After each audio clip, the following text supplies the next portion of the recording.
Ewc and Salco, they are Fnatic! Ewc and Salco, they are Fnatic!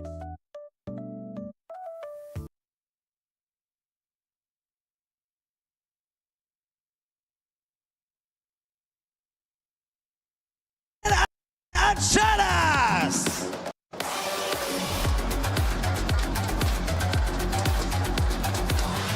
Mini PO and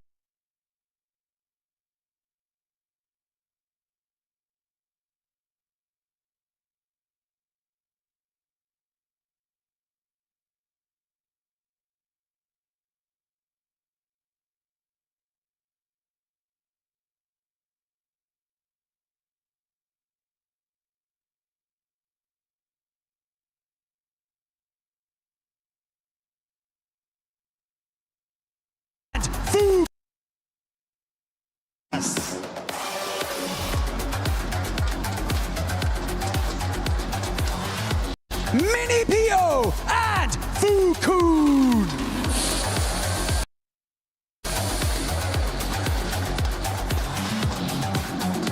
Sweezy and Big C!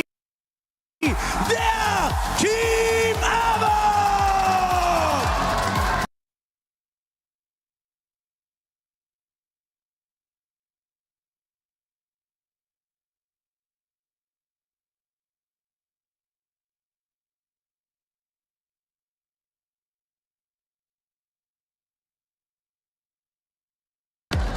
Victor V and Canada, they are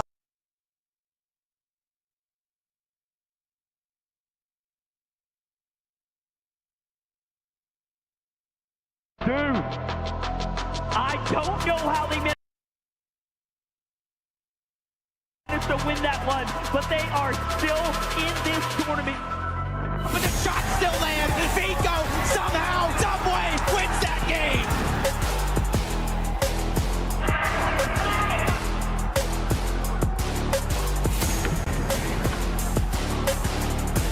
Indy and Nosif do it for France.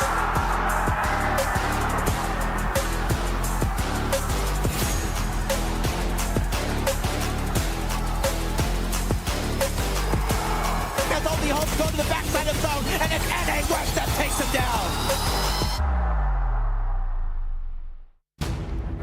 Day 2, Fortnite family, and it couldn't have come at a better moment. 10 fresh new games, MDF, that we're about to see getting lined up to see who exactly pulls out from Group B to that final stage, or who's going to have to keep trying to duke it out in Day 3's competition. But the standard was already applied after we saw yesterday's competition. It's tough to say what's going to actually take place here. I'm going to be honest, at first I was looking at the Day 1 Group A stage, and I'm like, man, this might be the most difficult, but then this walkout here might have fully convinced me otherwise.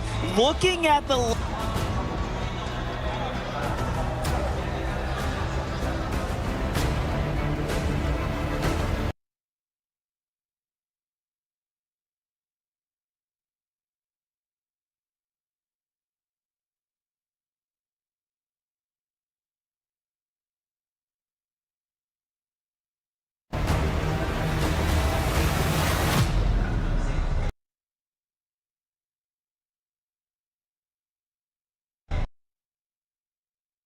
dynamic as well.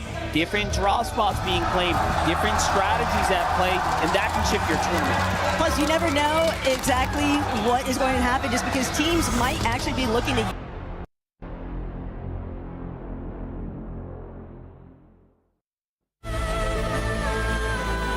Ewc is all about breaking records with the best of the best. That's why I'm out here at the racetrack today to do just that. I've got my driving instructor, Vincent. Vincent, hello. what is the record for this lap? 50 seconds here. 50 seconds? Yes. Easy. You think I could do that? Maybe. Let's see. Let's go. 3, 2, 1, go. And here we go. No. Brake. Okay. And reverse for go. You Now, can go. usually in my car, I have one of the little screens that pop up. Stop. With It's good. This is good? You Okay. can upshift for the one. All right, and I'm you can go. upshifting. Okay, here we go. You know what? I didn't adjust my mirrors before. I'm gonna park right here. No. I need to know who's on my 6.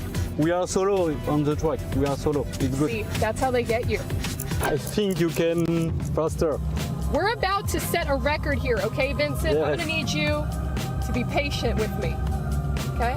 Because right now, I'm going for accuracy. We're doing this my way, all right? Haven't you heard that Frank Sinatra song?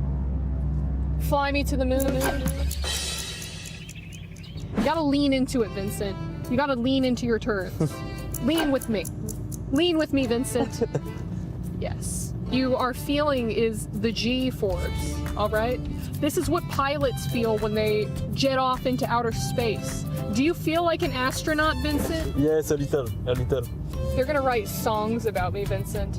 And there she went down the track, blazing trail behind her, and all the racers looking out. No, they couldn't find her. You know what they call me? They call me the Yellow Flash. Try to be fast. How do you feel about stopping for a little sweet treat? There's a place right here. All right, Stop. one sec. Excusez-moi, je vous want me water, s'il vous plaît. Merci. Okay, this one's for me. Thank you. Merci. Oh, did you want any? No, it's good. Oh, okay, that's Thank fine. Where's the cup holder? No, don't have. Okay, you're You my take cup it? holder now. Did you just throw out my water? Yes. Maybe I wanted to drink the rest of that. Did you ever think of that? You drive. That's true. Don't drink and drive. You're right. That's a very bad habit. Oh my God. I can feel the wind through my hair. The adrenaline is like nothing else I've ever experienced. Look at how beautiful the scenery is here. Yes. We're about to cross the line. A little bit. We're about to cross the finish line. Yeah! Nice. Good job. Woo! Little slow, but good job. Nobody has done that before. Nice. We did it. Celebration. That's the sound of my people. After weeks of celebrating only the greatest losers, now I myself have become one. We did it!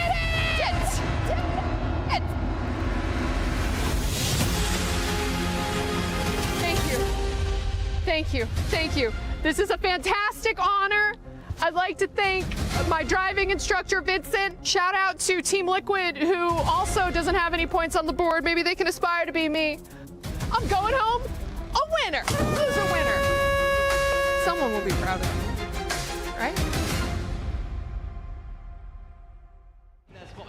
I don't know how they managed to win that one, but they are Just as so Nolan in this intended. tournament. You cannot count them out. They have to fight their way back for that high ground, and we might be seeing a Peterbot and Foyo win again here, and then they find Muzz with a nasty flick there. Well played. Sphinx is all that's left standing. There's not much you can do when you're going against Peterbot and Foyo. We love you, but it's not going to be enough. Peterbot, Foyo, secure another one. Give us a second. I'd pull up to the Golden Reel to watch that cast any day of the week, but lucky for us, we got front stage today. Yeah, this might be the best seats in the house. We can obviously be participants to witnessing what the crowd's reactions are going to be towards some of this gameplay that's about to take over in today's competition, MDF, but more importantly still, the players getting their rounds of warm-ups in, everyone just really ready to try and shine, because getting off to a hot start could be a very good way to kind of set a new standard on the day. Yeah, definitely. You see the face, the determination, the look on Sky and Scroll as they're in the lobby right now, just starting to prepare and warm up. The competition surely is fierce here for the group stage B. You've seen a lot so far, and this EWC 26 has not disappointed at all. And then tomorrow we get down to that survival stage as well. So there's a lot on the line here. And you have to remember, in a sense, it's kind of already a survival stage for the bulk of these teams, because we saw yesterday 3 duos that unfortunately were unable to make the cut, unable to break through into that next phase of competition, and ultimately resulted in them going home. And obviously that is not the intention, but it is going to have to be the results for 3 more duos after today's 10 lobbies. Yeah, definitely. Acorn and Bolts coming on into this tournament as champions. That newfound kind of resurgence for Bolts here. You'll love to see it, and then the confidence just starting to come out of him as well in all the interviews. He really is starting to come into his own. I expect him to do very well. We all have already talked about the, of course, AGAL duo. We talked about our Havoc duos. So that's a couple spots that might be a shoo-in. Things start to kind of pack up after that, right? Can you count in Victor V? Can you count in Josh and Iamzo? These are duos that are exceptional. Coyote, like how can you not think that they're going to come in the top 7, you know? Especially after we did see a breakthrough with international competition in yesterday's stage with Lewa and Romero. So there is obviously going to be a little bit of heavier intention here from this group stage, because I think it's a lot of fun, Monster, that we have 2 recent FNCS winners from the exact same major basically going head-to-head in today's competition. Yeah, for real. I mean, that just by itself definitely sets a whole different level of, you know, expectation amongst the skill here presented in the lobby. But then you have people like Swizzy, right?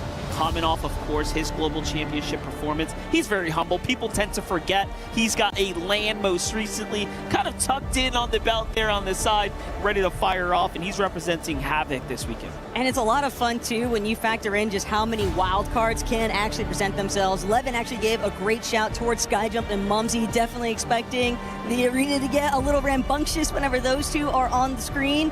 But not only that, love seeing that Polish representation, too, out of Darm and Demish. T1 obviously hoping that they can see their club championship team able to represent in the finals, because obviously this is one part of the component, because they are still looking to make it into that top 8 position even once finals day arrives, to ultimately secure some of those club championship points. Yeah, definitely. I mean, and there's some significant rewards for coming up towards the top, so you really do want to do your best and represent your team, of course. Here's Iamzo and Josh just kind of locking in here, making sure to stay hydrated.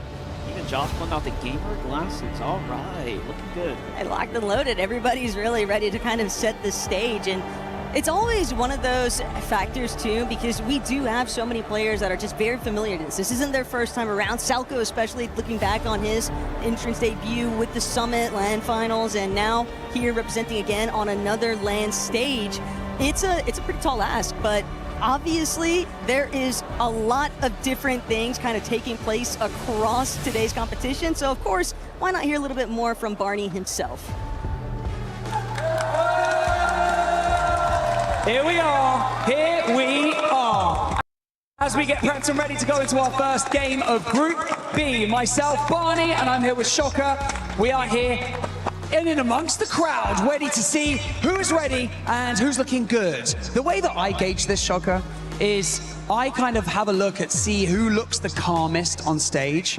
You know, yesterday we had Sharkantini looking really calm. Do we have any Sharkantini fans here? Ah, I see we're going right here as well.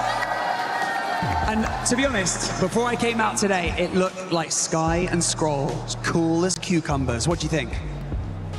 Eh bien, je pense que Sky et Scroll sont très calmes et bien posés comme Sharketini hier.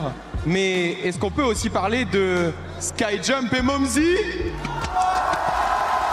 Skyjump and Mumsy, popular out here, of course, in the French crowd. I've got Maxime and I've got Louis here as well. Maxime, you're from Marseille, yeah? Yeah. Okay, how long have you been playing Fortnite for? 3 years. 3 years, okay, and who you're supporting? Skyjump and Mumsy? Mumsy Skyjump. Okay, seeing the walkouts, seeing the players come out here on stage, did it look pretty cool? Did you imagine what it would be like to be a player walking on stage? Would it scare you? Mumsy Skyjump maybe one top 1 and maybe 1. They might win, they might win. What is your first, you know, when you came here to the Esports World Cup, what did you first think when you saw this? It's crazy, right? It's huge. It's impressive, yeah. Very impressive. Now, Shoka, we've talked about a few of the players here, talked about the crowd. Should we get them hyped up? Should we get them hyped up for this match? Oh, How about yeah. you take this half, I'm gonna go over there, I'm gonna take that half for the crowd, and we're gonna do a little battle, and we're gonna see who can get louder. Okay, why don't we split it down the middle here, okay? You guys are with me, and you guys are with Sugar. I'm Il va falloir faire du you bruit. go first. Ok, on doit faire le plus de bruit possible. On a cette moitié-là. À 3, vous y allez, hein. Et on envoie. 1, 2, 3, faites du bruit! He said it in French, so I'm gonna say it in English. My side, make some noise! And with that, casters, back to you. Appreciate it so much, Barney. And obviously, how can you not be excited after witnessing that energy from the crowd themselves and knowing that they are about to witness 10 fresh matches of Fortnite competition?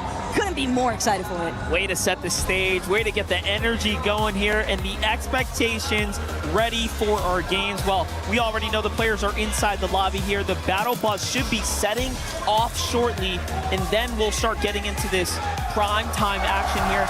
Again, what's on the line here? Top 7 get to move on. Bottom 3 get completely kicked out of the competition. Their run will be over at that point, and then we'll go on to the survival stage tomorrow. But first, Taco, you gotta get past here today.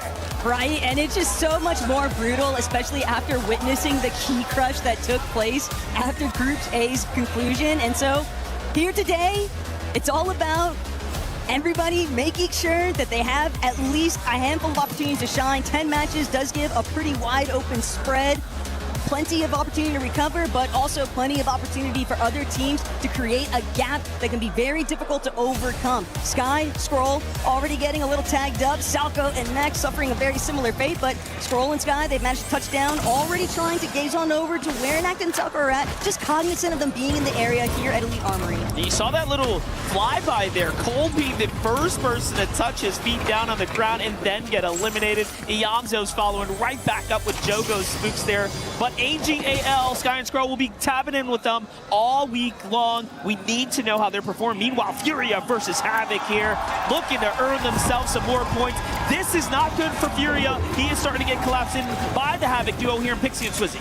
Pixie's wasting absolutely no time in getting inside the box. They've got gone completely on the run right now. Oh. And the collapse, though, the turnaround just like that. You would hope that he could maybe find some signs of life, but it's just not going to be a possibility. Swizzy was too quick to shut that one down. Well, you know what? There's a skill in staying alive. He stayed alive just long enough for Knight to go ahead and touch down. Otherwise, they would have been the first duo taken out. Meanwhile, what a clash. There's not every day you get to see Cold versus Coyote, Japan's #1 versus, of course, NA's dangerous Puerto Rican Cold here, ready to pop it off. Now, Cole might have bit off a little bit more than he could chew. Yuma, though, just like that, dropped to a sliver of HP, and Cole still delivering haymakers. Coyote gonna be forced to drop, still trying to look for a re-engage. Yuma with the distraction factor, and Cole will be knocked and eliminated. So Coyote, Yuma, Zeta Division's representatives holding strong. Hold in a 1v2, though. Quite literally took them both down.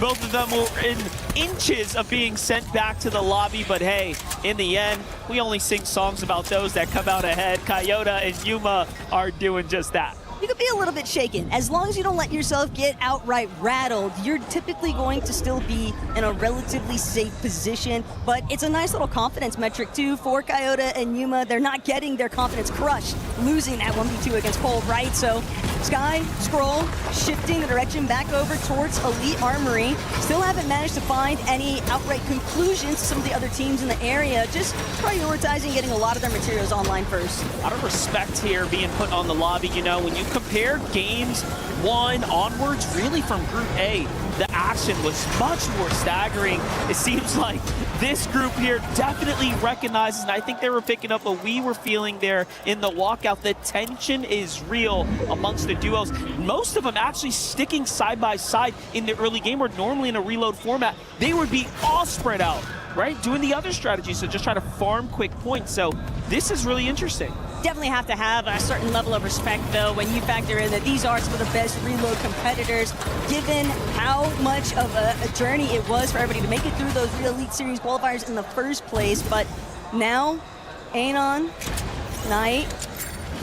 And it's largely just Knight who's trying to sort of stake off Anon, but he will be a bit chased down here, plus some slight leverage, but Anon will have no problems whatsoever in delivering an elimination for himself and Days. And now, just waiting to see whether or not Knight and Gon are ever going to have a real chance of recovery, because they've kind of just been going through the grinder this entire game since the very start in those early eliminations. You know, the vibes kind of coming into things. Gon was definitely looking sharp, feeling good, but hey, putting up the tournament performance that might have just been a small bluff.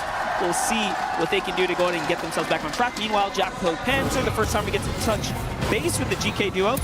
See how things are looking for them. All around here, the hostile hold, not a duo in sight. Right, but for Panzer and Yapko, it has been a bit tumultuous of a journey overall, because these guys, they had the highlights originally. This was a duo that everyone was kind of keeping tabs on over in Europe specifically, and then things just sort of fizzled out as the year went on, and so this could be a great opportunity for them to really showcase that they've got what it takes. These are turning moments for, of course, the club championship. Your performances here will directly reflect in your overall organization, your overall club's standing there on the leaderboards. But hold up, Twisted Minds has a little bit of a problem. It's some friendly action, cold and rapid here, taking down Bolts. Now, you know, it doesn't quite count the same way. Not the family feud you want to see. The audience even seeming a little bit torn on who to actually cheer for in that type of circumstance. But ultimately, it is Cold and Rapid as the primary representatives for Twisted Minds. Hey, they qualified first. They deserve it. Acorn is doing the rightful thing of hiding away from Cold and Rapid. And look at this. No mercy as they say, hey, Bolts, did you just land? Here, hold this shotgun shot. Take that. And another one put down there. That's 3 points now. Cole's starting to really heat up here. 3 points for elimination, mind you. Yeah, and by the looks of things, Cold and Rapid, they're not fully done just yet with enjoying this reboot cycle farms that has sort of just been taking place for Bolts. And it's crazy to think that a competitor, a fragger as strong as Bolts, is currently in this position. He's narrowly managing to just try and touch down and doesn't even get the chance. Khan even going to take him out from a separate direction entirely. And that's just part of the problems that are sort of brought in.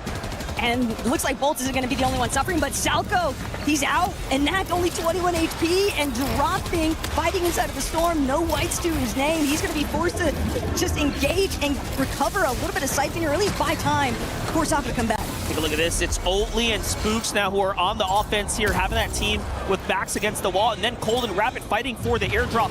It's Havoc versus Twisted Minds right now. Talk about a clash. Swizzy's Pixie on the other side. You have Cold and Rapid. You know, we had questions about this duo not playing all together throughout the year. You know, they ended up splitting up after that first qualifier. However, they are looking like they never left one another's side. Sometimes breaks apart do work out pretty well. Honeymoon phase for a reason, and for Rapid and Cold, maybe this could be the recovery stage, at least when it comes to the reload competition. And, well, with the way that Cold is getting active, he might... Well, I was going to say he might need to, check his back, but it's going to be Pixie, a little replay instance to see what went wrong for Swizzy and Pixie earlier. He even put Swizzy in that solo position, but hey, at least until it makes towards the 7th zone, players will still have those reboot opportunities, so it's just tough finding that opportunity to really get some breathing room. Yeah, luckily for T1's Demus and Darm, they're looking just fine. No points earned just yet here on the tournament as we are just getting things started. AGALs, Sky and Skrull, what have they managed to do so far? Nothing. Keeping quiet here, kind of on the edge of the zone. It now starting to look to pull a bit further, but things are going to begin hitting up very shortly. Once we start getting closer to that zone 7, you're going to hear the countdown, right? And then reloads will turn off. No one will be able to fly back into the game. But that's what makes Sky and Skrull so scary, is if you're not seeing anything out of Sky and Skrull, then you know that they're just scheming. They love to create so many openings for themselves. They're so smart about how they handle their rotations, and they're always just putting themselves in top-tier positions to secure really strong endgame placements. And not only that, but even as individuals, how many times have we seen Sky or Skrull just clutch up so many consistent points And when you have a duo that is just kind of lethal on all fronts, it is very difficult to contend with, especially when you're dealing with the likes of other aggressive fronts in the lobby, like Cold and Rapid, who have certainly been making their names known with 4 eliminations already. Live from Paris. Take a look at that camera right there. I recognize those two faces, but it's all good. We still got Twisted Minds, Cold, and Rapid here. 4 eliminations are Elim leaders at the moment here in match number 1. They're off to a very hard start for the Twisted Minds team, of course. Meanwhile, Faded and Khan still holding things down here as well. They're eyeing up Elites, Iamzo and Josh. They're getting close. These are 2 NA powerhouse duos starting to fly by one another. Might have a Brazil versus Europe showdown here with Havocs, Pixie, and Swizzy. Also at 2 Elam, still inside the zone, mind you. They're gonna have to get going here soon. Things might get a little dangerous. Not too much of a surprise, though, that Pixie and Swizzy have fallen back to playing a little bit slower here. Have to put a pause to things after that earlier scuffle. Pixie having to go through the reset territory, and then obviously going and Knight, very similar position. So whether or not these two teams actually decide to try and take a chunk out of the other, still left to be determined. But for right now, it seems like Pixie and Swizzy are fully focused on just trying to reorient themselves and get into a more natural position where they can hit or play an aggressive endgame. That's right, Salvatore. Yasin already on the move here, using the crash pads to want to get a quick rotate around the outskirts, looking to save those very prestigious shockwaves. They actually get away with this completely free, even though there's teams close on their heels. The timing could have been better here. Meanwhile, Toyota, Yoma, of course, for representing Club Zeta. Gotta love this duo here. Beloved out of the Japan, Asia region. You know, we had that interview with Toyota, and the first thing we said is, hey, you do know the West, we call you guys the Peter Pot of Asia. How does that make you feel? He said it's pressure, to be honest, as the translator helped kind of get his thoughts across. And that was really awesome. He said it's a lot of pressure just being looked at as that well. So I feel like I have to perform well for my region. But he also commands a lot of respect, even on an international scale. He deserves it. There are so many players here that are recognizing his capabilities and just what they're going to be able to potentially put up numbers as a team. But this is what I'm really excited for at Monster, is seeing who's actually going to try and prioritize controlling height. Demish, Darm, getting a little tagged up on their entrance. A bit of a, call it a deposit from the rest of the lobby, but Demish, Darm, man, they've drawn way more attention than what they had bargained for, and they're gonna have to drop all the way down this hill face, trying to get a little bit of natural coverage, trying to really just escape being the focal point of the lobby right now. You know what? And the idea was to actually hide behind those trees. They thought they were being smart, but the team said, no, no, no. We see what you're trying to do there. You're not gonna break line of sight onto us. And the focus comes in from everyone in the lobby. That timer there, though, bang, no more reloads. So you cannot afford to go down now. Otherwise, you will be stuck in the lobby until the next round. I do think it's hilarious, though, that it was Sky and Scroll that were shooting at Darm and Demish, because remember how Sky and Scroll were setting up earlier on. They were shooting out those trees, trying to provide themselves those kind of opportunities, and other duos just might not be suspecting it. Clearly, it wasn't in Darm and Demish's game plan, but hey, things can change on a dime here. There's now an Axe, Salco, trying to get a little bit of pressure against other teams that are looking to try and break in towards where they're at. But rotations can be very risky. Swizzy and Pixie sort of avoiding the bulk of the focus right now, but still keeping tabs on a duo that they know is behind them. Yeah, definitely. 3 eliminations right now. Looking pretty good. Here comes the end game. Full moving zones are in effect. Pixie, Swizzy opting to play that mid-ground, looking up towards the top. Jojo and Aoxy here looking to do the same. Meanwhile, a little scrappy fight on the outer edge with Bolts there. We'll get caught up as the rotate goes through. Coyote finds 1-2. Sky already down for AGAL. Scroll here. And they haven't earned a single point. All that effort, all that work. And look, his hands are in the air. Yes, something went definitely wrong.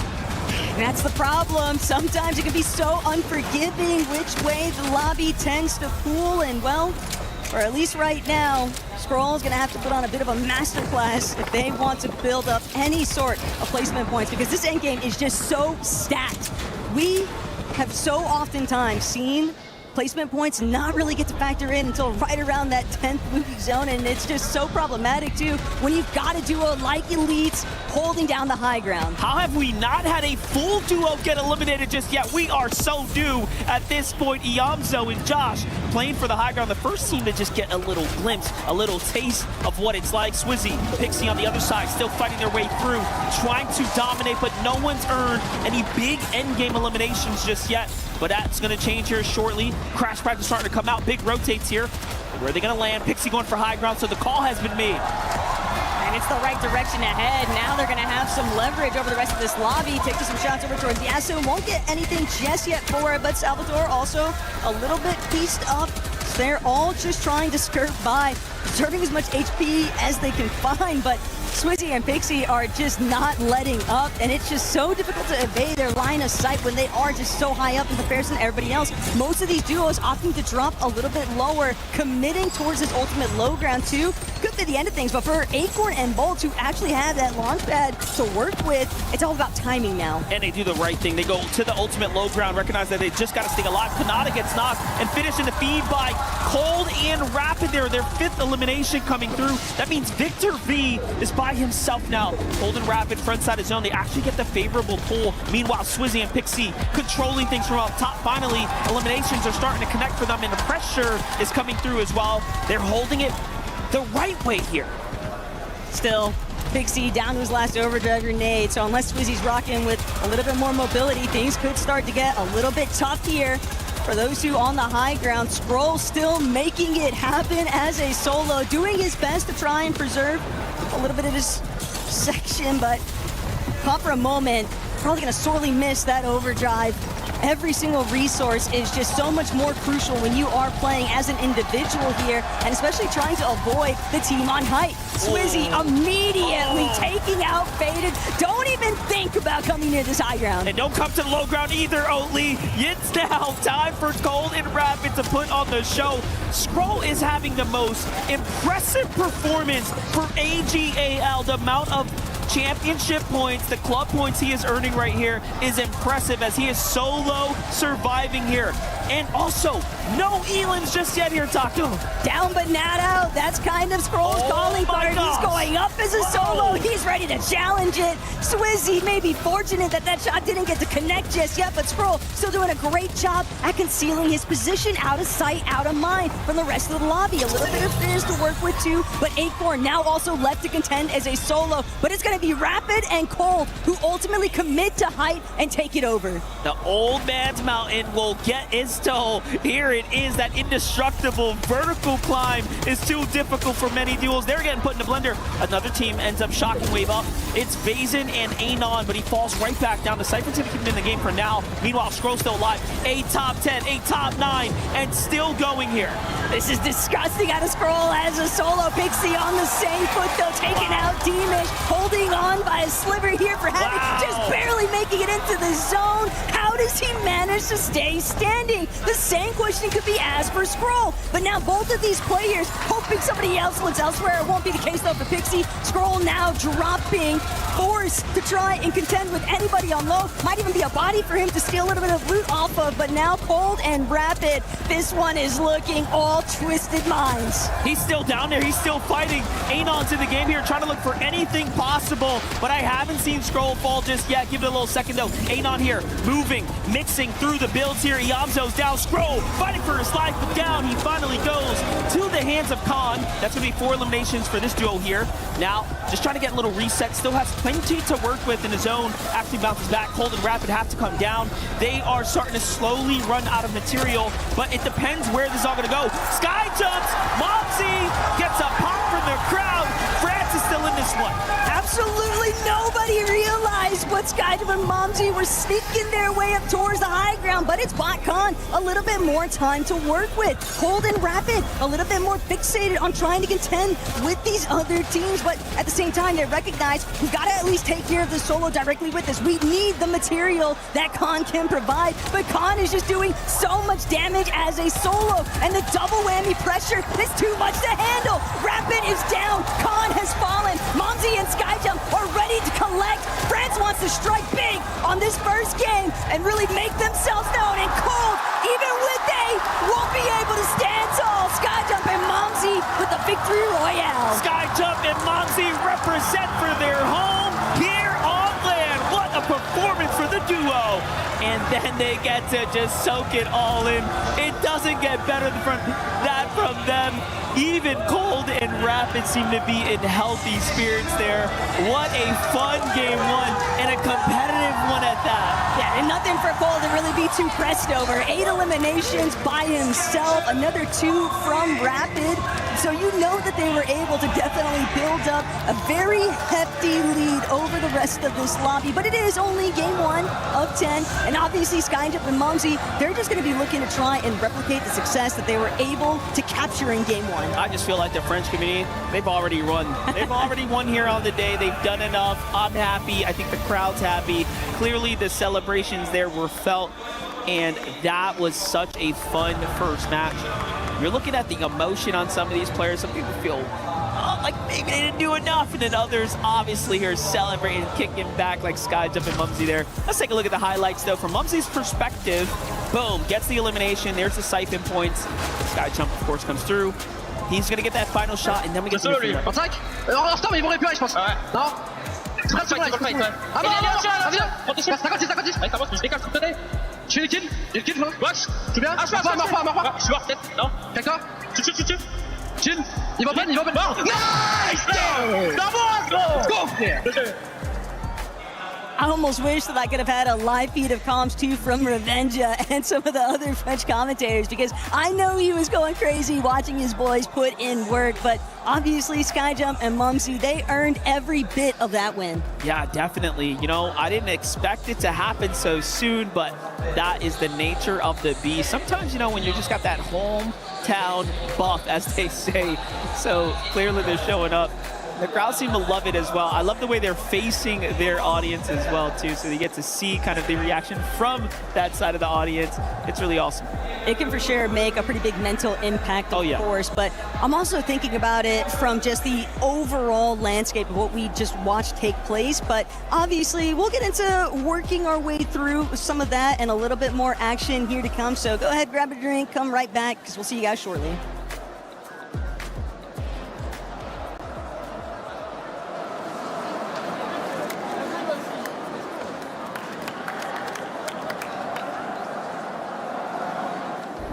Play is in our DNA. Whenever we let it out, it becomes our superpower. Now imagine an entire city being built to supercharge it. Kadir City, powered by Play.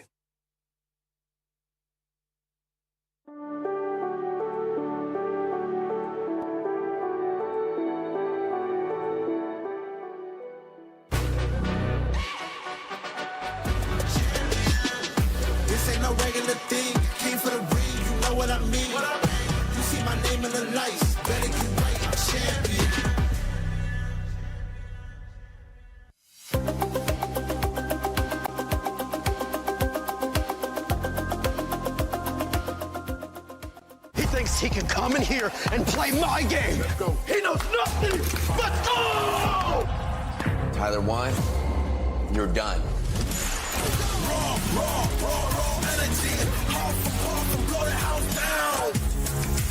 I have 0 shocks, by the way. You have to go back.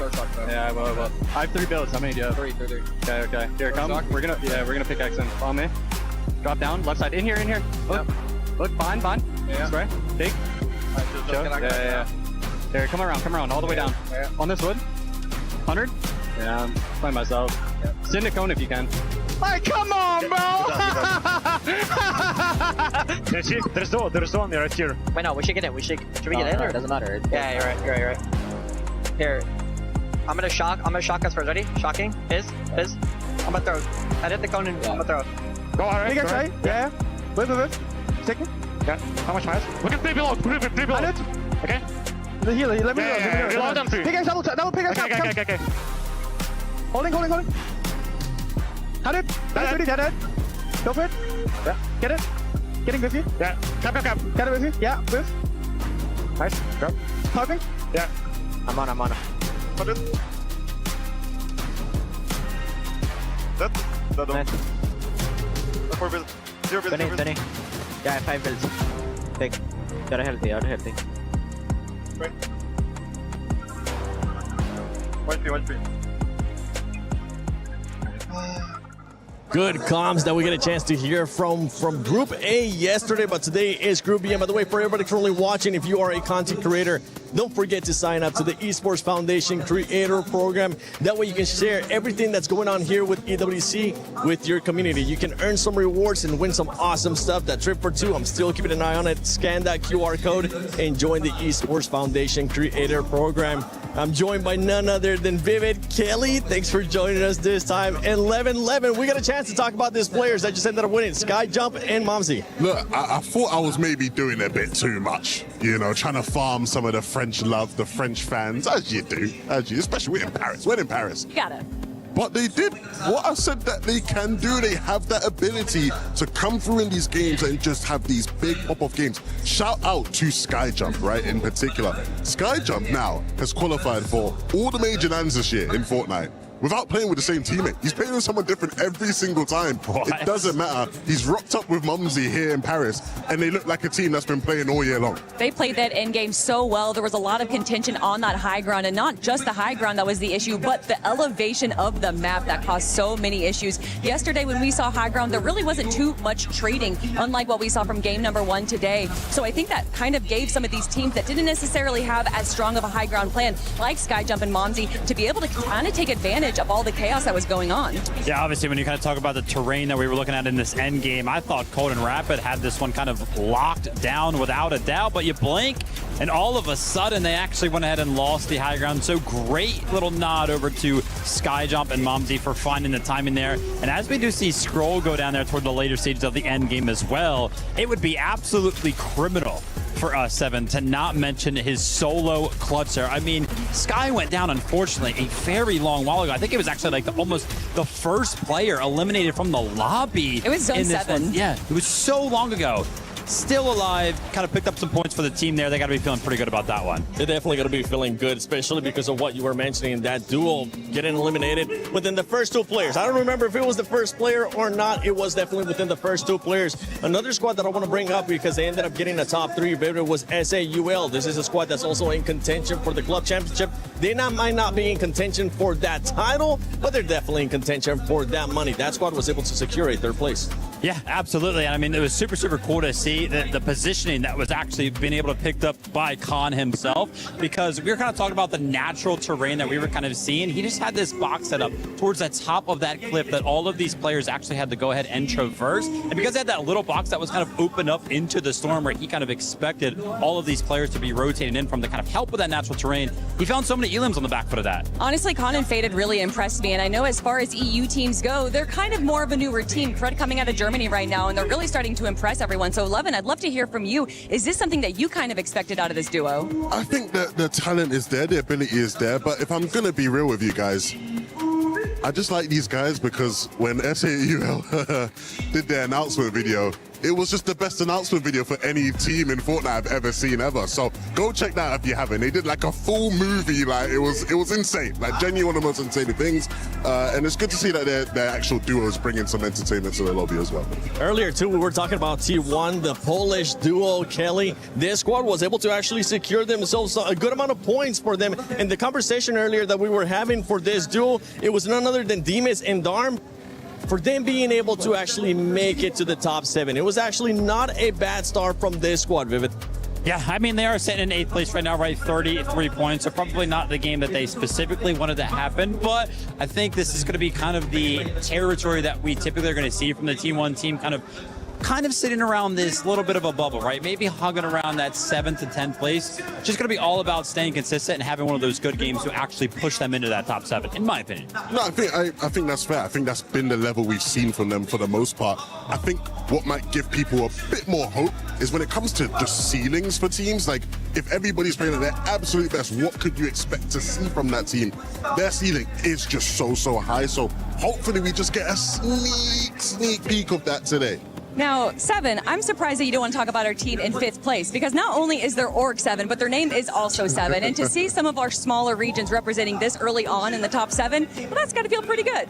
It does gotta feel good. I'm not associated in any way, shape, or form, but I am waiting to actually meet 7 so we can do the Spider-Man meme and be like, wait a second, it's the same person. But talking about back to this first game, anything that surprised you, 11, for the first game? You know what? It wasn't a surprise. It was actually something. If you allow me to put my analysis hat on here. Put that on. You know, the developers involved in building this reload map, they must love a mountain zone finish. I mean, the elevation in Elite Stronghold is something that we talked about a lot when the map initially came out, but we have seen it so much. It feels like so many of these endgames, you end up in situations that you almost mentioned earlier, Vivid, where it's like cold and rapid. You have a team up on height. You think it's going to be an easy game for them because of the way the zones are pulling up a clip, up a hill. It's just constant on this map. And it would be a little bit less egregious if it was a hill, but they're like plateaus. There isn't just this gradual incline. It becomes this stark wall that players take advantage of. They identify that that's where the zone is rotating, and that's when they do early rotations. And that's actually what we saw from Cold and Rapid. They did some early rotations there. Same thing with Josh and Iamzo. So, of course, being here in person, we get the opportunity to talk to some of the players. Yesterday, I myself had the opportunity to go ahead and talk with Muzz, talk with Sphinx, talk with Virgo. Of course, they were having dinner, so I didn't bother them for too long. But one of the things that I picked up on was that they just had to take a couple of games to get used to these setups, right? So we've gone through, game number 1 here for group number B. Give your favorite teams at home just a couple of games to actually get warmed up to these specific setups, and I gotta imagine then they will start to feel comfortable. Yeah, let's see how comfortable these players are going to be getting. These duos are going to be performing because they have 9 matches. Yesterday kind of went by in a way too quick way. In a split second, it was just all over. But let's send it over to the casters, none other than MBF and Taco for game number 2. Thank you so very much. That's right. We have had a little time now to digest things coming out of game number 1. Clearly, when you start looking at how that overall performance went, it looks like it's going to be taken by Cold and Rapid for Twisted Minds, as they had the most eliminations. And they've got to be feeling really good about it. I mean, it's a big part of the reason why we saw Cold cheesing so hard in that player cam, even after the match concluded and they'd come second. And it's just knowing that they can deliver such huge elimination points, that is really going to be a difficult point of contention for other teams, because sure, you always want to look for consistency in terms of placement points. I mean, think about what Skrull was able to accomplish as an individual, the amount of solo placement points he was able to accrue from so early on. You would think that things would have gone completely south for a duo like AGAL, and with so much on the line here for the club championship points, it puts so much more pressure, and yet he's still able to deliver. Yeah, you wouldn't have thought they'd push that far. They end in 9th with a 7th place performance, all on the backs of one player, is so impressive. We actually can't emphasize that enough.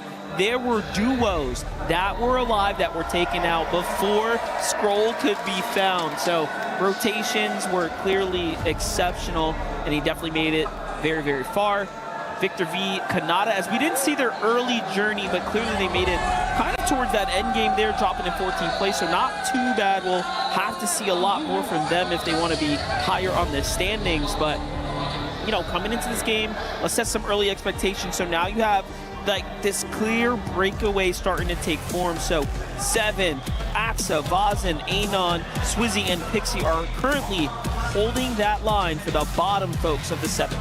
And when you look who's directly behind Swizzy and Pixie, that's going to be T1's Demish and Darm. Yeah. And obviously, I think there is ample opportunity still for these duos to really play catch-up, especially when you have 9 other matches to sort of break through. So especially for some of our veteran players who are a little bit more familiarized to kind of the longevity that's involved in tournament series, that's where I think these first 5 matches, you can be a bit more experimental. I mean, just think about what happened in Group A. First 5 games didn't go that great for a lot of teams, and yet they were still able to make a recovery stage and really bounce back in that second tier. That's right. Even for our reigning champions, Acorn, Bolts, our North American champions, they had a pretty tough time. That map is notorious for being very difficult to traverse. You heard Levin say it there best. There's a reason the pros kind of look at it and have evaluated that. This one is a little bit tougher. But for game 2, let's see what players have figured out, what they can do to kind of optimize their end games. But one thing was for certain, it was a passive game 1. Now things are changing. Victor V, the first to fall. Jojo Fishy is right behind him as it all goes down here. Salvatore as well. So Victor got knocked, but Jojo gets finished first actually there. And you see that the strategies are changing. Teams are playing a little bit faster as they try to secure points. Looks like a little bit of trouble on the horizon too for Rapid. He's going to be brought down, trying to be a little bit of an agent of chaos here. And Iyamzo, very similar fashion, already has 1 elimination too, but Elite Armory, no real surprise to see so many teams kind of collecting in that vicinity. Yesterday's competition, Muzz and Sphinx, that was something they were contending with pretty regularly. And so now, here today, everybody in Group B really trying to figure out what is going to work out best for them. And you get those game 1 jitters out of the way, but when everyone else is also trying to make very similar kind of adaptations on the fly, it does get a little bit more unpredictable. Well, looks like we already got our first duo eliminated. On the other side, Panzer is putting up quite the fight. This is a really bad scenario for Iyamzo and Josh to be in. Iyamzo knows that he got to reboot himself so he can start the timer. Panzer's got basically 10 seconds to finish this elimination here. It's all going to come down to Josh, and he clutches up for Elite Esports to stay in the game, and GK falls. Can't really think of a better time to hold your nerves than what Josh was able to deliver on a performance. That was man. it. That is a tough break though for Panzer, because it would have been such a great opportunity to just get a quick top-tier competitor duo out of the lobby, but not going to be able to snipe them out that easily, as now Havix, Pixie, and Swizzy on the move. Pixie even rocking that RPG. Swizzy also looking to give a little bit of hot pursuit towards Knight, and Porygon and Knight, man, they seem like they've really been getting isolated from start to finish so far. Garmin Deemish look like they just took down Sky Jump there. Didn't see Momsy, so they still have a chance to, of course, get rebooted back in. Victor V is getting farmed right now. I've seen him fall a few times to defeat, unfortunately. Meanwhile, Cold is getting a couple onto Gon there. You saw Knight go down. Now we're seeing Gon go down shortly behind them. There is just no breaks for the Wicked. These guys are having a pretty tough time right now. Cold and Rapid are just dominating their side of the field. Knight falls again. Oof. They are just barely surviving. Like, the second that the reboot timer concludes and the other one is coming back into the lobby, it seems like the other is immediately being eliminated. They're just not having any sort of wiggle room, but that's just how merciless the lobby can be. Swizzy, Pixie, obviously going to be looking to try and take advantage of that, but Mumsy, Skyjump, there are no rollovers. This was their recovery. They're going to get a nice little collapse onto Anon, and that is going to buy them some more time. Yeah, definitely. And now they have those exotic upgrades, legendary burst rifle here as well. So loadout starting to come together. Things are shaping up well for Momsy and Skyjump. They needed that Elim because remember, Skyjump just loaded back in. And that is definitely the difference maker. You know, being able to get with your duo, kind of play defensively, bounce back into the tournament. Here's how it looked. It was Momsy who put up the huge shot there, coming to the rescue, if you will, of his teammate, and then the follow-up. So that's a full duo eliminated, mind you. Back on over to Havoc with Swizzy and Pixie here. Look at this. They're doing such a good job for their club here, earning points consistently, game after game. They get another one there, too. That's another set of eliminations. They're trying to full finish this SAUL team here. Bad. A little bit of a tough break there for Swizzy, but it's one that Con and Faded aren't going to be too upset over. In fact, they've got to be so relieved right now that Swizzy wasn't able to get over that railing, be forced to kind of give up that pursuit. Really like the way that they were splitting the focus there, though. It had Con and Faded incapable of reuniting to try and support the other, so getting into those isolated positions, that's just something that Swizzy and Pixie sort of excelled to do as a duo because they are such strong individual fighters, too.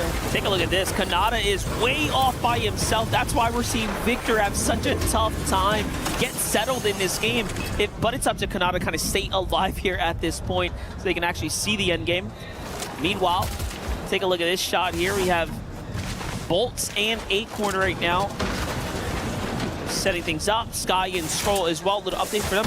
Again, surprisingly slow game. 0 eliminations That's not really heard of for European favorites. Well, you would think as much, but it's Sky and Scroll. That was actually their calling card, especially throughout the course of FNCS and even a lot of their Reload Elite Series finals. I think most of it just ultimately draws down to the fact that they understand we want to play Storm until right around that 5th, 6th zone territory. That's when we're going to start to make our move, make our presence, and really start to shape how this low ground position is going to unfold. Because, again, just think about that last lobby. Even as an individual, Scroll was still able to contend very heftily on that low ground position. And so it's very clear that they have a strong understanding of that, but they've also made it known in the past that they are capable of playing for the high ground. It's just these first couple of matches, you almost expect things to just kind of constantly be shuffled around when it comes to height, because everyone is looking to really stamp their mark as king of the high ground. Yeah, you definitely have to. Getting a touch base here with GK's Panzer and Jacko right now. Nice little start for them, a single elimination here. It's not too bad. They're still at the hostile hold though. Duos kind of floating in the area. You have Salco and Nak on the other side here. Trying to see what's going on. AXA and 7 as well. Just playing a Storm. They actually have a little bit of a drop here potentially. Now both teams do have a couple elims, so this is not no 0-point game by any means, but Salco and Anak are definitely at the bottom of the standings. Now we jump back in with this friendly rivalry here going down for Twisted Minds. Twisted Minds might need to get in the middle of this between these two teams. It's got to be a tough watch. Rapid, Cold, Acorn, Bolts just seem like they can't get away from each other. Although a good chunk of this action probably is fairly intended. We know just how much both of these teams like to get aggressive, specifically Cold and Rapid. Yeah, that's what happens when you play general areas nearby one another. It's just inevitable. In this zone, man, big southern pull here. A lot of teams still playing outside, inside the Storm. Darm and Demish are one of those duos there as well as they slowly start to traverse their way down outside the Chisel Cubes here. And there it is, the big update. So this is when teams start to really hustle their way towards a safe zone. The Storm after this is going to start picking up in damage and then of course will cut off. So you got to get situated. And that's something that Demish and Darm are certainly looking to set up for, like you'd already called out. With no one in sight either, they'll be able to utilize the launch pad, just get a little bit of airspace, airtime, and really gauge how exactly they want to touch down into their next position. Obviously, it'd be nice to sort of clear out a little hill face, but never know who's going to be lurking around which corner. A lot of little crevices on this map that can definitely be taken advantage of, and for a duo like Josh and Yamzo, those early fights definitely helping shape their endgame strategies at the moment. I mean, just all those elimination points alone, right, kind of jumps them up to 3rd place here. So this is a very strong game for them. Just in general, 12 points earned off of elims. Meanwhile, Kanata and Victor V making their way south as well. Nice little update for them. You see the focus here on the duo, completely capped on material, but they're part of this late wave of teams moving. There are a lot of duos nearby, shots going off as well. Panzer gets going there in the distance. Kanata, Victor hear the action and they go sprinting through the builds. They're like, no, no, no, we don't want to be fighting here on the backside of Storm. Let's get out of here. Nice little upgrade there for Kanata though. Won't be too pressed over that, but it is a bit of paranoia, right? That it sort of has to kind of be embraced by these players as they make their way through the Storm, especially knowing that there are going to be so many other teams trying to just get any semblance of peace. But Mumsy and Skyjump, they are all too eager to take advantage of the weaknesses from Gon and Knight. Unfortunately, Gon and Knight still yet to escape these earlier woes. They've been chased across the map from start to finish for 2 lobbies in a row now, and this is just brutal to witness. They're just riding the momentum right now. 5 eliminations, continuing to widen that gap between them and everyone else, and then the pop from the crowd whenever they, of course, get elims here on the broadcast. You love to see it. Meanwhile, you got Rapid and Cold already getting situated. Once again, Bolts and Acorn closed up pretty closely by Demis and Darm, not too far out either. So it is going to be a Chiseled Cubes endgame here as the zone finally begins to settle itself. All the heavy hitters kind of opting here to play that little bit of height like we talked about. There's all these hills and crevices, but you want that bit of high ground. Otherwise, you'll be kind of trapped down low. The overall rankings looking really good here. Yuma and Kyoto somehow fighting their way consistently towards the top. Things are starting to connect for them, but Bolts and Acorn finally now getting elims here. That one's onto Japco. Luckily, reloads are still active for a couple more moments. A little bit of a blessing in disguise, maybe, but at the same time, was Bolts and Acorn really doing them any favors, sending them into that reboot cycle? Bolts and Acorn also, one thing I like about where they chose to position, they're right in the middle of this little ravine, right? They know that the two teams on the actual hills themselves are likely going to be contending with the other, so it can be hard for them to get those open edits and actually take shots at the team underneath. So that's why Acorn Bolts just had the luxury of fully extending into that fight against Yapko and Panzer the moment that they tried to actually break into the zone. Well, here we have it, 20 seconds now until the reboots completely come to a close. And then no one will be able to get back in the game. They'll be sent to the lobby instead to kind of await their fate there. Sky and Scroll as a duo here looking as healthy as ever, but still no points earned here for AGAL.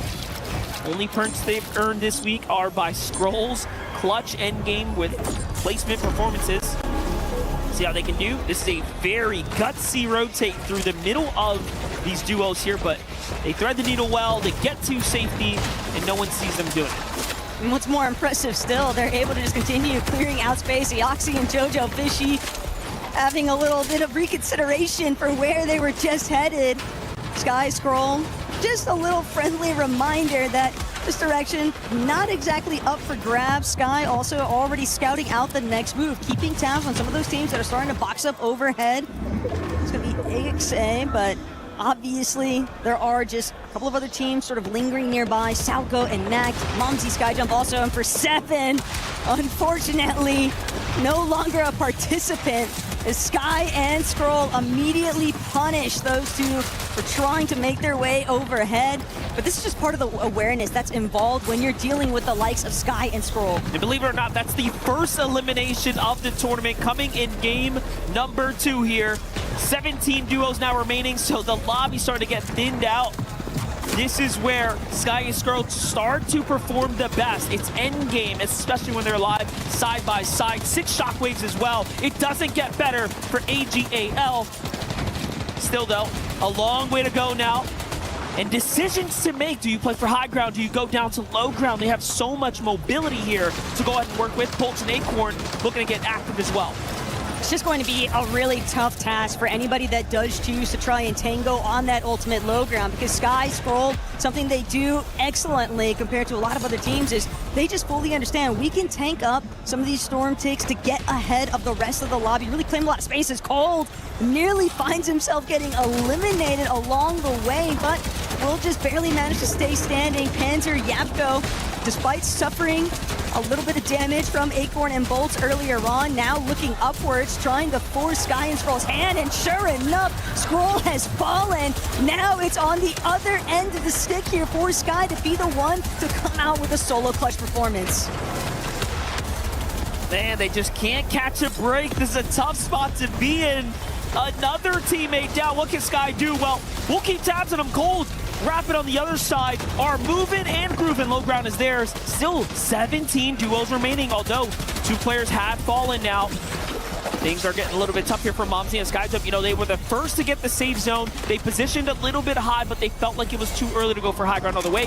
Sky seems to have been fully eliminated, and now it's Havoc, Swizzy, and Pixie up top once again. Back-to-back games here, going for the early high ground. Look, a really tough break there for Sky and Scroll, but they'll just have to sit and wait to see who's actually going to continue trying to capitalize on their elimination here. Who's going to start creating some distance is Deemish, Darm, just trying to make their way towards this front side of zone, but with Swizzy and Pixie just bearing down from overhead, it is going to be rather scary, because everyone else, you have to worry about blocking off your overhead space, but then you also have to worry about what's directly in front of you, and part of that might just involve Kanata and Victor V. Well, my, look at this. The boys are up and running here for Team Dickinson. Meanwhile, Demis is under fire here. T1 might be in trouble. 2 HP just left here. Only a single point earned. Playing with that zone so close. Almost gets taken out there by itself. He is just looking to hold on by a thread right now. Every team that falls, though, he's earning a little bit more points. 14th place now, a little bit more earned. This is the difference. This is what it takes if you want to be at the top. Golden Rapid also struggling here, and they make their way to the vending machine there. What a little bit of a robbery there from Golden Rapid, while the rest of the lobby is just suffering. Gold Rapid managed to find a little bit of breathing space, but of course, Gold Rapid still running extremely low on material. They've got a little bit of a safety net inside the building, but they're gonna have to break out of it eventually and then start to get involved with the rest of this lobby. Swizzy and Pixie all the while just racking up elimination, but so is Panzer with 5 already, but immediately falls the moment that he tries to make his way forward, and teams are just dropping like flies here. The way that the zone is pulled, all the shifting elevation has done some damage, and Coyote and Yuma have somehow managed to just steal hideaway from Swizzy and Pixie. It's a fight up top. Asia versus Europe's best here, and it's going back and forth, but it doesn't come without its own troubles. Coyote finds one onto Pixie. Swizzy's all that standing way up top, and it's Zeta's Coyote who's down low. Swizzy, though, it costs him a lot of extra builds there. He's only down to wood here. This is not the strongest structure, of course, to play with. Cold and Rapid fully sent back to the lobby. I believe it's just Gone and Knight here, one of the few duos remaining. Kanata's a solo, down he goes. Bolt is still in this. Cole takes a significant amount of fall damage, but somehow still standing in here. This could be the difference. Here comes the pressure, down he goes. More points heading towards Gonan. Knight representing for Brazil.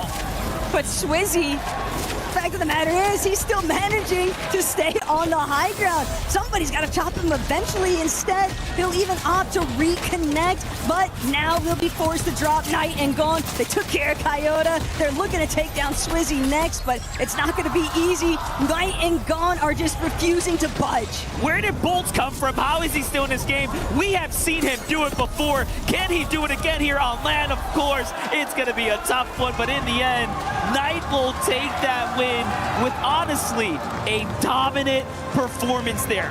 And what's even more ridiculous about Knight and Gone winning this secondary match, think about how the game started for them. These guys were being chased non-stop. We saw their names, one after the other, lighting up that elimination feed, and yet still, they managed to keep their bearings and make a strong endgame run to net themselves the victory royale. It is actually incredible that they were able to recover in this fashion. Very difficult endgame there. That elevation just started chopping away at the builds. You saw that verticality as Swizzy was just trying to hold on desperately. I didn't even know Bolts was hiding in the mid layers alongside Swizzy, right? Like there's just so much going on there. But in the end, Gone, what a way to do it. He's happy. Of course, his club's happy. And just like that, we get these highlights here. Cold and Rapid pop off. Going Knight win the game. The last shots go through.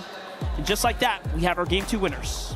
You know, Furia is definitely going to be celebrating, though. Gotta appreciate the love that Gone Knight. We're clearly showing the orb with the jersey flex, and obviously that's going to come with a pretty big mix-up for the leaderboard standings, too.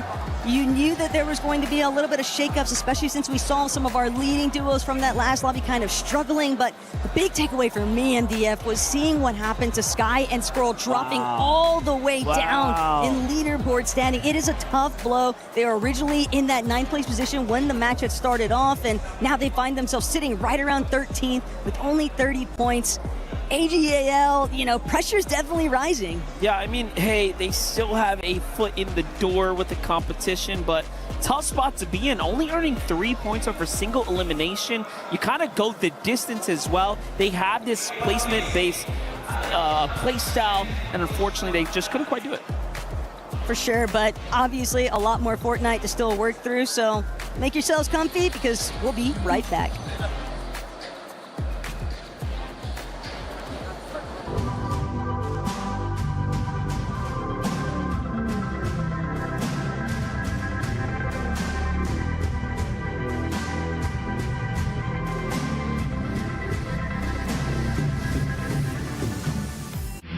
lot of people are haunted by their past. I'm inspired by it.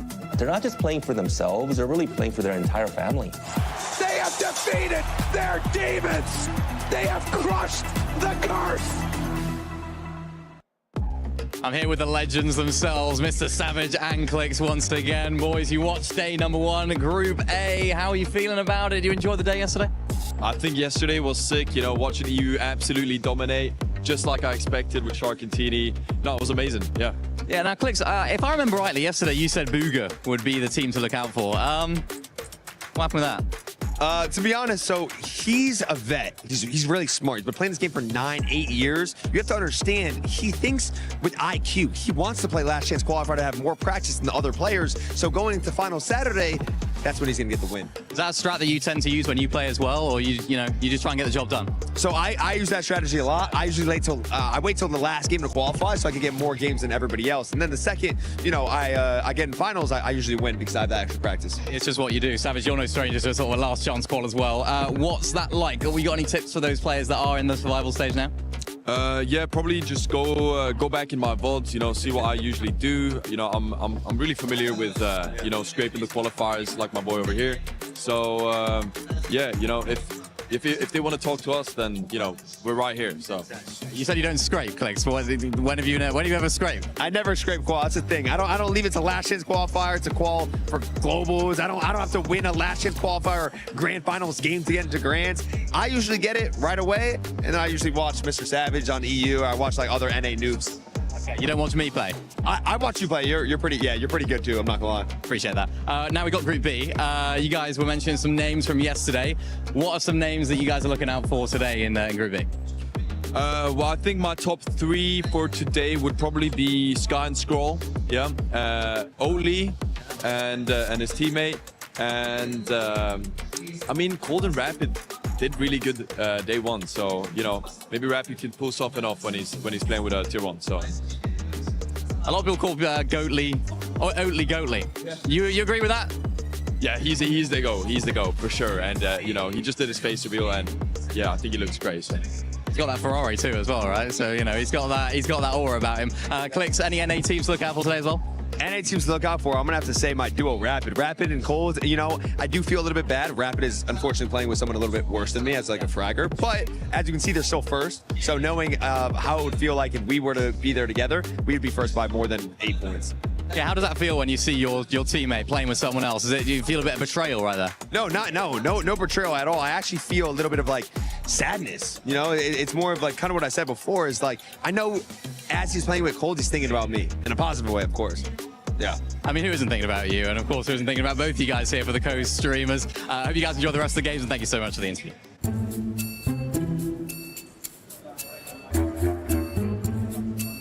What are you doing? I'm practicing my floss. We don't do this anymore. We already 6-7 now. 20, mais 20, mais 20, mais 7. Aí é muito fácil, professor. É 6-7.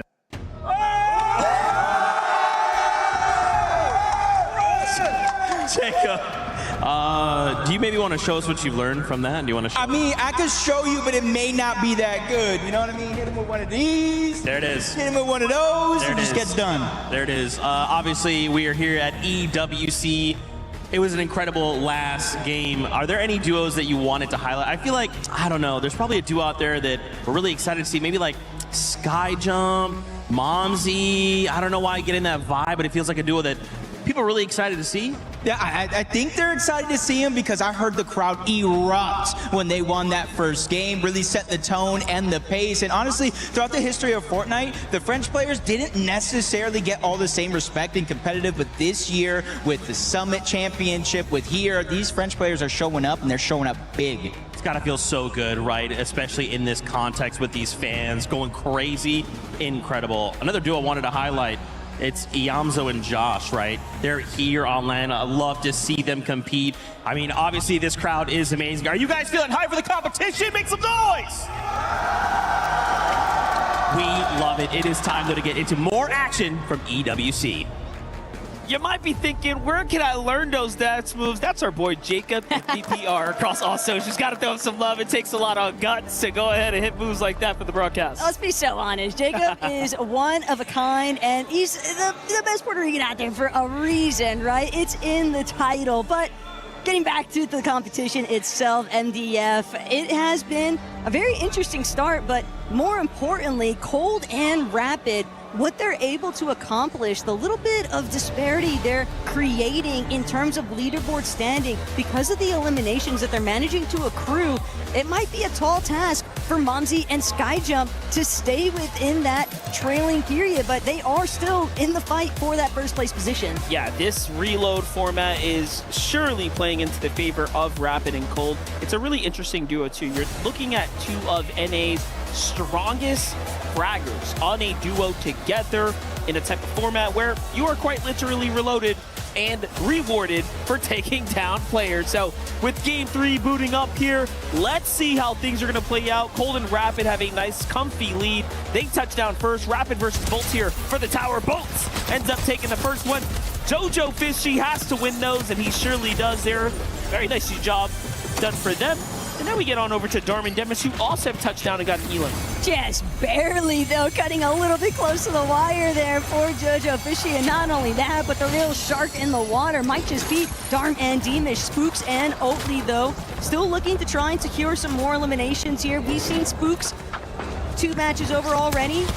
Some decent early game successes, but not gonna keep lurking around. Jojo might just find himself sandwiched between Polish and Australia, but it's Spooks running in, trying to steal it away, has no success.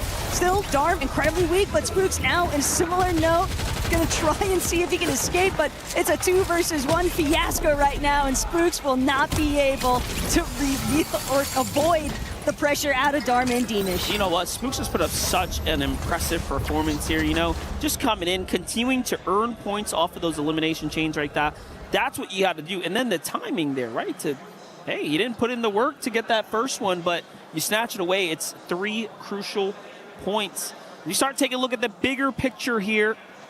The points are, of course, starting to take shape. If you're down in that bottom 3 area, you are in trouble here. And I can't even believe you have Sky and Scroll as a part of the few duos down in that conversation, barely holding on with 33 points.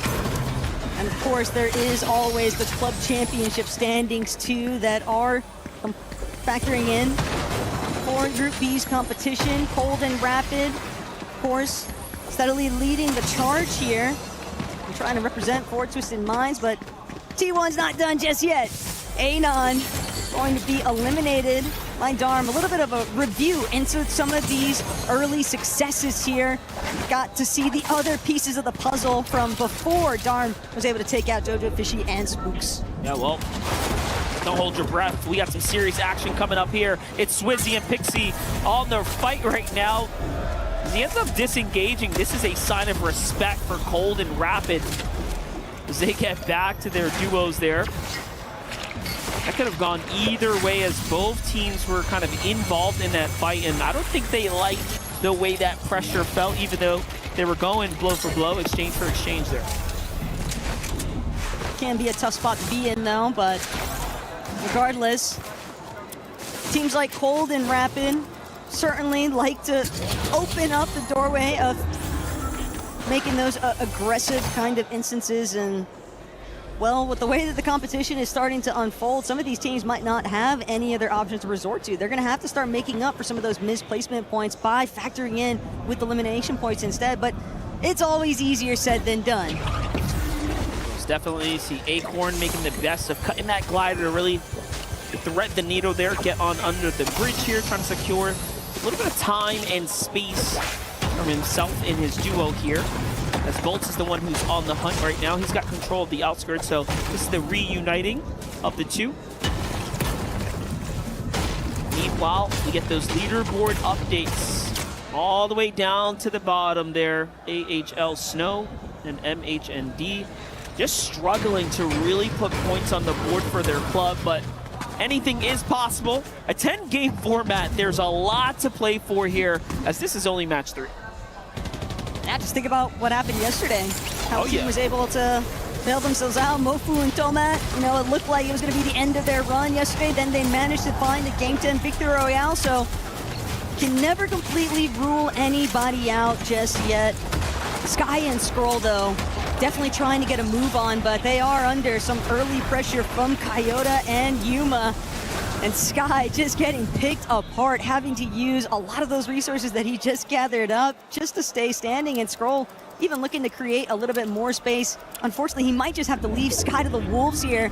And Sky knows he's got a very steep disadvantage to try and contend with, but Yuma and Kayota can't blame him for wanting to just fully collapse. Yeah, I was going to say, you saw that duo really pushing in. Here's Dignitas Kanata and Victor V sticking to that strategy, playing dead side rotates right now. So you get that little update. The V continue to light up. Rapid seems to have backed up his teammate. Meanwhile, Southco from downtown hits a monster shot there. Going to initiate. That Mammoth pistol is so exciting. I'm glad we don't have that in BR at the moment. It is definitely a game changer. Cold and Rapid are still staying so active. Here's your Game 2 winner, still alive here, settling in well. Meanwhile, Zeta's got some serious pressure coming in. Rapid Cold get another elimination. This is it. It just keeps on going the way they wanted to. This is their format. Rapid and Cold have definitely been leading the charge in terms of kind of establishing a standard for Group B's competition. And sadly, Anifio hoping that he can escape. He's just got next to nothing to work with. It is rags versus riches, essentially. And Rapid actually forfeiting the chase is a bit shocking. But at the same time, it's because he knows he's right in the tunnel. I've got him locked away. And even if he tries to surface, we can stake this one out. Yeah. You know, there's other duels down there too, so just try to be careful. Here's a look from Zeta Yuma's perspective as he takes down Sky. I didn't want to really highlight that when I first saw it, but I was hoping that Sky and Scroll can kind of get their footing going. They're trying something differently, playing a little bit more aggressively now since they didn't before. And I think they're starting to sense a little bit of desperation, right? 30 points is really not where you want to be kind of in the first quarter of the games.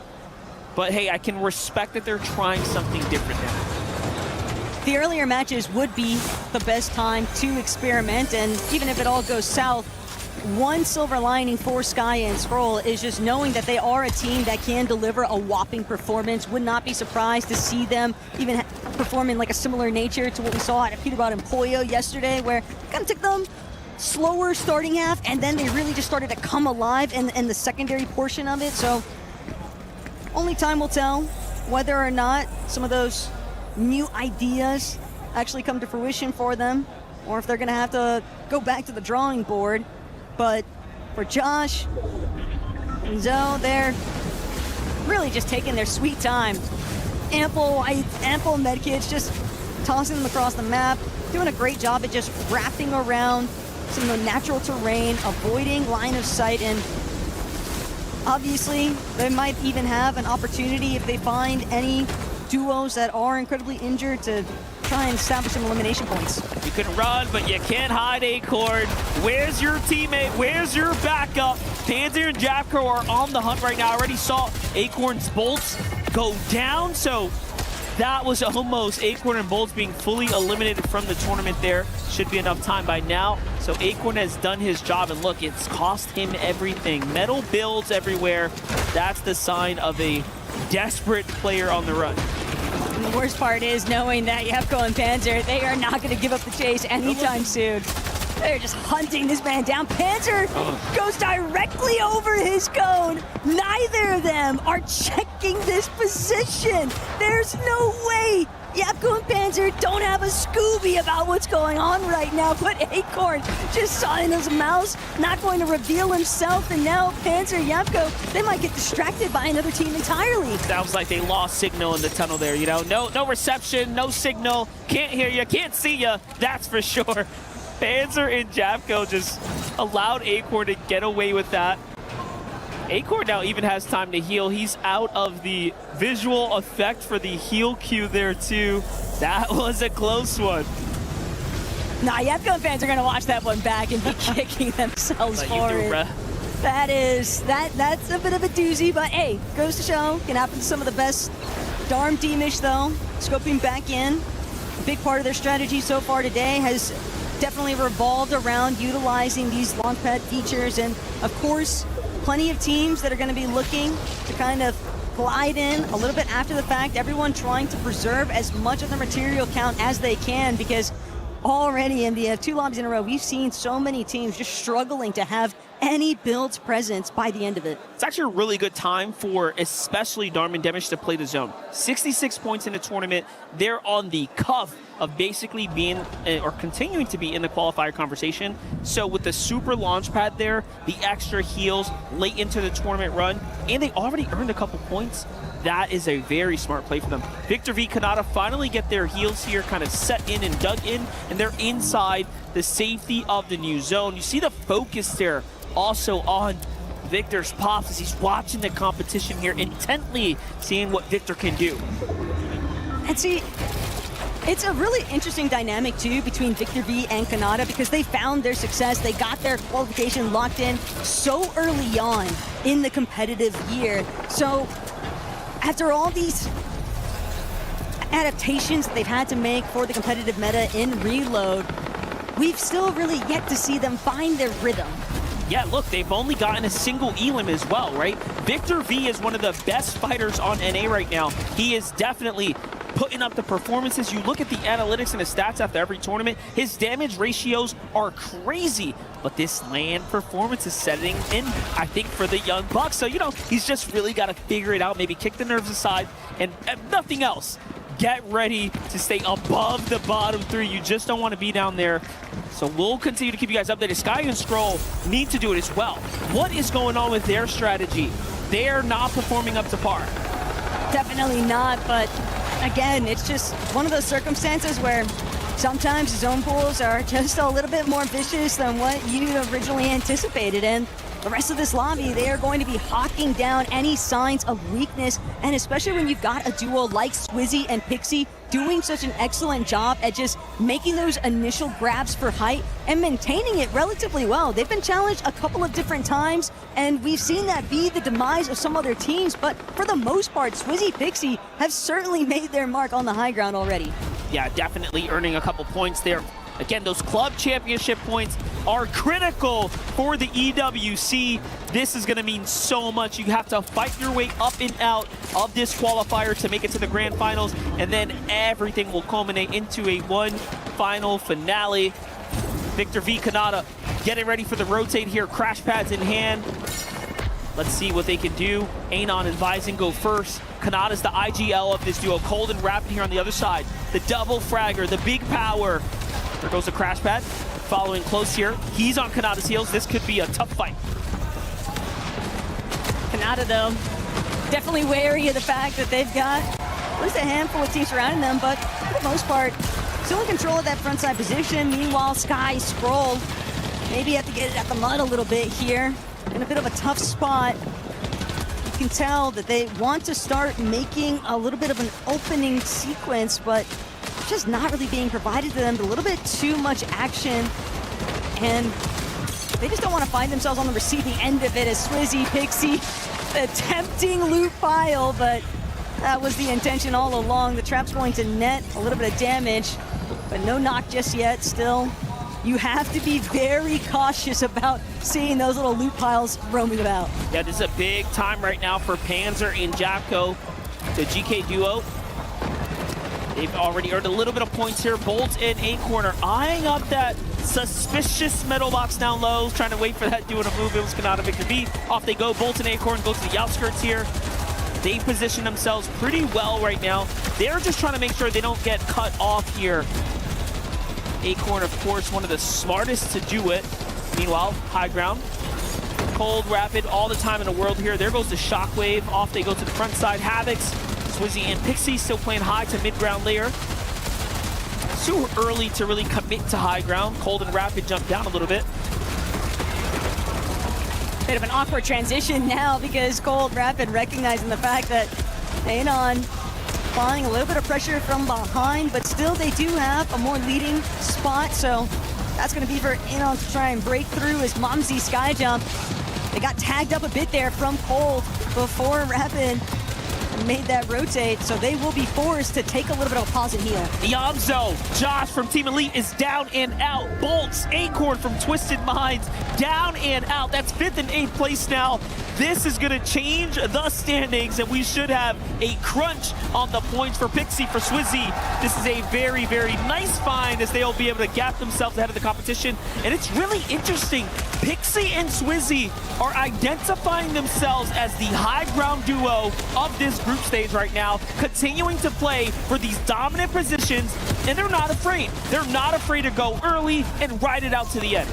They are committing so much so early on, but when you're able to get these stronghold positions and everyone else is kind of just forced into more congested layers, Momsy making the attempt to potentially go up, but he's just not going to be able to actually connect. So Pixie and Swizzy continue to be uncontested on height. Kanata and Victor V, though, starting to get a little bit of momentum building, but they still have so much room to actually break through before the placement points really start to factor in here. Demish Darm finding a 4th elimination here, and they know every single one of these points counts. This is the most important part of the tournament right here, right now for this game. Start earning placement points or you will be set behind. Salco's going to be the next duo to fall there. He's down and out. Cold and Rapid still playing that mid layer. They haven't quite gotten the refresher though. Notice that Cold is starting to gas out on material. Meanwhile, Pixie, Swizzy, the early high ground take proved to be a smart move. He still has 5 missiles in the rocket launcher. Down low, our friend Solo, sky jump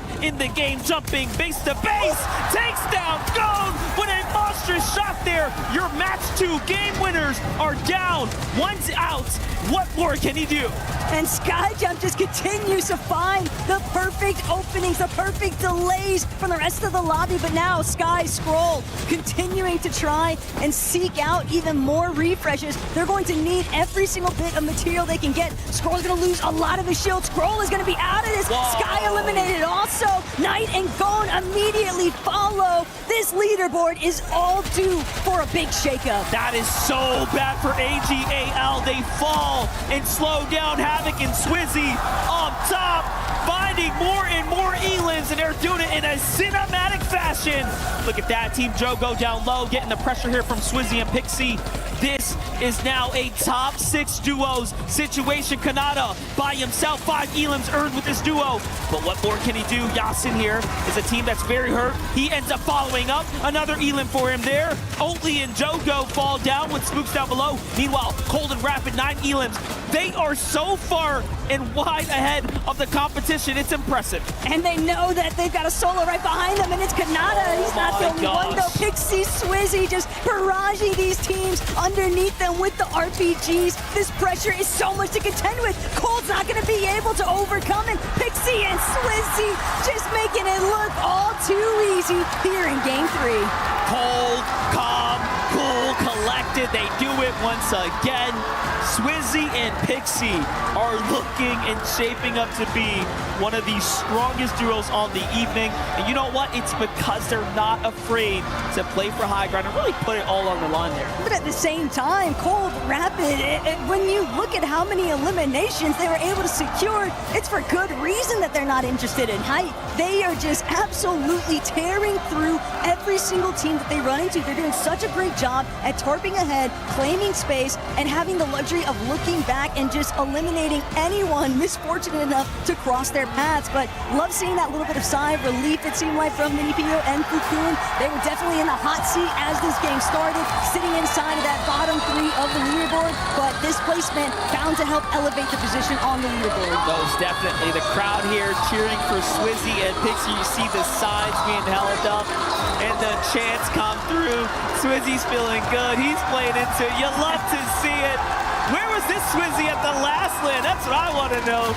As Pixie is also basking in the moment. This is just lovely stuff here. Team Havoc's definitely got to be very happy with their performance so far, and if Swizzy and Pixie can keep it up, you never know. Cold Rapids, sure, they might be securing the eliminations, but they're taking a lot more risk by staying inside of those more congested areas in comparison to Swizzy and Pixie, who are still netting a decent amount of eliminations in a stylistic fashion to find these strong placements too. Yeah, Fuku, we saw there in the highlights with Mini Pollo, actually ended up finding their stride, finally really getting their foot in the tournament here, jumping themselves significantly up and out of those somewhat dangerous positions down low. Same can be said for Victor V and Kanata, who we saw also finally make an endgame, but the upsets surely are going to be for Elite's Iamzo there. We saw that too. They fell super early, really kind of allowing other teams to, you know, have a chance.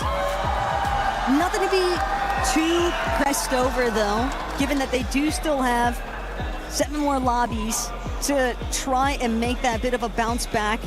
But yeah, you just don't want to find yourself sinking during these earlier phases, because it does become all that more complicated to actually cement yourself inside that top 7. I mean, think about Kayota and Yuma, a duo that was just at the cutting line, I believe, before that lobby had started, and now finding themselves just slightly pushed out from the threshold. Yeah, also Acorn and Bolts, you saw they're kind of slipping down, falling very early, just allowing other teams to go ahead and shuffle around.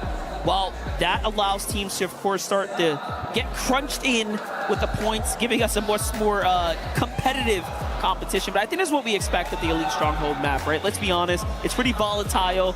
Going into this Slurp Rush, the next map, you know, that is going to really shift things up. You know, I'm pretty much done with Cold and Rapid at this point. They're doing this on Elite Stronghold. I don't want to see what they're capable of when things are a little bit more streamlined in the other map. And it's crazy to think about too, because there is that like mini competition that's been building between Cold, Rapid, Swizzy, Pixie, and yet we're still seeing a very comfortable lead from Cold and Rapid because of how many more eliminations they've been able to rack up.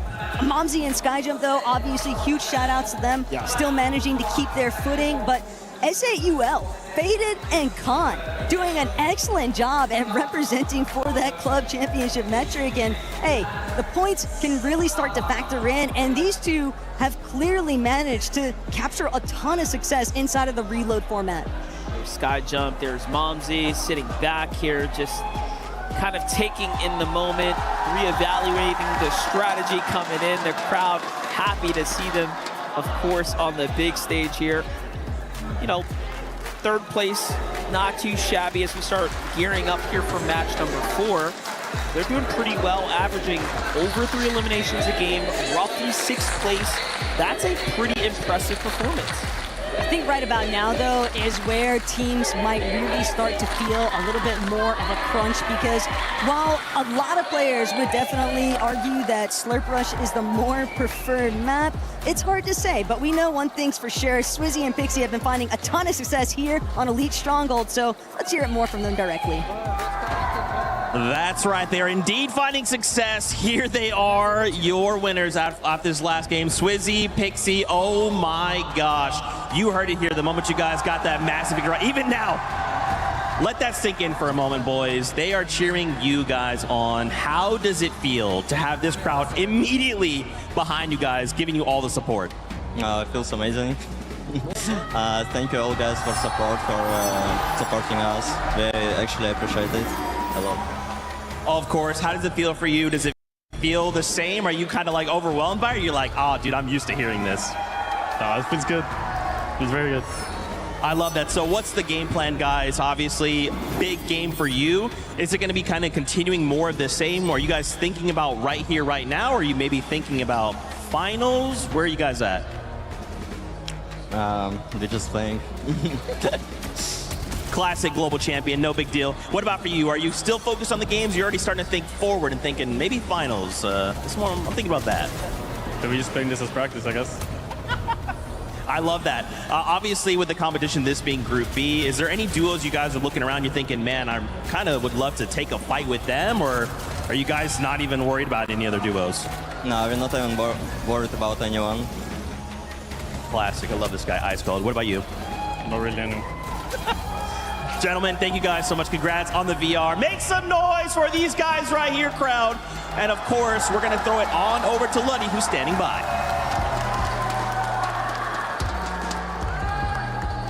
And I'm here with Skyjump and Mumsy. Guys, congratulations. I'm going to ask them some French questions, of course, because we're in front of a French audience, but don't worry, I'm going to translate for you. Première question. Bon, ça s'est plutôt bien passé. On dit souvent que pour un tournoi, il faut faire une bonne entrée en matière. Première game, top 1. Comment est-ce que tu te sens après cette première game? Réussir la première game, qui est souvent la plus difficile, entre guillemets, c'est toujours un bon moyen de rentrer dans le tournoi. Surtout que c'est 10 parties, donc c'est pas une course, c'est un marathon, il faut gagner d'autres games. So, of course, winning the first map, I asked him how he feel about winning the first map because, of course, in a tournament like that, you have to be big at the beginning. He say it is the hardest game to win, so we're really happy to do it, but it's a marathon. We know we have other game to win, but it was a good way to start the tournament.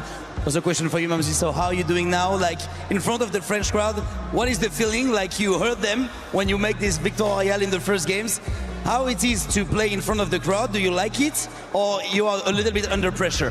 Donc la question que je te pose, c'est, vous avez gagné, t'as entendu le public exploser, je pense, en même temps que vous quand vous avez pop-off. C'est plutôt stressant, plutôt, ça te fait plaisir. C'est quoi le ressenti de jouer devant un public français? Franchement, au début, c'était un peu stressant quand je venais de rentrer. Après, passer les 5 premières minutes, directement, t'es dedans. Et dès qu'on a top 1, je chantais que voilà, c'était pour nous, quoi.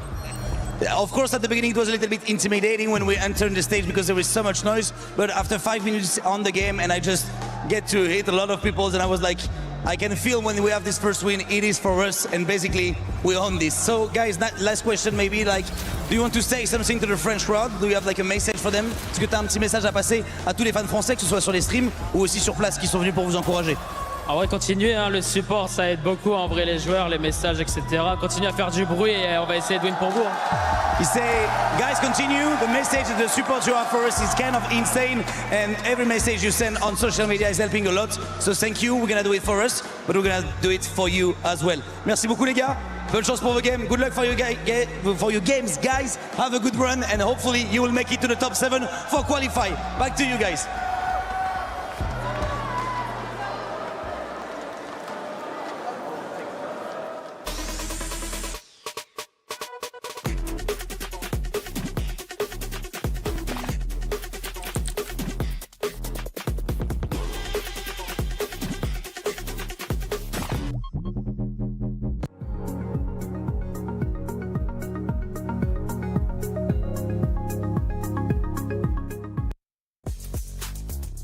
To check in with Trav because you've got some CC updates over in Crossfire. Who's in, who's out, what's going on? Well, at the moment, it's Na'Vi, Vitality, and AGL who have made it to the top 8. The quarterfinals have just started now, and we'll play through them all today. So we'll see if any of them manage to get to the semi-finals. But even bigger news for the teams who are out.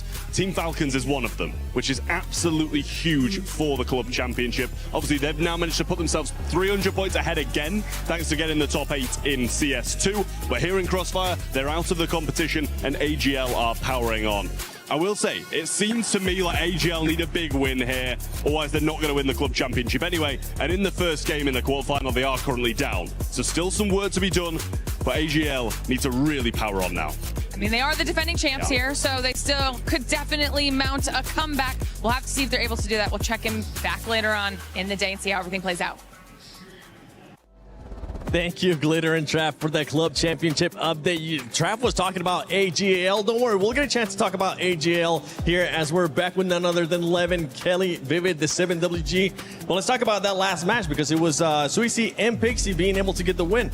Yeah, I really like that we had an opportunity to actually get an interview with those guys because me and Levin were kind of watching Swizzy up on the high ground, right? Using those dualies, those pistols to kind of allow you to kind of float in the air. And me and Levin looked at each other like, you know, he's been really loving those pistols lately, and kind of the sentiment that me and Levin kind of came to the conclusion, Swizzy's just up there having fun, man. He's having fun playing this Fortnite. I mean, you know, when you look at how they played in Battle Royale of late, it's been not height focused at all. We've seen a lot of them just trying to focus on mid ground, low ground. I think they understand here in these Elite Stronghold lobbies, especially even in Reload in general, they want to be aggressive for height. It's how they ended up qualifying in the first place earlier on in the year. They were very aggressive up on high. And I don't know necessarily if this is a prioritized weapon, but using that rocket launcher as well just allowed them to apply more pressure onto the low ground. I actually was one of the games where I didn't see too many players trying to steal high, and I think that's just from how dominant they were holding that high ground. And speaking of dominance, of course, Cold and Rapid with their eliminations have been at the top of the leaderboard in the first two games, but Swizzy and Pixie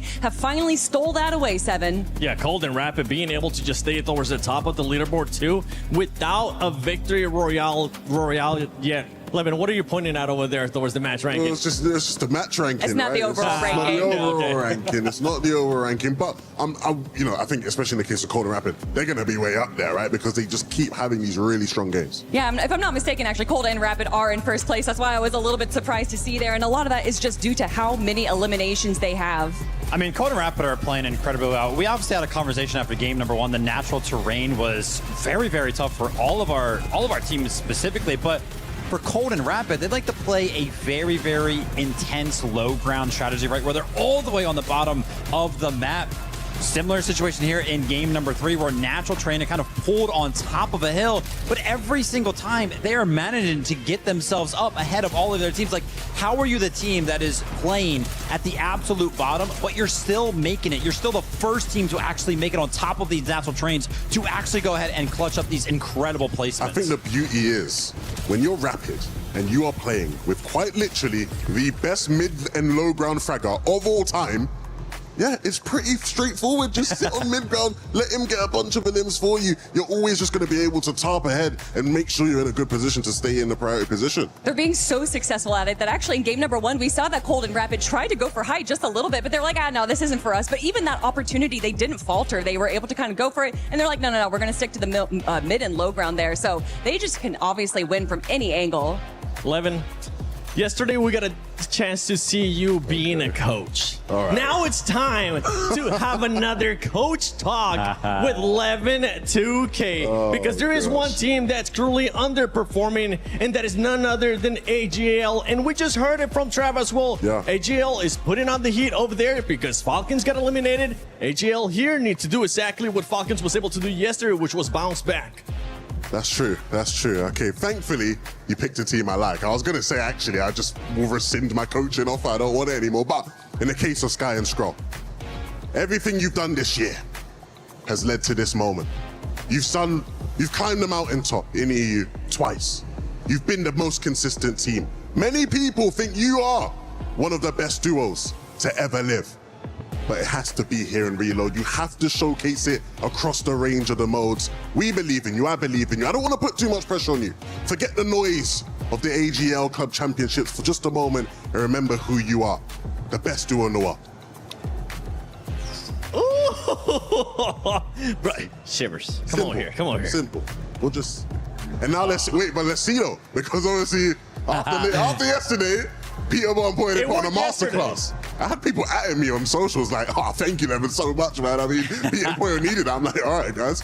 Let's see if Sky and Scroll can step it up now. Well, luckily for us and luckily for you too, after that coach talk, we still have 7 more games to go. But let's take a look at the overall. As Twisted Cold and Twisted Rapid are currently in that first place because of what you were saying, Kelly, earlier. Those eliminations are coming out. I mean, we've seen them from the start. As soon as they're going off spawn, they're getting at least 2-3 eliminations every single time. And I think game 2 was a little bit more passive, but still able to grab a handful of eliminations. And then in that last game, 10 eliminations for them. And they didn't even get second place. I think they ended up that game in third. But for me, Vivid, what really is shocking me about this leaderboard right now is how many smaller regions we have represented in our top 10 right now. We got Oatly, we got Yuma, we got Gone, we got so many players. I just was not expecting to see this so early. I mean, you want to talk about smaller regions. Levin, I think you might have something to say about this one, right? NA West, quote unquote, Canada and Victor V up there in the top 7. So good to see them have a good game 3 to make sure that they kind of stay in contention. Would love to see Acorn and Bolts kind of join the ranks because this top 7 right now, pretty EU heavy. I mean, the whole tournament's been easy, guys. I don't know if you've been paying attention. I mean... Hold up. Let's wait till we get to finals, all right? Yeah, all right. I mean, I think we will have a great final for sure. It's going to be filled with a lot of the best EU teams. Well, we do get to see a little bit of Brazil there with Furia being able to get at least one victory royale. I know you were heavy on Brazil yesterday. Let's see what's going to happen with them today. No, I'm really impressed by Gon, right? Gon in particular is a player who I've been a big fan of since obviously he played at Globals in 2024. Kelly, we were talking a lot coming into this competition. I said my team from the Brazil region was Leo and Romero. You said you had, Gon, and I feel like both of them are impressing so far. And this is something that's honestly often talked about, of how Brazil is, we call these all like smaller regions that aren't EU or NAC, but Brazil has to be the best region out of the smaller regions. And time again, they try to prove themselves as one of the big ones. That being said, though, take a look at this second page, right? You're like, oh my gosh, like Josh and Yamzo, a team that is so good. How are they in 14th place? To be fair, right, if you take a look at fifth place has 97 points. So the difference right now between fifth and that 14th spot location is actually just 23 points. So we are still very, very close. Of course, we haven't played that much Fortnite yet today, but do not be worried if you see some of your favorite teams kind of on that second page or further down the leaderboard than you might think. Still a lot of Fortnite to be played. Yeah, we just saw Fu and Mini Pio actually being able to bounce back too after those first awful 2 games, because we gotta call it how it is. Those first 2 games were awful, but they were able to secure at least the 4th place here in this last one. It is better late than never. I don't care if it was off on the first 2 games. The fact that they were able to get 2nd place against the likes of Cold and Rapid that got 3rd place in that game, that to me means so much more than having our first 2 good games. Yeah, and I'm glad they actually just celebrated, right? We got all these EU players who are just like, yeah, nah, winning's just like, well, man, I ain't got to celebrate a win. These guys come forth and they're like, yeah, bro, like, let's do it. Again, a team who their vibes are immaculate. Mini P, I feel like every time he's at these lands, he's always just so grateful to be a part of it, right? He always exudes that type of energy, and you really feel it here. Like, even in that game, Levin, we were watching the reactions after the game, and it's like Swizzy and Pixie won, and they were just like, oh, yeah, whatever, you know what I mean? Just stone cold. Yeah, just do some free builds or whatever. Then Mini Poyo and Fu, they were the ones that are excited. They were the ones that were kind of getting emotional there because they picked up that 2nd place. So just incredible stuff to kind of see them on the stage doing well. All right, we got a chance to get a coach talk earlier, but now it's time to do our pick'ems, and you can do your pick'ems at home too. Don't forget that you can go to the EWC Play app and put in your pick'ems, put in your predictions, and I'm gonna put y'all on the spot. And the one we're gonna be going with is none other than AGL, because they were in 17th place there, and it's a team that needs to bounce back. So after that coach talk, Levin, where do you have them finishing in the next match? Ooh, in the next match, I think we're gonna see a top 3 from them. And I think we'll see a top 3 on the day still. I think they won't quite, burst their way into 1st place, but I think I could see them still finishing 3rd. Kelly? I'm going to say 5th place for this game, but this is the start of the change. We're going to see them climb up to 2nd place at the end of the day. Listen, I think it'd be a little bit too obvious, right? The theme that we saw yesterday, P Brown and Poyo, oh, they were like in 17th place, and then it was after the 3rd game where they really started to heat things up.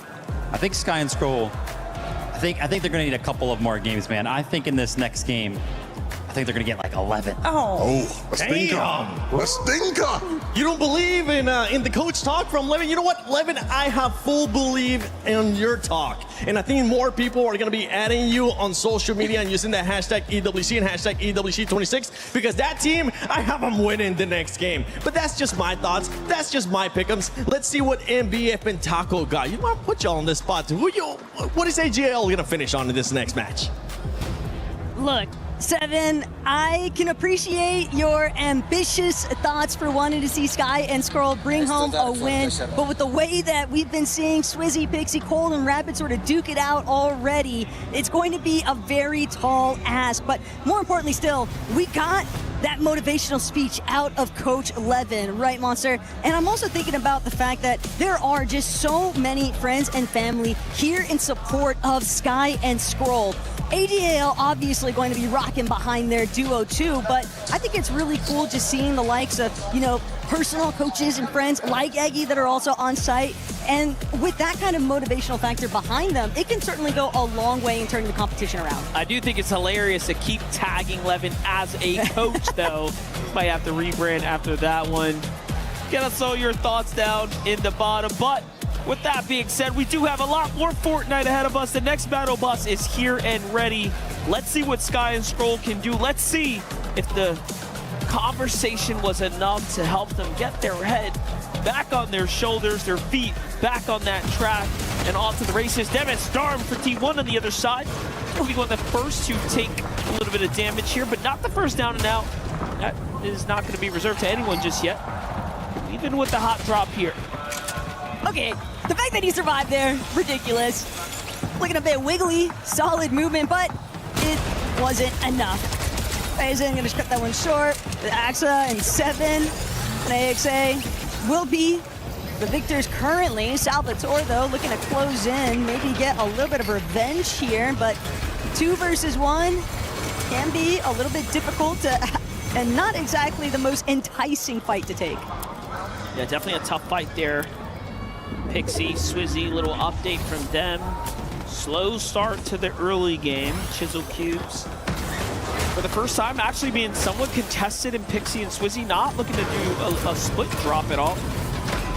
Meanwhile, Zeta's Coyote finds Rapid there, so already an exchange of blows going on around the map here. Yuma and Coyote putting it all on the line. This is super risky, but what a play from Coyote. The RPG into the shotgun follow-up. That's a monstrous moment there for Coyote. That's it, to keep him in the game as well. 2 elims now, and they will live to see another day. Literal hero shots there by Coyote, and Yuma just able to place that full trust into his duo, that he would be able to connect on the most important shots there, because sure, it wouldn't have been the end of the world for Yuma to be fully eliminated, but it would have been a bit more annoying, that's for sure, because so many other players suffering that reboot circumstance around the map. Cold already finding his first elimination also here at Elite Experiments, and Cold, when left to his own devices, we've been seeing him toss up time and time again so many high elimination games. It's really interesting, like for whatever reason, the way this battle bus played out, he did not go as aggressively in the early game, and it's looking more like a game 1 kind of slow burn approach here to the lobby. Take a look at that bigger picture. You see how the zone's starting to play out, that nice comfortable spread happening here. This looks more like some standard Fortnite action, but with that being said, don't worry. Let's just watch it again. Let's just see how Coyote find that first elimination. That's how he, of course, took down Rapid. And then this one right here. What a shot. There it is. Impressive stuff, that's for sure. And Salvatore, yes, and they have managed to pick up 1 elimination. So a little bit of a pause in the action now for these 2, but Salvatore might still be on the hunt.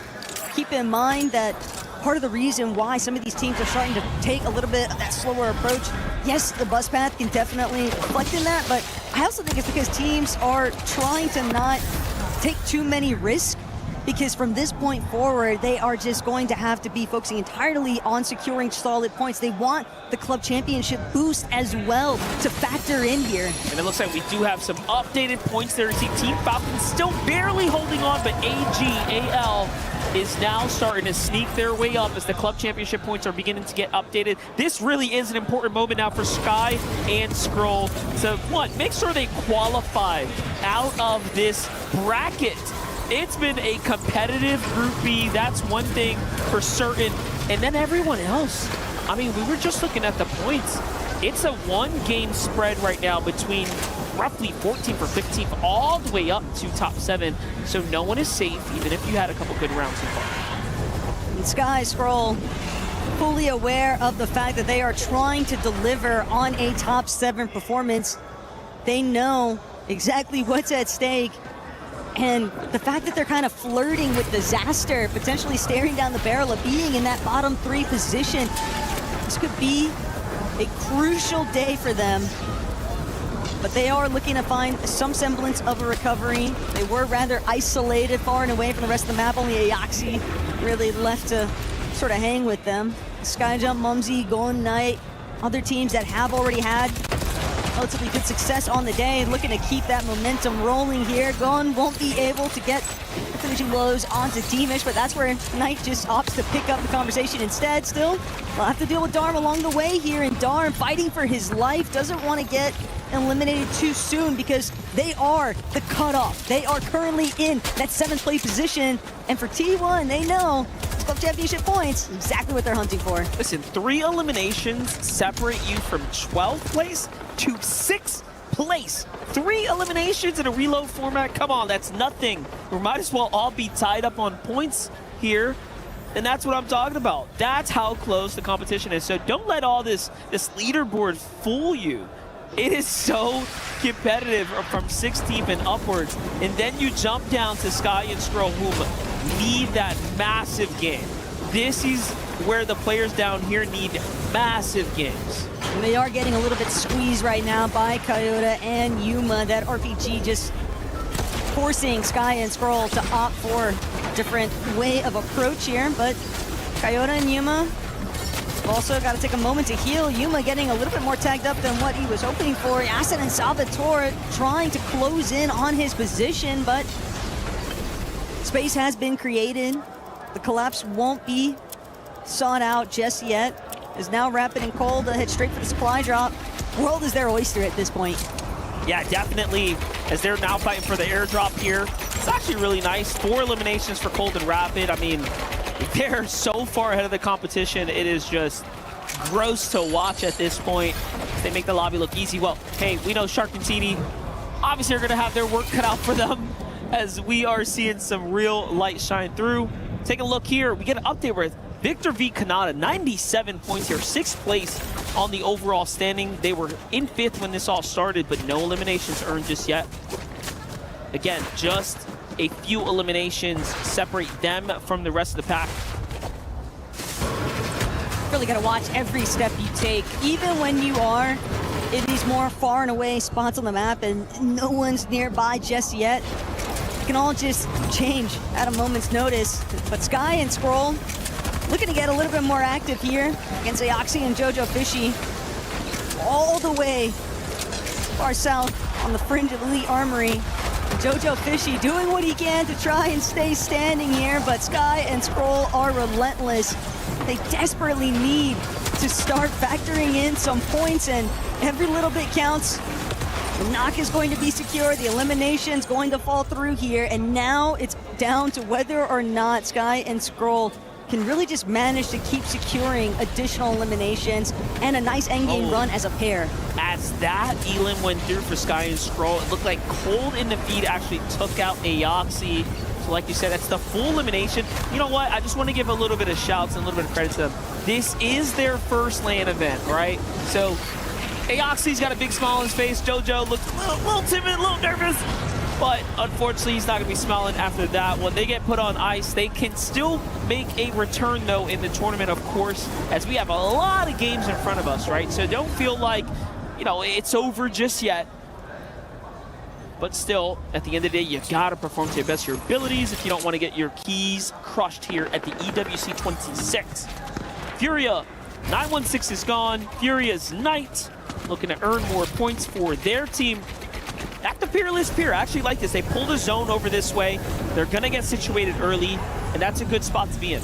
And what's also impressive is that when you think about how that very first lobby for going to Knight, and they were just kind of going through the blender, getting chased down nonstop, and ever since they found that Victory Royale recovery point, and in a very similar fashion to having a very unsuccessful early game, it just seems to give them all new kind of confidence, and they're just not suffering from the same sort of aggressive factors that they initially struggled with.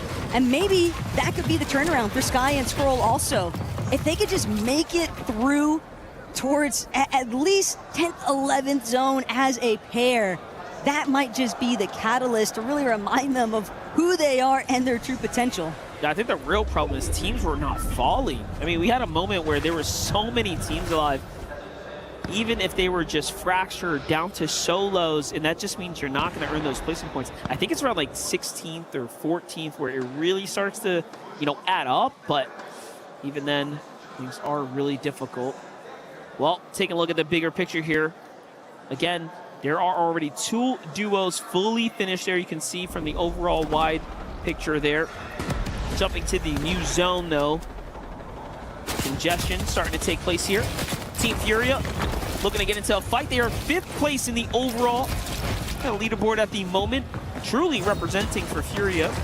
But still, they are, I'd say, gapped away, right? They need that big game to kind of get in the more cushion kind of room. They can kind of ease up a little bit, but that's what happens when you can win a round. And to be fair, only a few more teams need to actually go down for those placement points start factoring in. Sure, it might be slim at only 3, 4, 15th and onwards, but it starts to accrue. It really starts to mount up here, and Sky, Scroll, fully aware of the fact that all eyes are on them in today's competition. But obviously, with the club championship picture overall, it is a team effort. So they know that if they're able to just kind of deliver it on the Fortnite front, it could go a long ways overall for Week 7 EWC. Well, we heard the speech from Levin. We're getting towards that end game. This is where we'll see if the words of encouragement, the words of support from the fans and the coaches alike are gonna come through. Yuma, Coyote have the most interesting position here in this end game. That countdown is starting to happen here. Reboots are no longer active here, and now Swizzy and Pixie get the most primed opportunity to open fire onto Darm. Darm's out. Demis is right behind him, and there it is. Reboots are disabled. Scroll is the one who gets the elimination credit with Sky. That's going to be a full teammate taken out. Wow, that was a big delivery, though, for Sky and Scroll. Anything that they might have been missing or hurting for, Division Darm just handed right over, and it's partially due to some of that pressure coming out of Swizzy and Pixie, but hey, sometimes you're just in the middle, sandwiched between teams that are ready to just find those opening shots here. And for Sky and Scroll, 4 eliminations. They're starting to pick up the pace here. Signs of life towards the front side of zone. And look, I don't want to get ahead of myself, MDF, but it's this is good. the Sky and Scroll. It's looking good. You can say it. You can say it. It's looking good. It's actually looking too good at this point in time. I don't know if I like it too much, as AGAL have so much pressure on them. But Mobsy on the other side looking pretty well here. Sky Scroll continuing to keep the pressure up, this time onto the French duo Mobsy. And of course, Sky jumped there, end up pushing them down. See in the distance, again, still all of the notable names still up and running. Zone number 7 now is going to start officially closing here shortly.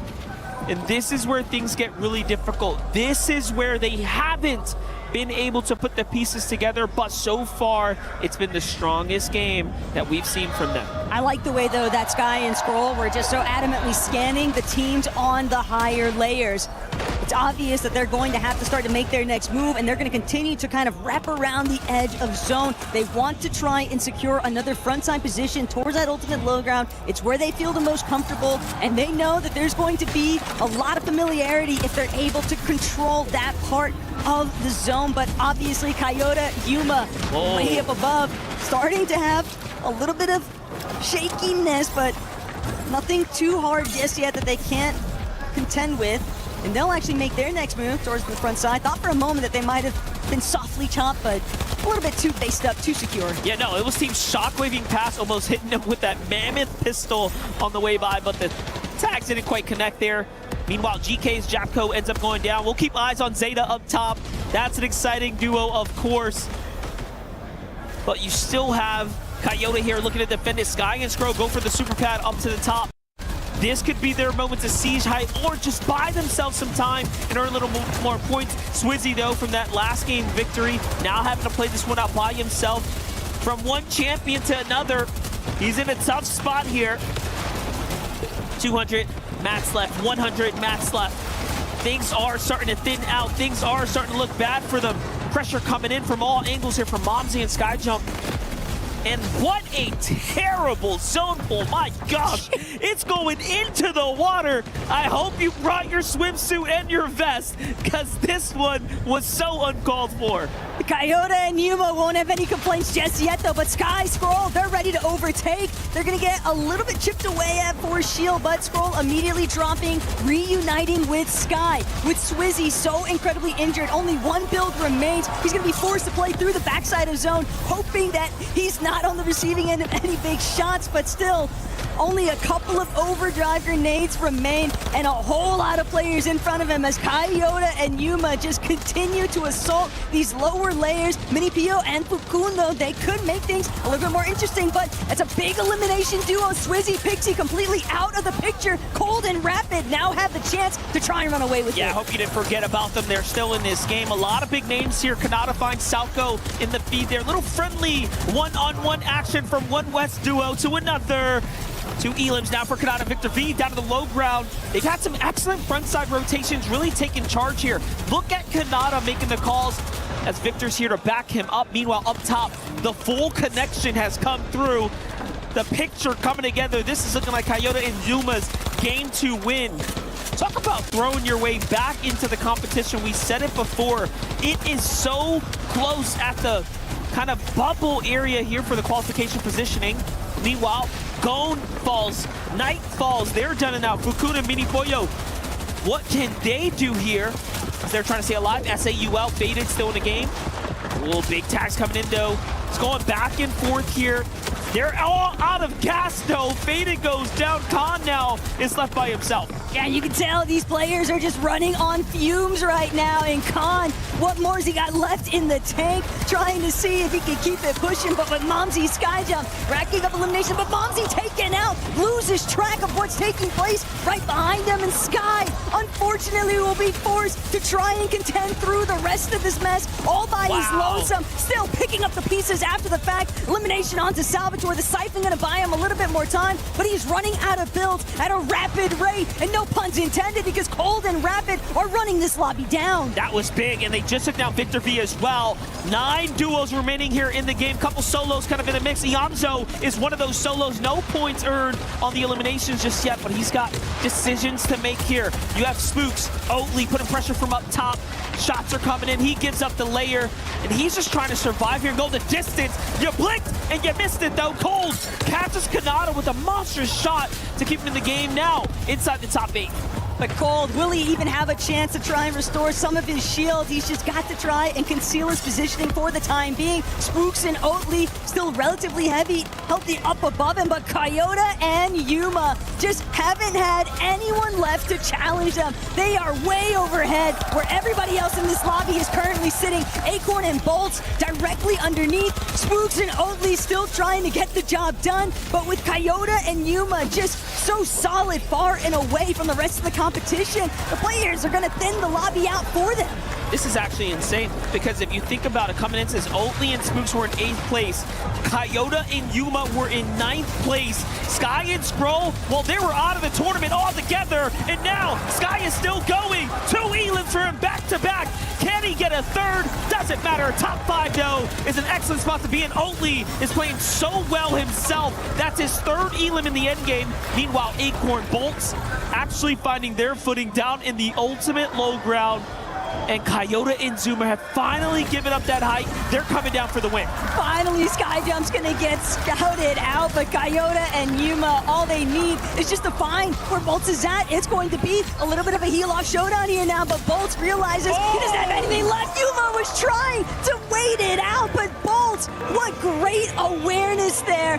Immediately capitalizing on the opportunity. Strong victory royale for some of NA's best. Not only that, both of those duos were in that sickness territory. You saw the HP falling super quickly. Bolts recognized it immediately, cancels the medkit, says, I gotta go for this. I can't stay here. And that was the difference maker for him. Still a really strong showing though from Yuma and Coyote. Maybe mildly disappointed because they really look like they were setting up for the perfect victory royale, but it's just so many points to accrue. And when you think about how many teams inside of that top 5 even were already being eliminated so early on, outside of Cold and Rapid, but more importantly still, AGAL, a little bit of relief because it might have been Sky as a solo, but it was still a top 5. Look at Oatly cook as well. There's a shot from Bolts. You love to see it. Also afterwards, he was trolling, trying to act serious, but he was actually having a good time. He then loosened up there. Here's Victor V after that game. A big round for them nonetheless. They were relatively consistent And you know what? I gotta say, I think the Levin speech was overall a huge success. I don't know if it was just meant to be, but Sky and Scroll definitely showed us a little bit of life.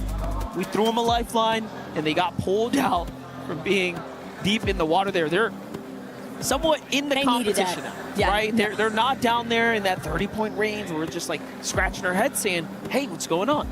It's just crazy, though, when you really boil it all down, because one solid endgame placement and a handful of eliminations really is enough to just leapfrog your way on the leaderboard. And sure, while they're not within that top 7 threshold just yet, they are still so much closer. And if they can keep finding those kinds of deliveries for overall point buildups, that's just going to put them in an excellent spot. But obviously, we've got another match to go before we reach the true halfway point on the day. So make sure to get a couple of refreshments, and we'll be right back.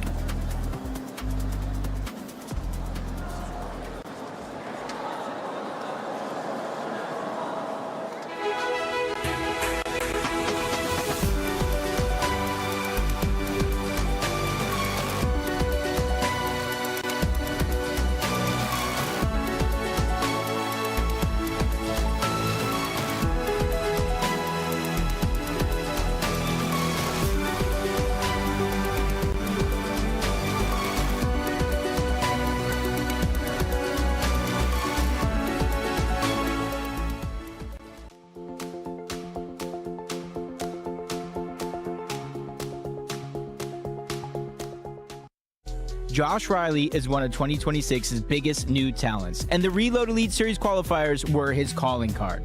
In late 2024, unknown player Josh first turned heads beating Clicks in a 1v1 to win a gaming PC.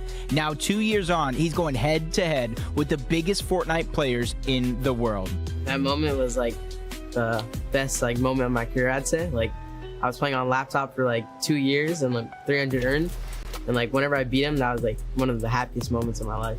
I think it definitely helped me with like brand and like my story. But I think eventually I would have gotten that good, but it like definitely sped it up because I wouldn't have gotten a PC. So in less than a year as a competitive Fortnite player, Josh has qualified for 3 FNCS Grand Finals, but the Reload Elite Series qualifiers are his biggest achievement yet. That's a big shot, but Josh is that much bigger. They take the game out of their hands. It was a trial by fire, but Josh and teammate Iamzo rose to the challenge, taking second in 2 stacked NA Central lobbies to qualify for Paris. We were playing for the qual to this. We were in the last game, we got a shockwave launcher. We were like 4th place, so in the qual. We shockwave launched Kanata into the air, who was in like 5th place, and we beat him. That was kind of guaranteed our qual, and it was just like, yeah, I was really excited. Side angle, shockwave coming out from Josh, sends rapid packing. For Josh, the Reload Championship is the biggest stage of his competitive career, an opportunity to show the world what they glimpsed during the qualifiers. It'd just be a great experience, you know, like playing in Esports World Cup. Like, if I'm uncontested, I want to get like top 3, but if I'm contested, like, I think we can like pull it top 10. I'd be happy with that. On the hunt for his first title, all eyes will be on Josh to see if he can deliver when it matters most.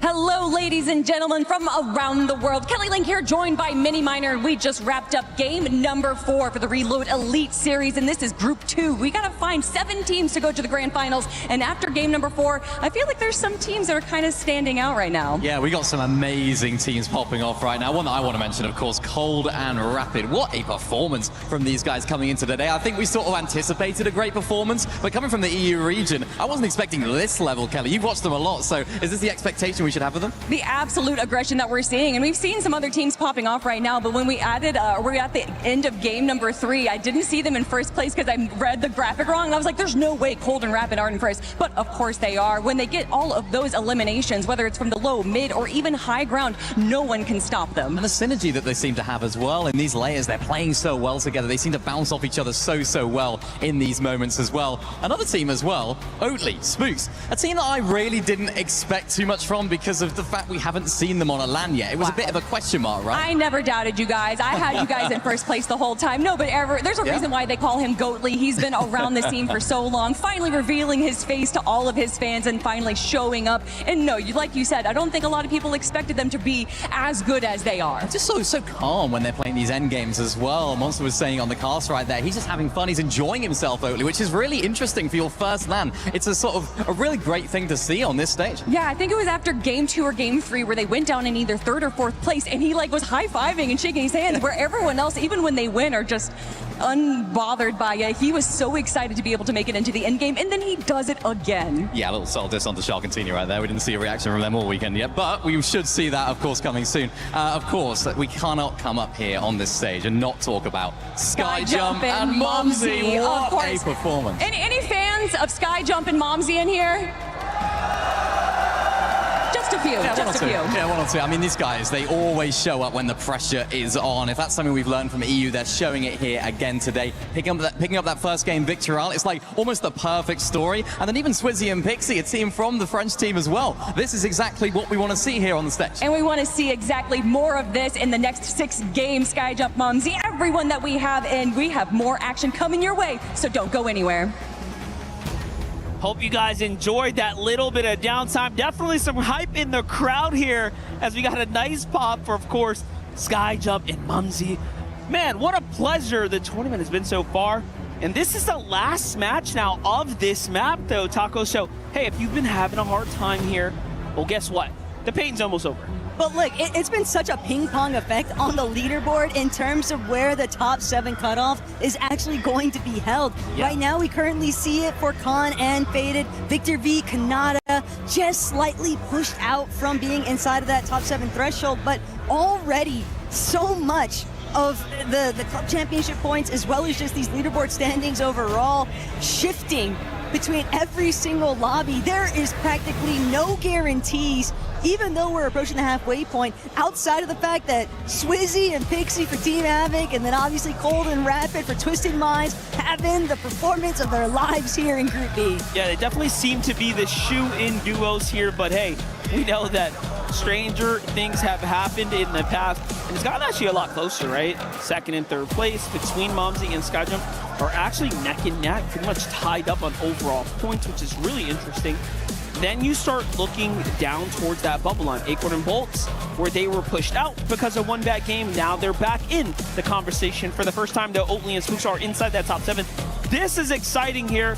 Match number 5 of the Elite Stronghold is kicking off, and we're off to a hot start. Unfortunately, Joe goes. Spooks there couldn't quite get those points he was looking for. This has been the strength of this duo, is trusting in Spook's performance in the early game, but right now it's Salvatore who's like, wait a second, we need to get back in this tournament. And this is honestly kind of a nice little resurgence out of Salvatore and Yasin, the original starting point of the day. You know, they haven't been doing horribly by any means. Their worst placement being 11th, but you're just going to need to have a lot more top 5 consistency if you really want to consider yourself a little bit more safe. But they have been making headway in terms of getting closer and closer to that top 7 position. Yeah, most definitely. All things considering, they are flying back up. Here's a little update back to the Chisel Cube. Swizzy and Pixie have no longer been dropping aggressively. Now they're just kind of easing up here. They're like, all right, we got our lead. We just got to make end games, kind of keep doing what we're doing, and the rest should be history. Meanwhile, get to look at, again, a little bit of that start of the round here, what it means for VSN Salvatore and his duo. This is allowing them to really be inside the top 10 just after those couple of eliminations being secured there. Then they get another one onto Toyota right afterwards. So teams got to be careful not to be fully eliminated at this point. MHND finally earning themselves a little bit more points, given that they have had the toughest time this evening for the AHL club. Victor V, Kanata in an early fight here. Victor losing to Salvatore, but I don't blame him. Salvatore is just firing up right now as he is quite literally crashing on the lobby, playing absurdly well. Yeah, Salvatore, who are you feeling like? Because he is doing his own thing right now, but that was also kind of a rare miss out of Victor V, but Salvatore, he's not done just yet. MHND might just be next in line to be added to the count here. Salvatore hunting for his 6th, and never mind, he might even be able to secure a 7th should he get the elimination onto MHND. Snow maybe even considering, should I even try and poke my head forward, gauge whether or not I can get a nice little shot in on Salvatore's defeat, but Salvatore just on his own kind of warpath, 6 eliminations, and he's not done. It's like he's living up to the name. Just popping off right now. 6 elims, putting his team on his back here.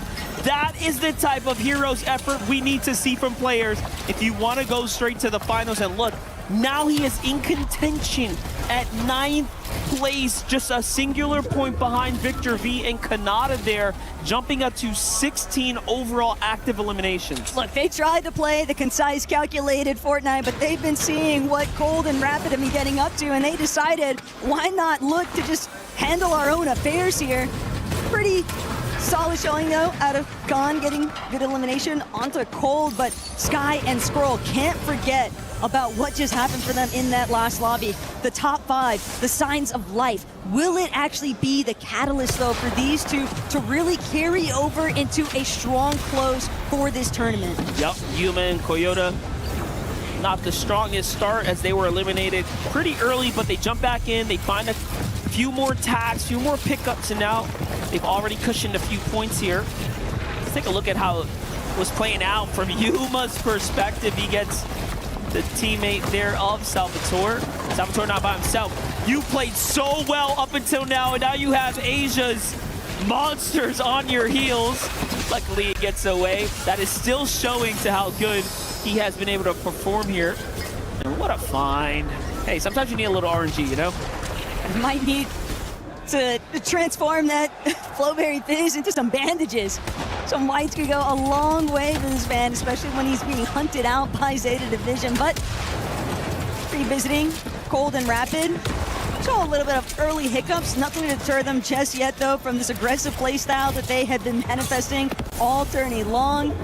And right here, right now, Cold seeking out a good opening shot against the likes of Josh and Iyamsa, who are desperately in need of converting this match for the halfway point exactly into a nice placement finish, because they've got to start really bouncing their way up the leaderboard. Yeah, being in 110 halfway through, you know, it's not too bad, but it is not great, that's for sure. 2 eliminations this game, though. That's a good start here for the tournament. 19 duos remaining, 7 and AXA being the first and only duo to have been eliminated so far. We've had some close calls for a few others, but nothing yet as we save that. See the replay there as Yuma finds another elim. If these elims keep racking up, they are gonna get a comfortable lead up onto Skyjump and to Momsy. That'll keep things interesting for us there. Meanwhile, Anon Vazen on the move right here. Saw Kanata find a little elimination there in the feed. This is really awkward. Uh-oh. Anon knew it. He's never able to consider himself as safe. Spooks also suffering elsewhere on the map. Enact and Salco immediately looking to close in, capitalize on additional elimination points here. But not only that, Gone Knight kind of scrambling here temporarily. Gone and Knight being so split from each other, and Gone not trying to reveal anything just yet, but doesn't get the shot. Happened there in the distance. They put their influence on the mix. They find an elim, and it's all out warfare here as they jump into the fight. Quite literally bailing out, maybe saving even Kanata and Victor V. From hunter to hunted, Khan now having to conceal himself as much as he possibly can, but Kanata, he's definitely got an inkling of an idea of where Khan might actually be at, and he's looking to get a little taste of revenge here for all the time that Faded and Khan had sort of expended, holding Victor V and himself at bay. Now They refuse to let Khan get out of dodge on this one. Just continuing to kind of chase him around, and Khan really forced to expend so much of his material. And even worse still, Cold Rapid. They are nowhere near done with chasing out Faded. There it is, Kanata and Victor V securing their third elimination, both landing monstrous pump shots, and they are back in the conversation here. What points are they at? They're at 133. 147 is where Faded and Khan are, so this is a very telling battle of your immediate competition. Faded falls on the other side. Khan's already been taken out, so this is now going to be an even more difficult situation for them to kind of claw back in as we're getting into the late stages of the game. Oatly and Spooks are also at that 147 point area. It's just incredible, though, that Cold and Rapid decided to play a little bit of third-party intervention, and how quickly something can go south that once initially looked so promising. But it looks like the Jogo fella is getting a little bit of revenge on Enact and Selco. Sure, they might have cleaned up Spooks earlier on, but just saw Oatly lighting up that elimination feed with a clean pickoff onto Enact. And right now, as you can see, only one duo that's been fully eliminated as of yet, Seven and AXA. And that's going to be, I think, a lot of motivation for those teams that are currently inside the bottom three. Salco and Nact, Aoxy and Jojo Fishy. It's a very tall task to ask, but Salco and Nact specifically might have a chance to jump up quite a bit and close that gap. Yeah, anyone can still get back into the tournament. A win is worth 60 points, mind you, right? So any real end game with a couple elims, this whole entire story will turn around and someone else will be in a dangerous position. The worst, honestly, is AHL, Snow, and MHND. They're going to have a really tough time, given that they're about 2 games away from being out of the danger zone. For Khan, though, take a look at the highlights there. He finds Japco. Wow, STC replay there was just excellent. That's how they're earning their points here on the tournament. So also looking at the fact that he went from 0 builds to practically 5-5-5. A little bit of a huge come up there. But again, even when you have those small victories, it's about stringing together enough of them to really put yourself in contention for having a solid endgame run. Right now, kind of witnessing that brief resurgence from Sky and Scroll. AGAL definitely looking on towards this duo and really hoping that they're going to continue catapulting themselves forward in this competition. It's not easy, though, that's for sure. Yeah, well, look, what he's doing right now is telling us that they're just trying to stay warmed up. They need to. They're in 15th place right now, 101 points. They had a good previous round. They have a long, long way to go. Talk about long ways to go. Cold and Rapid taking a long rotate here. Going for a little bit more of a passive positioning as well. To opt to play for these exotic chests that, of course, come back into the rounds. Nice little stash of loot, though. Yep. Cold and Rapid have managed to stumble upon. Not too surprised either, seeing them willing to tank a little bit of these early storm takes, because like you'd already mentioned, it does put them in a very strong positional kind of section. And now Darm, Deemish, 6 eliminations, by the way, definitely trying to make up for some lost time here. Not happy with the way that they've had some earlier than intended departures in previous lobbies, and fully understanding of the fact that they just don't want to have to worry about making it through on the survival day 3. They want to close it out with a solid performance in Group B. Yeah, and it sounds like the reboots are now closed. That countdown already going through. While that was happening, Salvatore and Yasin's aggression comes to an end in 9th overall there. You can see if the names are fully crossed out, they are now eliminated from the tournament. It couldn't be a worse time either, as we were just getting into zone number 7. Touching base with Cold and Rapid. Was it worth going into the storm?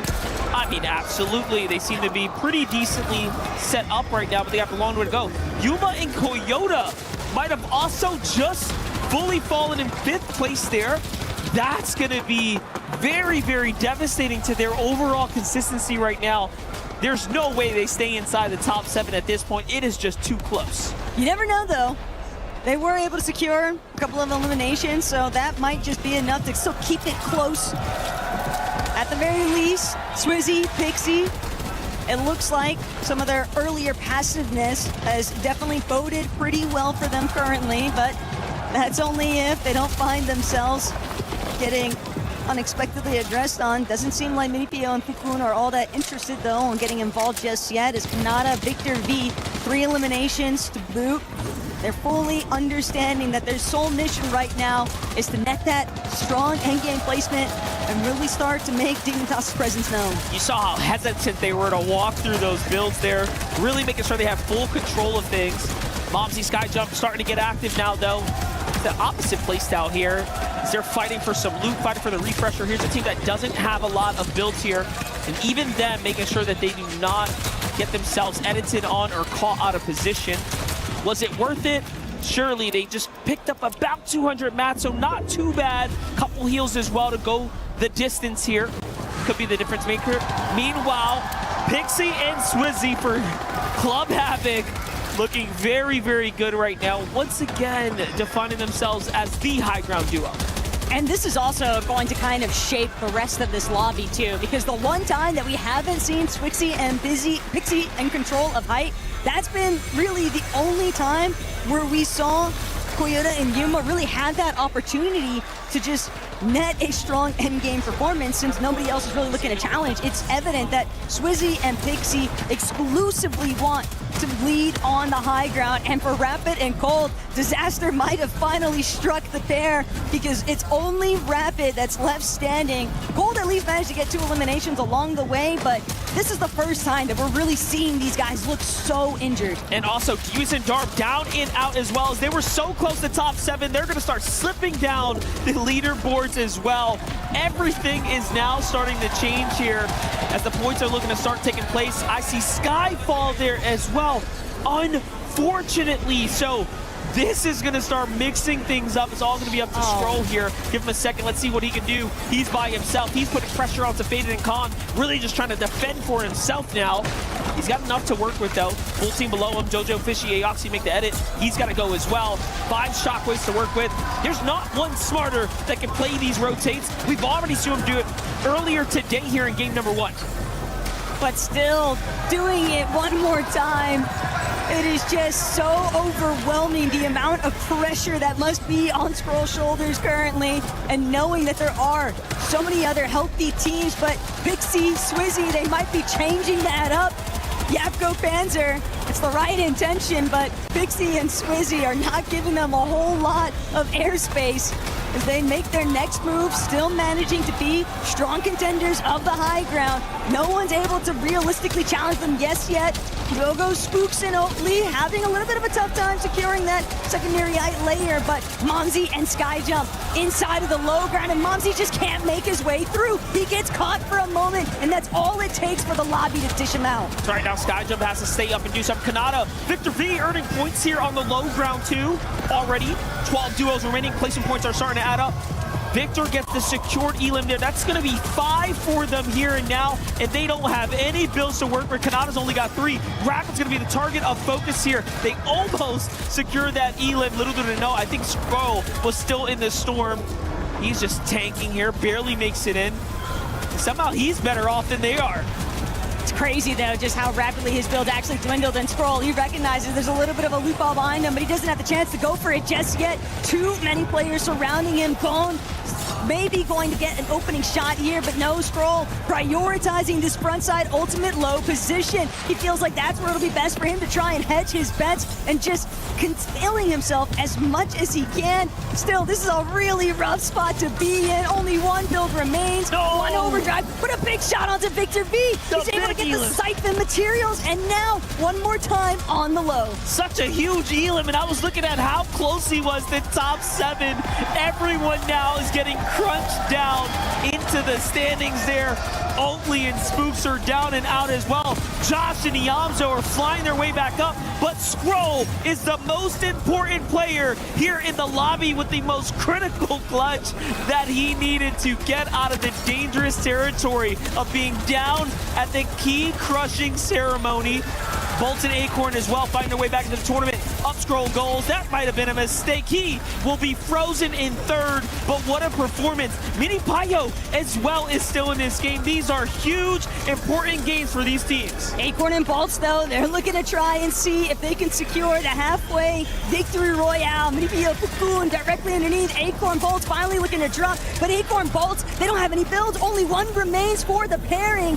Cocoon, Mini Payo also running on the last of their resources. Bolts and Acorn from overhead, trying to see if they can get an advantageous shot, but the preservation by Mini Payo and Fukun, they are stalemating this one temporarily, looking to get into the healthiest state possible. Fukun manages to heal just a moment longer. Can't connect the shot though. That's what Bolts does best. The accuracy is just overwhelming right now. But both Acorn and Bolts finally gonna find a little bit of an exchange, and it's Mini Payo and Fukun who managed to find the victory royale. And what a game that was. Back into the tournament.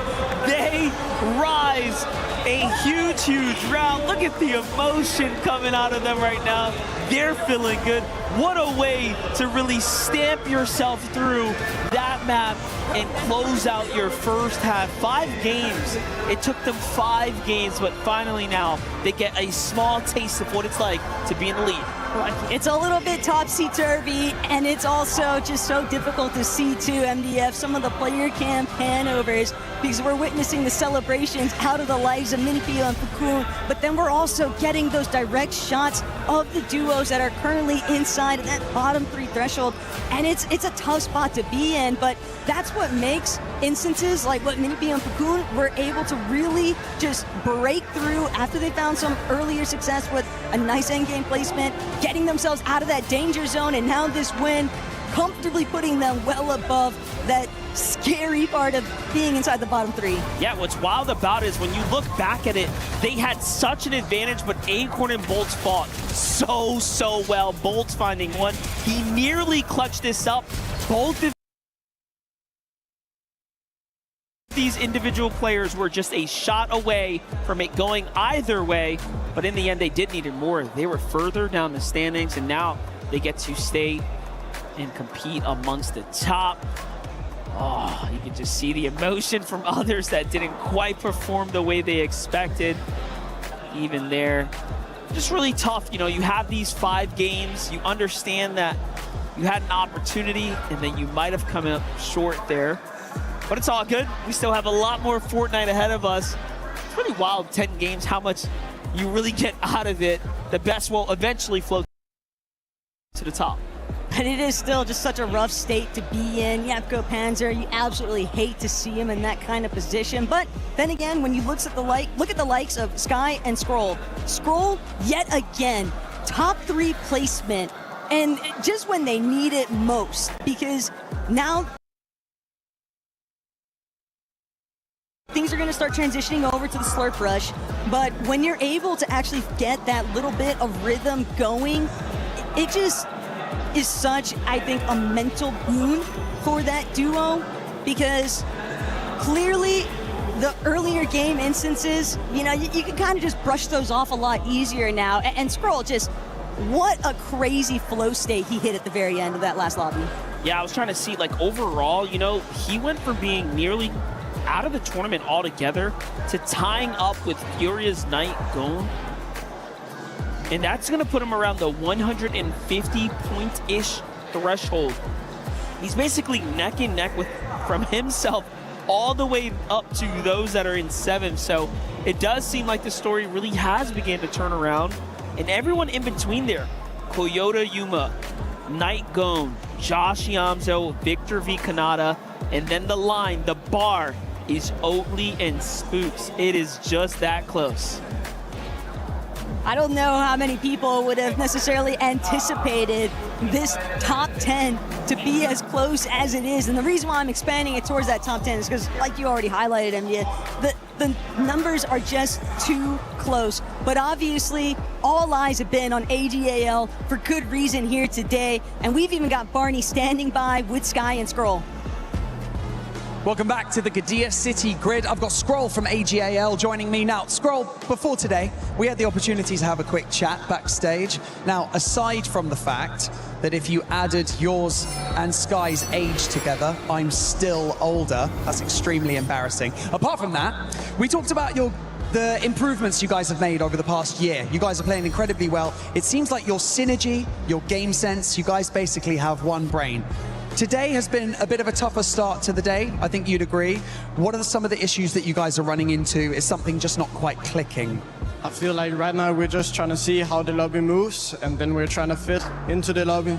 But it's really hard for us right now. But I feel like we're starting slowly to get in form again. Do you think it's like, obviously you guys are so dominant in BR, in the main Battle Royale, and obviously coming into Reload, everything is slightly different, the pace is slightly different as well. Is that something that you guys are having to adapt to, or is that something you typically have on lock? Yeah, we for sure have to adapt to that, because like we're used to control everything, but now we just need to control what we can control and then work from there. I like that. You've got a good head on your shoulders, I got to say. Do you feel like you can pick this up and get some momentum now towards the end of the day? Yeah, for sure. We are going to go crazy the next 5 games. I'm not even worried about that. I love that. I love that confidence. That's right. Let's hear it for AGAL. Scroll, thank you so much for joining me in this interview. Your mum's in the stands cheering you on, and that's what we love to see here at EWC as well. Back to you guys.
Everyone is playing, you're not yet. EWC Play is your all-in-one platform to compete in fantasy, pick'em, and quests for a grand total of $300,000 in prize pool. Build your dream fantasy team in 5 different games and track your score with live results tables. Predict the winner of every game, every group stage, and every tournament. Complete daily and weekly challenges to earn boosters that help you climb the global leaderboard. Got what it takes? Join EWC Play now.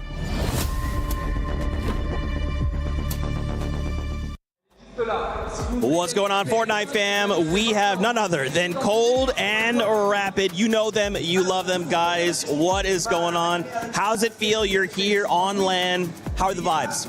Feels great. You know, we look forward to this every single year, and just being here feels great. It feels great. It feels good to be back on land.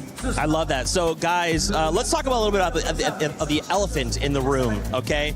So you guys performed super well. You guys qualified for EWC, and then you split up. And now you're finding yourselves back together again. So what led up to the split up? I'd say it's just like a compatibility thing, you know, like I feel like me and Rich are just a better fit than me and Rapid. Not that, no shade towards Rapid, of course. He's a great player here, but I just feel like I fit better with Richard. How do you feel about that, Rapid? I mean, I agree with what he said. Okay. Yeah, I love it, guys. Listen, obviously, another elephant in the room. You guys are crushing it on the leaderboard. You guys are in first place by a ton of points. And honestly, the biggest factor of that, Cold is just crushing it individually on the elimination leaderboard. Like, you're like above 20. Second place is like barely crossing that 10 mark. What do you attribute to that? Like, how are you finding all these elims? It's just what I do, you know? I'm the best fragger in this game. I tell you guys that every year, and I'm here to show that. And listen, obviously, you know, Rapid, everybody loves your IGL in the game. They contributed to one of the best IGLs in the region. How are you putting Cold in a position to find all those eliminations? Or is it like one of those things where Cold is just kind of going off and finding them? I'd say it's a bit of both. Like, I'm just tarping way more because Cold just eliminates everybody. Like, he just spawns in eliminations, and I'm just tarping. It's really easy. Nice. Yeah, it's looking easy for you guys. It looks so, I'm telling you that anytime we see you guys play, I feel like it's just such a fun moment because you guys you have like this natural swagger about how you guys kind of go into these games. Like, yeah, we watch Peter Bob Pollo, it's very clinical. They kind of go in, they get these eliminations, they move on. But anytime we see you guys play, it just feels like something special, something maybe a little bit different. What is that? What's the secret sauce? Just to have fun. You know, we're not taking it too serious. Just having fun, like taking game by game, and What do you attribute to that, Rapid? What's the secret sauce? A lot of preparation and game plan, I'd say. Just having fun. All right, let's talk about the second half of the competition, right? We're halfway through. You guys are pretty much almost already qualified if we take a look at how many points it took yesterday. So what's going to be the game plan for the next 5 games? Just get as many eliminations as possible. All right, elims are on the mind. Cold, what do we feel? have fun. Just have fun. All right, there it is. Do you guys feel like you maybe resonate better with Stronghold or Slurp Rush, or where are we guys at? I'd say Slurp Rush is our better map, but I mean, you guys saw how we played on the first map, so. What do you think, Rapid? 100% Slurp Rush. All on Stronghold's not that good. I like that. I like that. One more final question for you guys. Obviously, the vibes are super up. You guys have to be thinking about finals at this point, right? If you make it to finals, is there a duo you hope you could take it to a final 2v2 for the victory royale? I say Oli and Spooks. Yo, they've been going kind of crazy, right? Oli's kind of going crazy. Yes, I don't know. It's a movie. It's a movie. Rapid? 100% Oli or Muga. Oh, wow. I love that. Well, guys, thank you so much for your time. We really appreciate you. Best of luck in that second half of the competition. Let's kick it back over and see what else is going on in the competition. Human body was built to move. Not trapped at a desk in one singular posture for 12 hours a day. It's time your chair evolved. This is Secret Lab Titan Evo. Ergonomically engineered for you, gamers, hybrid workers, artists, backing your every move. Hello and welcome everyone. I'm here with Sky and Scroll from AGAL, and we're gonna find out how well do you guys know your teammate? How well do you think you know your teammate?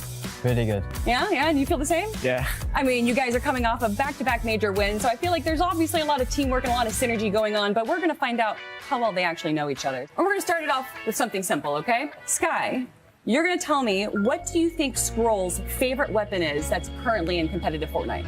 I'm just gonna say a gold pump. Hey, what did you put down? The gold pump, let's go. All right. Now, Scroll, you're gonna answer, what is Sky's favorite competitive season of all time? Chapter 6, Season 1, last season. So not the same. So why last season?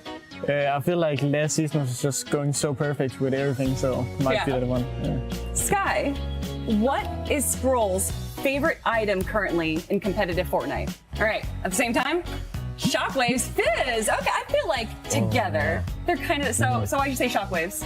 We've won back-to-back just with Shockwave, so it was pretty like one of the obvious answers. But you said Fizz. Yeah, I was thinking about that one as well, but I feel like Fizz is just like a good item for everything. What is Sky's best memory of you guys playing together? First. FNCS one. First, and then what is? Hey, first grand one. Let's go.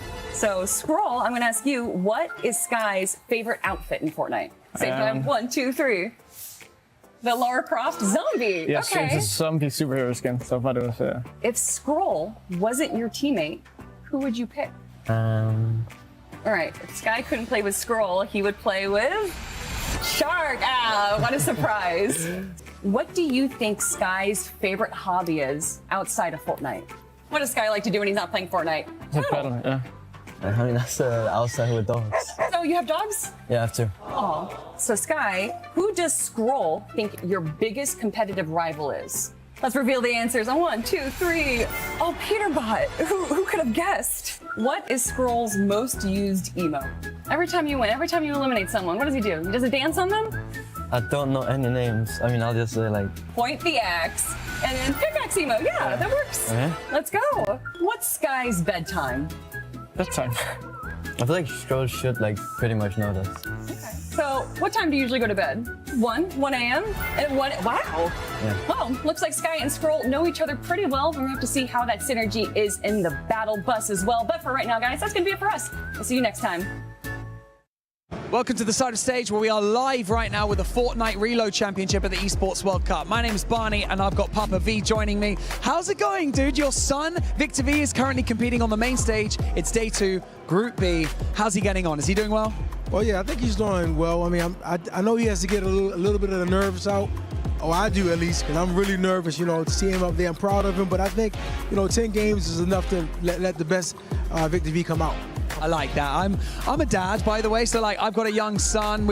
I'm doing this thing where I have a lot of dad chats with parents in the audience, and I'd love to get some perspective from you as a parent of a child who's thriving in an esport that's so incredible, so large scale. Talk to us about what it's like being a dad, seeing your son competing on the main stage for all this money and all this pressure as well. Well, for me, I know we only got a short time, so I'm gonna just try to stick to some key points because this deserves a whole podcast. 100%. But I would say to all you parents, get behind your children, help them out. Do more than just let them play and just say, I let them play. Support them like you would support a kid that was an elite basketball player or an elite swimmer or a soccer player. You would take them to practice all the time. When they don't feel like going to practice, you will make them practice. You will help them with the discipline. Support them in that same mannerism because this sport is to be respected. So that's what I want for all you parents to do. Give them that same support so these kids can really follow their dreams. Yeah, let's talk about that structure because, esports is now a viable option for a lot of children growing up, and then you have a lot of kids maybe at home that are watching this with their parents and they're aspiring esports athletes. Maybe they're honing in on a game. Maybe that game is Fortnite as well. What was your approach, when the days were tougher for Victor, maybe when he didn't want to practice like you said and you encouraged him to? Tell us about your structure at home and how, he's now thriving. I'm guessing a lot of that is due to you as a parent as well. Well, I happen to be a coach as well. So, coaching is what I do. So, when Vic first told me he wanted to be a professional Fortnite player, I kind of laughed, but it was around the same time that Booger won $3 million. And luckily he won that $3 million because had he not won, I would have looked at Fortnite like a game like most other parents look at it. So since I said, people can actually make a living off of this. He won $3 million playing a video game. So then I started doing, looking into it and then saw how much it took, how much work it took, and how much dedication these kids are actually putting into this game without the help of their parents. Imagine what these kids would do with a structured program and, the help behind them, they would be amazing. They're already amazing, but imagine what they could do with the parental help. I love that. Wise words from Papa V. I really appreciate you taking the time. I know that Victor is currently playing right now, so you can go and watch. But thank you so much for all the parents and the kids out there. Listen to Papa V. The advice is golden. Back to you guys. Box fighting lessons? That's perfect. I've been needing to brush up on my box fighting. Hello? Is this where the box fighting is? Oh. In the red corner. Monster? Oh. What? What were you up to, Glitter? Well, see, what had happened was I was looking for some box fighting lessons, and I think there might have been a miscommunication along the way. I don't know how I got there, but I honestly blame Monster. I don't know what he was doing as the voice. Okay, all right. Well, actually, since we have here, welcome back, everybody, to Fortnite Reload Championship at EWC 26. I'm joined by none other than Taco. Taco, shout out to you because you went from casting 5 games to you're like, I want to be part of this, and we're going to have some fun. So stay tuned for that. We're joined by Levin as well. That coach talk ended up working out. We'll get a chance to break that down later on. But since we have you, Glitter Explosion, I want you to give us an update with what's going on with Club Championship. Good thing you're asking because there's a lot happening today that I wasn't necessarily prepared for. If we take a look at CS2, thank you, Seven, for handing this over. CS2, big news in CS2. Na'Vi out, which means they're pretty much mathematically out of the top in the running for the CC leaderboard. They needed to get a good finish there because they didn't have a lot of titles left. We can't really focus on them anymore. However, on the flip side of things, Falcons are through, Vitality are through. This is big for them into the top 8. That means they've both guaranteed points now for their clubs. on the board. But if we move on over to Crossfire, we mentioned it earlier in case you missed it. Falcons are out. They cannot get points in Crossfire, no longer in the running. AGAL had made it into top 8, but they are currently 1-1 in a best of 3, which is completely unexpected for the defending champs in Crossfire. We're gonna have to see how it all plays out, but it's looking a little bit scary over there, Seven. We might need to end up cloning Levin so he can go have just coach talks with everybody, because you know what, let's actually take a second to talk about that, Levin. We were joking about it. It ended up working out yesterday. It ended up working out once again. AGL was able to step it up after that talk from you. Yeah, I'm going to take all the credit, as I should. And look, if they need some help over in Crossfire, like I said yesterday, you guys know where to find me. Send the contract. We're going to have to double it up, though. 2 games means double the finances there. I mean, look, it was only a matter of time for them to start to heat it up a bit. And I think especially if things don't go their way in Crossfire, they're definitely going to be relying on that Fortnite duo to really step things up. I feel like we got a bit of what we saw yesterday out of Falcons. Maybe not exactly the exact same thing, Taco, because Falcons was able to wake up much earlier than AJL, but it's good to see a team of that caliber being able to bounce back. Now it's time for them to push up to the top 7. Right. Sky and Scroll are fully aware of the fact, too, that they've really got to hit it in overdrive and get the hustle on. But again, after Coach Levin's speech, we've seen these guys with back-to-back top 5 placements. So they are starting to make a little bit of a jump effect in the leaderboard, but definitely still a long ways to go. And they are adamant on trying to secure their spot in finals. Levin, I just want to know if you are, what's your rate for motivational speeches? Can I come to you when I need them in my day-to-day life? Yeah, I mean, look. You think about that, okay? I do personalized packages, you know what I'm saying? So you come to me, whatever challenge it is you're trying to overcome, we can price accordingly. Don't you worry. All right. I got you. We get that friend discount, right? Nope, that's a no. Best friend discount. Oh, yeah, okay. Besties, man. Come on. Yeah, of course. I thought you were about to hit us with the big no. I thought you were about to hit us with that about that money, baby. You ain't getting no discounts. But today we actually got something special for both of you. Yesterday we got a chance to do build your perfect Fortnite character. This time, Glitter, what we're gonna be having them do is we're gonna be having them cast something that happened in the first 5 matches in a certain voice. Wait, when you say a certain voice, what does that exactly include? And I'm gonna think about it. Yeah, what does and you know what? We're gonna pivot from this. We're gonna pivot from this. I just thought about it, and I realized that we might want to save that for survival. Okay. Ooh, okay. Yeah, all right. I'm a fan. Give me a chance to warm up the car. Yeah. You know? I'll give you a bit of a buffer. And I'm gonna just start mixing it up here. Don't worry. Don't get scared. Oh, okay. I'm getting nervous. I got scared. You know, not every surprise is a good one. This one is gonna be a great one. Okay. What was it that you said AGL was gonna finish on in the last game? On actually after you talked to them? Well, I said in the next game they'll get 3rd place, but they'll finish 3rd on the day. I do want to shout out Kelly, because Kelly said they're gonna get 5th place, and in that game they got exactly 5th place. Okay, because I mean, at the top of show when we were talking to Kelly and Jacob, they said they could take the whole thing home. I think we all thought that. But, yes. Not quite been They the were best giving day. it that gas to me too. I thought so too, and then we kind of it didn't happen that way. Now, Taco, I know when I threw it to you, you were casting. Did you end up saying a match? I mean, did you end up saying a placement?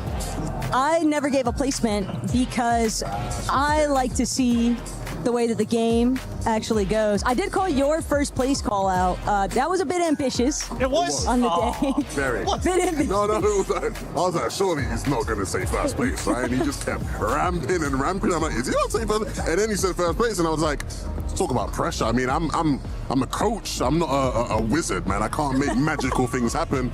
Either way, you know, they still had a good game, so. I'm a full believer in you, okay? I'm just saying, that graphic looked amazing. Wait until you see what we're cooking for tomorrow.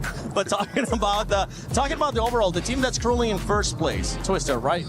Today has been insane out of them.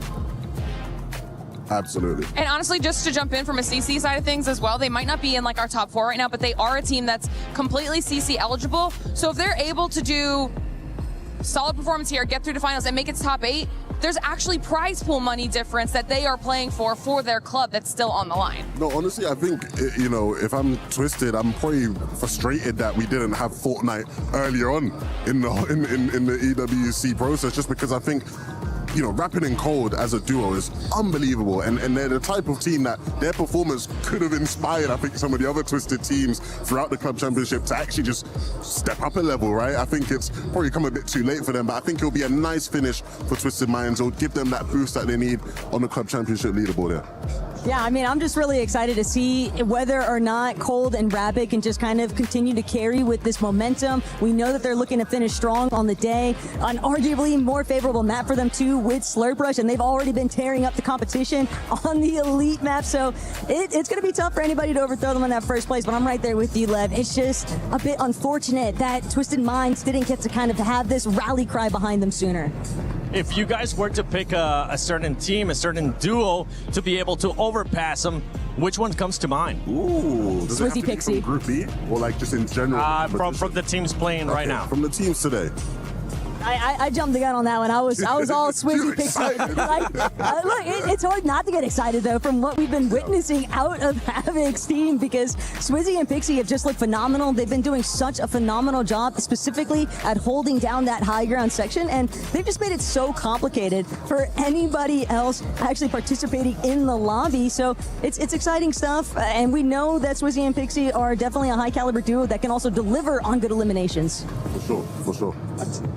You're lucky right now we're not on camera, Glitter. That's why we're looking at some of those bottom teams on your screen, and I gotta get closer because I'm absolutely blind. Seven, my guy, remember at one point they were towards the top, especially after that first match. I think you could argue he's living up to the name.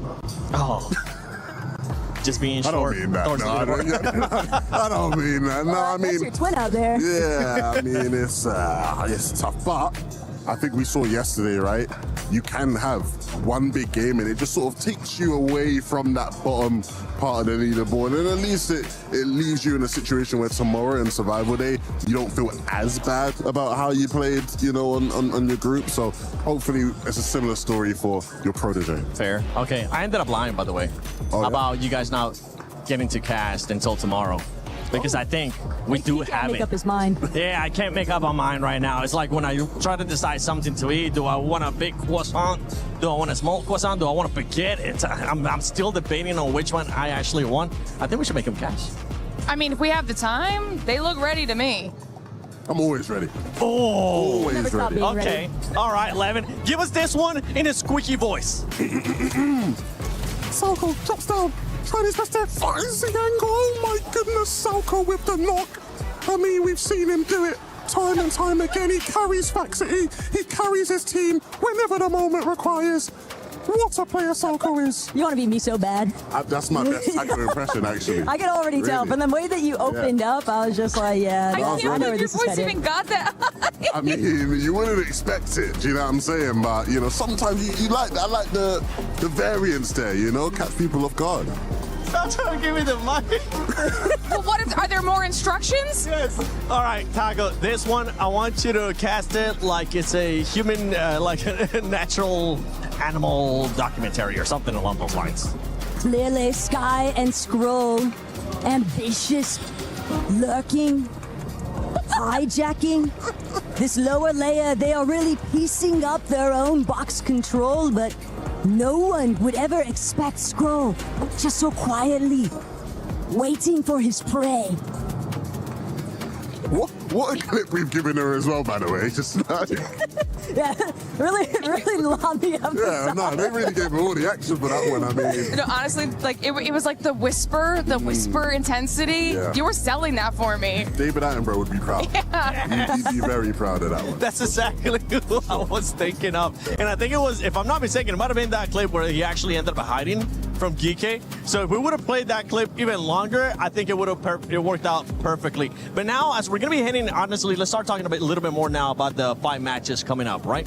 As we're going to be heading over to those next 5 matches, which is one team, Levin, that kind of comes to your mind, whether they're doing good, whether they're doing bad, or maybe they're middle of the pack, that you want to see something change coming up, or stay the same? I really want to see a lot more from Koyo and Rise. I feel like they've been impressive today. I feel like they have shown the talent that I think we've seen out of them over the years, right? When people are calling you the Asian Peterbot, it's not for no reason, right? They clearly see something in you that is special, it's exceptional. We haven't quite seen that, I think, a lot at some of the lands we've had in Battle Royale. Here in Reload, I think we've seen a lot more from them just already today. You know, I think it was last game or the game before, they were up on height and you're sort of looking at them and they're like, they look as good as anybody in this lobby when they're in those positions. I actually spoke to the both of them today. Coyota, his English isn't as good as Rice, so it was mainly Rice sort of giving me the deets, the insight. And he was like, yeah, man, I think today should be easy for us, you know? I think we should have a good time. I said, are you contested? Are things looking good? He was like, yeah, we're contested, it should be easy. And I'm like, easy? He's like, yeah, easy. And I'm like, all right. And I think from a lot of what we've seen in these games, it actually has looked pretty easy, so I want to see a lot more from that. No, they've definitely been doing a phenomenal job because Coyota and Yuma have just been really capturing a lot of that international presence. And it's interesting, too, to see Minipio and Fukun, some of their old comrades, but not necessarily the official representatives, also doing their thing. It's been an interesting dynamic between the two teams because where we were initially seeing a lot of that upswing out of the actual Zeta representatives, now Minipio and Fukun, they've kind of picked up the torch here, approaching that halfway point. Yeah, especially with that last match that we saw out of them, right?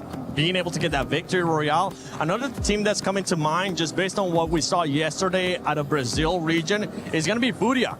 Furia is one of those teams that I'm hoping they're going to stay within that top 7. With what you've been able to see so far today, do you think that's going to end up happening? I think if they can continue repeating what has been working out so well for them, and it's just been a lot of those aggressive instances. Initially, at the starting point of today's competition, they were just getting pieced apart, non-stop, forced into these awkward positions because everyone's just farming them off of the reboot cycle, and yet, as soon as they hit that victory royale, it just clicked for them. You could just tell that that was the moment that they realized we don't have to be the ones constantly going on the defensive. They stopped being the reactors to the lobby and started getting much more proactive, and it's just benefited them so heavily. No, absolutely. I think my favorite thing about that duo is they just have that Brazilian swagger. You know, you see them and they're just like, they just look cool. They look cool, calm, collected. The camera pans to them after the game. They just look like they're chilling. It's whether it's on the beach in Rio or whether it's at the EWC in Paris. They look just in the zone, and I think the results will inspire more confidence. We'll say, though, 5 more games is a lot, right? Yesterday, earlier games, we saw a lot of the smaller region teams. I want to give Brazil a bit more credit than that because I think their performances have deserved it. But you don't want to get ahead of yourselves, right? You don't want to get ahead of yourselves. You want to make sure that you're actually keeping that momentum going, especially as we switch maps. I'm hoping, especially with this 5 games coming up, right? I'm hoping that some teams that have been consistent are going to continue to be consistent as well. And some teams that have not been able to find that consistency, they are going to start showcasing some of that, especially if they want to be in the top 7. No, absolutely. I mean, again, it's not the end of the world. Survival Day is going to be fun. Obviously, we want to see all of you there.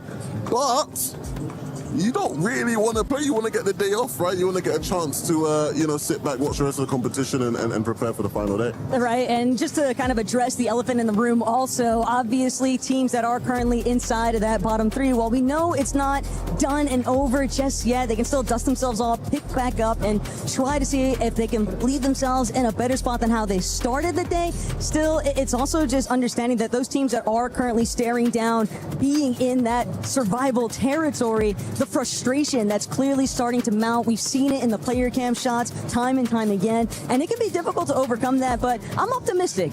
Look, at the end of the day, if you're one of those teams, you got to get yourself out of that hole. Coach Nevin ain't coming to save you. You have to motivate yourself. You have to look at the rest of the competition, the rest of the players on the stage. I know people are quite spread out. Look in someone's eyes and really sort of see, they're trying to take your food, they're trying to take your meal. Are you going to be sent home, sent packing? Or are you going to stay on that stage and fight to stay in the competition? That's what it's about, man. Listen, this is why I said mentality was so important when we were building our perfect player, okay? That's why we're besties, man. We're just locked in. You know, I'm just locked in.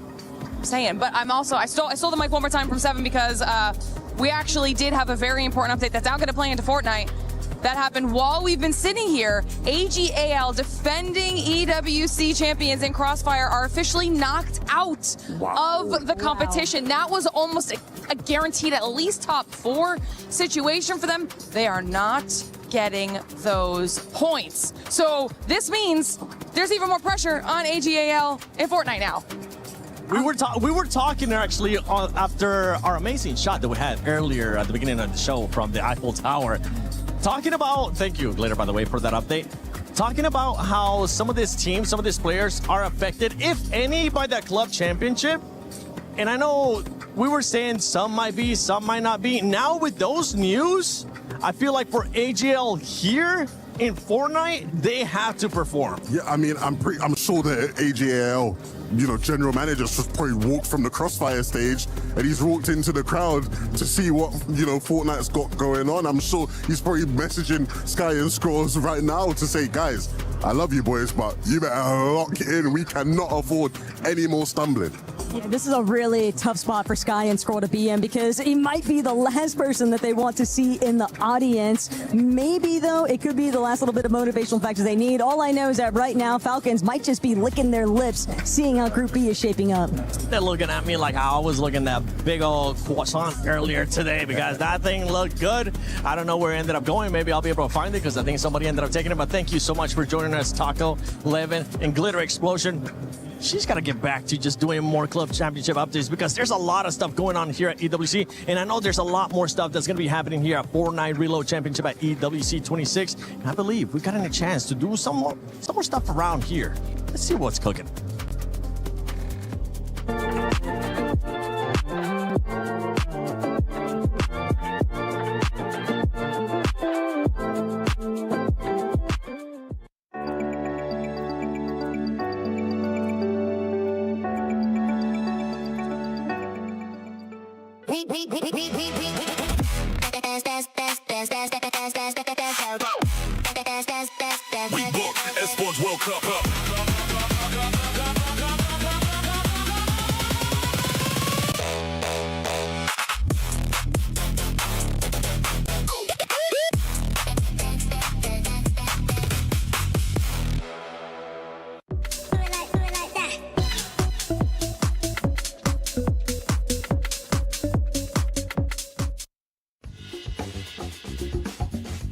Hey, what's up, guys? Monster D-Face here, and we're doing a little segment called Guess the Emote. And guess who I have with me, of course, is your Major 1-7 champions, Vico and Malibuca. How you guys doing?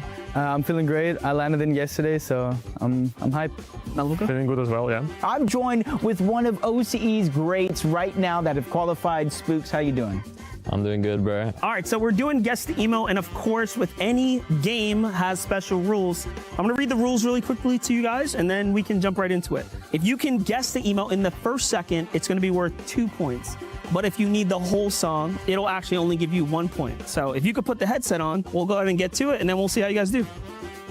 All right, so we're gonna play emote number 1. The tidy emote.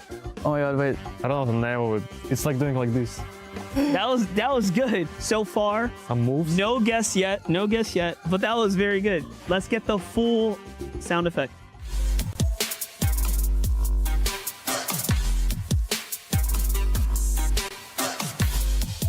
No? I don't know. You don't know what it is? When you did the swipe it, it's called the swipe it emote. Oh, So you were god. spot on. With 1 second, you were spot on. All right, we're gonna do the next one. So this is gonna be clip number 2.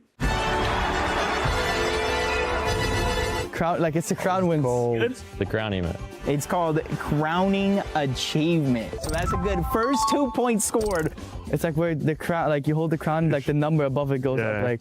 All right, so you went with the crowning achievement. Very close. I'm gonna give you guys the points because you used the word crown. I think that was fair. We're gonna go with number 3 now. Clip number 3. Oh my god, it's the pom pom emote from Ninja.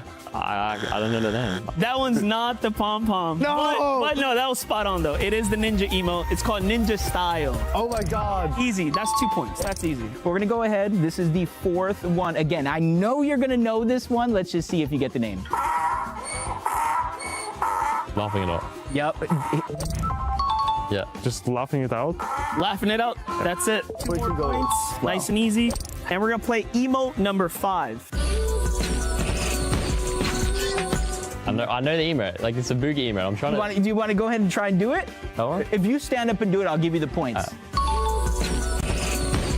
It's a booga victory, like it's a booga. Yes. Something to like bring it on. It's actually called Bring It Around. Oh my God. Spot on. And that was all for 1 second? This guy's carrying me, bro. He's definitely carrying. But that is going to be Spooks from Jogo representing OCE. All right, that was going to be Guess the Emote with Vico and Malibuca, of course. Sure that we won that. There's no way we don't.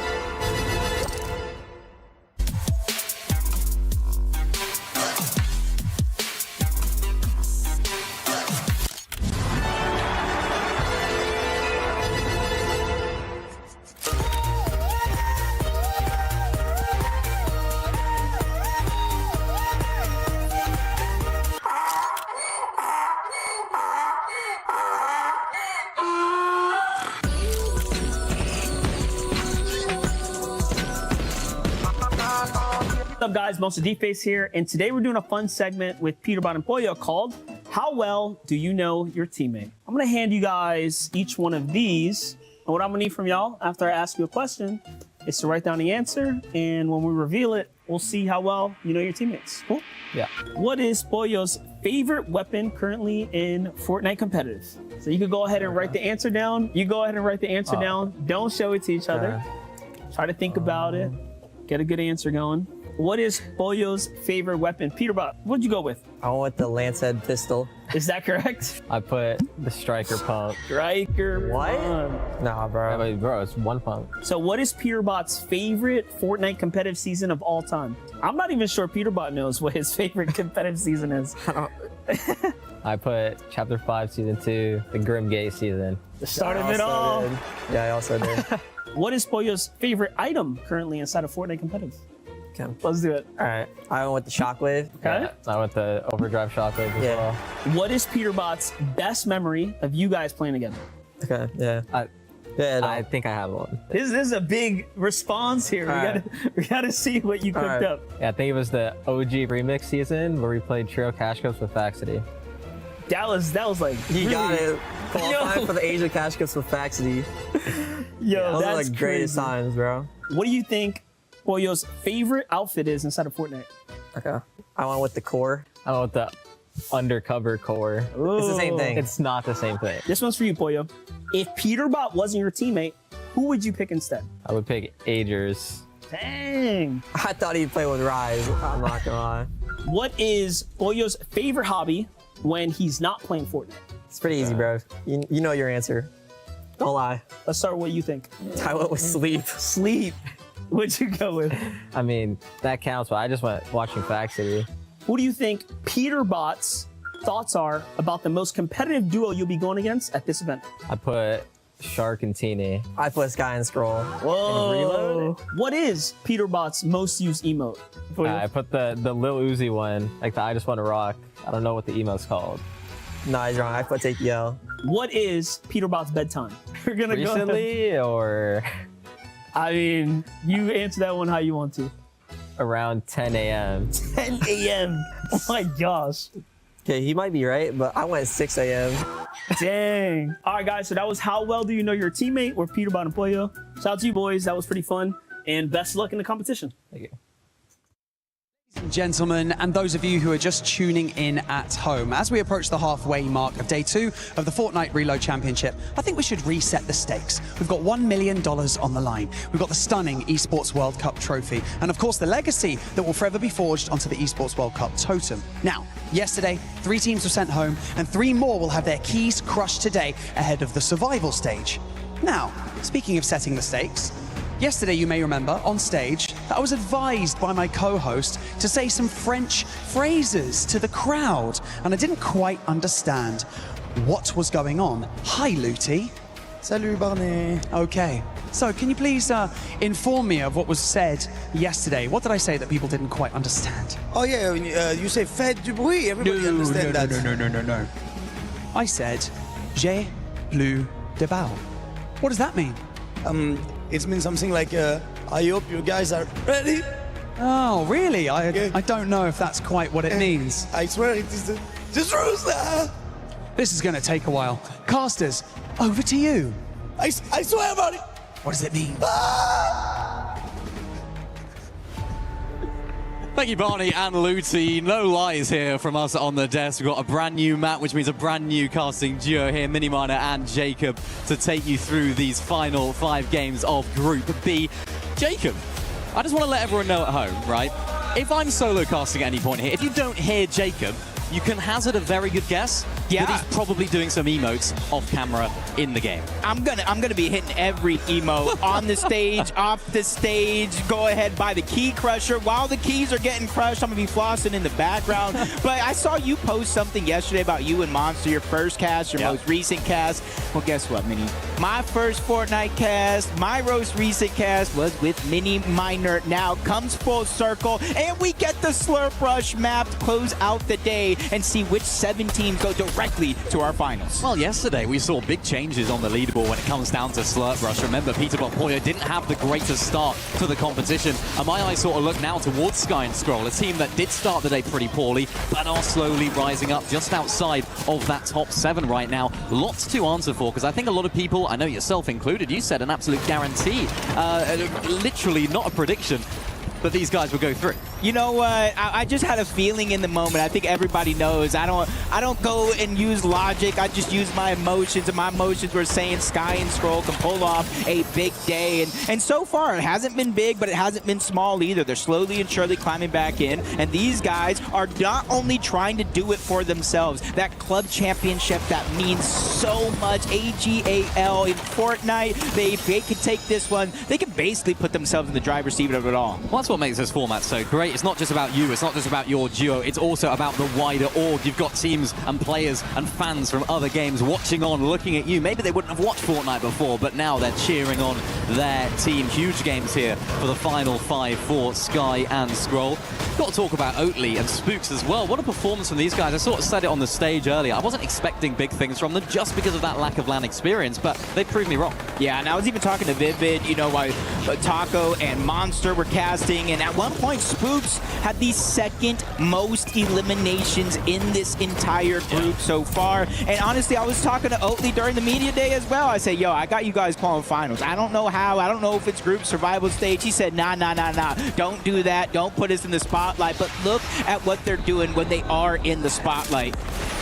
Still 5 games left to go, though. Plenty of time here. I always say it's a marathon, not a race. Yeah, that's right. Momsy and Skyjumps got off the gates really, really impressively indeed. We saw them win game 1, of course, having such a strong start in front of these French fans. We haven't seen that level of gameplay necessarily from them. We had that sort of solo clutch from Skyjump earlier on, which definitely kept them in the contention for that top 7. But they're not done and dusted yet. Things are still not quite confirmed. And when you have an entirely new map, it's something we were speaking about yesterday on the cast, it can change so much. So if you're a team that is a little bit further down, they're a team that maybe need to stay inside that top 7, it's definitely an opportunity for you to have a clean slate here. I don't even know where Jojo Fishy came from. Pixie kind of turns back at the last second, and Jojo's just waiting inside of the doorway. But now the tables have turned. Pixie now trying to go full aggressive onto Jojo Fishy. Swizzy has returned back here as well, so it is going to be a little bit of a 2v1, and it's 2v1 they want to take full advantage of, but Jojo's doing a good job fighting back while he has a sliver of HP left. So does Pixie, but he has the numbers on his side, so Jojo Fishy, even while on the run, still ends up with the knock onto 1 before he eventually falls. There's Swizzy right there by his teammate's side. Really nice job from him. Pixie does eventually go down though, so they're going to need to rely on one of these reboot situations. And for a team that's been performing so incredibly well today, you can never really know what to expect from Swizzy and Pixie. They always seem to perform in the big stages, but then they have moments where you're like, oh, hang on, what's actually gone on there? But today, we haven't had too many of those moments at all. As we get to take a look at the map here, Jacob, very much of a sort of west pull rotate. Yeah, it's going to force, you know, a lot of those teams that are already there inside of the zone to kind of position up well. Everyone else who's not still has to rotate on over. So Swizzy Pixie going from one fight to the next. The constant action finally catching up to here. Salvatore, Yasen are going to be able to get that elimination, but you can kind of see in the minimap, teammate nowhere in sight, so he already created distance. You got Aoxy trying to come in, so it does look like the Slurpy Swamp is beginning to get a little crowded. And the team that's the very top of their game right now, Cold and Rapid. Of course, you would have watched a lot of them over on NA. And I feel like this is a team that we can really look for when it comes to the finals as well. They're a team that hasn't actually won a game yet today. They've just been super duper consistent whilst also picking up so many eliminations. So really that's my question to them is, are they going to be able to do it in the finals if they are in a match point situation? Yeah, and I agree with that because coming into this as well, a lot of the qualifiers, they weren't necessarily the team winning those games. They were getting eliminations. They were playing consistent, which might work here in the group stages, but we'll have to see how it continues to play out come match point finals. The Skyjump Momsy continue their aggression. 6 eliminations so far in this game, and they are certainly closing the gap between them and Cold and Rapid, who are in first place. Big fight coming up here, though. Faded and Khan against Mini Pio Fukun. A team that I know the analysts were expecting more from as well. Currently sat inside of that top 6, Fukun and Mini Pio. And they're a team that we have, of course, seen pick up a victory royale. They were really hyped about it as well, which is nice to see. It's just about whether they can sort of carry that momentum on through. And that's going to be the big question for some of these smaller region teams. It's like, you know, maybe you haven't been in this situation before. You've had a good start to the day. You've got a brand new map now. You've got an entirely new set of teams around you, an entirely new way of playing. Can they keep that momentum going? That's the question I have for them. Yeah, and I think it's all progression, it's all experience every single time these guys load up into a game at these in-person events, and you kind of take a flashback to the Major 1 Summit Land. They actually won a game as well, or came close to it, and qualified to the actual finals while triple contested. So that really says a lot about this team all the way from Japan, to see how they continue to kind of light things up, doing it big for the region. I know they've got all the support in the world, just like here, Victor V representing NA West along with Kanata. We saw Yaxi Jojo Fishy going through a bunch of troubles in the early game, and that continues here with Kanata and Victor V taking him down again. Look at how Momsy got an early elim right here. We saw them with a bunch of eliminations at the beginning of the game. There goes Vazen. Remember, they took down one of the other OCE players early on in the game, so that's going to be great for them. Skyjump and Momsy, fan favorite right here. Every single time these guys get in an endgame situation, every single time they get in an elimination situation, the crowd here in Paris go absolutely mental. So I want to see more from them, just from that perspective as well. Yeah, and it's so tough. Like, they were able to get that elimination. If you're any team that goes down now at Zone 4, it's going to be very, very troublesome to not only get back in the game, but get a good loadout that you feel confident in going into the rest of the game. And I think that's why you may still see some fights from here on out, but you will start to see things slow down, because when those reboots turn off, or even before then, you're not going to be able to get much. And also, the pressure is on right now, especially for the teams that are in that sort of bottom 3. I'm looking at Dharma and Demonish. These guys are just outside of that bottom 3. Big expectations on their shoulders. So not only is it, of course, the reboots going away, it's also the added time pressure that is, of course, there every single time. Yassine and Salvatore, unfortunately, down just to Yassine. Pixie and Swizzy involved in all of this battling as well. Swizzy with the player that does go down. Yassine does not want anything to do with that. It's Victor V and Kanada that are getting really, really aggressive right now. But Yassine does enough to stay alive, and that's a key element of this reload format. Staying alive is super important, and Yassine investing his launch pad early on. We've seen so many teams do that in late game, but it just shows how important it is for those guys right now. Yeah, I think it was very, very critical for him to kind of get closer to the zone, create distance, so that when his teammate reboots back in, he can kind of cover that gap so quick. Sky and Scroll. I do like the loadout so far, the Mythic Spire Rifle, and this one can definitely put down a lot of pressure for a long time on top of that. We see him in his box fight, kind of give him a little bit of an advantage so far. But up above him, that's Pecan. That's going to be faded.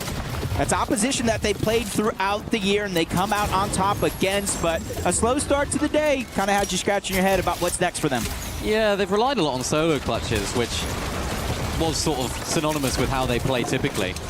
And they're a team that can, of course, do that more than capably, but I think they're at their best when they don't do that. Not as much there last season. Victor V, though, down to 1 HP, unfortunately, now back to the lobby from this game. Both Victor and Kanada now down and out. That is not ideal for them. They were chasing that top 7 spot, so new map, new POIs, new teams around you. They crumbled, unfortunately, in that fight. Yeah, and usually I give a lot of leeway. I give a lot of slack in the early games of an entire tournament. But now that halfway is over, every single one of these moments matter. You see that Kanata was able to at least get a knock and an elimination onto Pixie. But unfortunately enough, it was just a little bit too much for Swizzy and Pixie. They've kind of overtaken them, and you can kind of see the upgrade in their loadout. Now they have that gold pump shotgun that we know kind of hits that 200 pump in seconds. Oh, they're scary. They're a team that want to take height. They're a team that want to play from the skies, and when you're seing them with that upgraded loadout. You have to imagine they'll be up there again in this game. Cold and Rapid also finding their way through this game. Zone pulls back towards the congested side of this zone, so plenty of those teams you can see rotating and will have a much better time. Steamy stacks there as well to the north. Not as many teams towards that west. I mean, barely anyone, apart from that one pink arrow at the top. So lots of teams now having to make a difficult rotate, but most of them are okay. Yeah, it has my eyes peeled, mainly on the east side, I should say, where a lot of teams still going to rotate in from the zone. Anybody that doesn't like their spot that's already in on the west will try to go there as well. Josh Yamzo coming straight in from the north, trying to find their spot perfectly before they heal up. And see, there is a couple of lacking materials here, but not overall. And I think these guys are putting themselves in a good spot here. They still need to start to catch up, but I do think they're a team that can do it.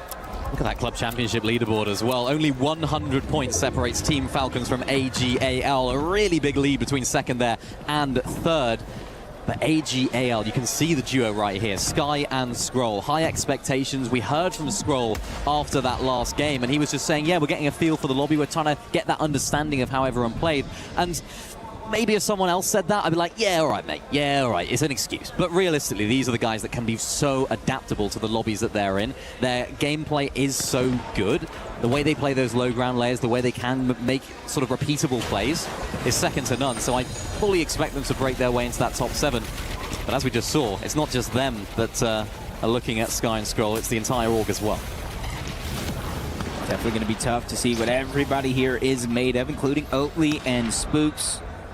Oatly, first time ever at an in-person competition, and honestly, he's showing up big, but he is that line. 221 points. He has 25 eliminations as a team, and honestly, if they could just kind of stay consistent, they don't necessarily need to get the first, the seconds, they just need to continue to outplace everybody that's below them on the leaderboard, but it's not going to be as easy as it sounds, because look at 8th place, you got Sky Scroll from AGAO, you got Victor V. Kanata from Dignitas, who are out of this game already, and Knight and Gone from Furia, who have had a good start to the day as well. Well, it's almost the perfect situation for Oatly and Spooks. They need to make the most of this game. It's going to be really difficult to outpace Sky and Scroll, but with a couple of the teams down below them in Victor V. Canada, Knight have gone out of this game.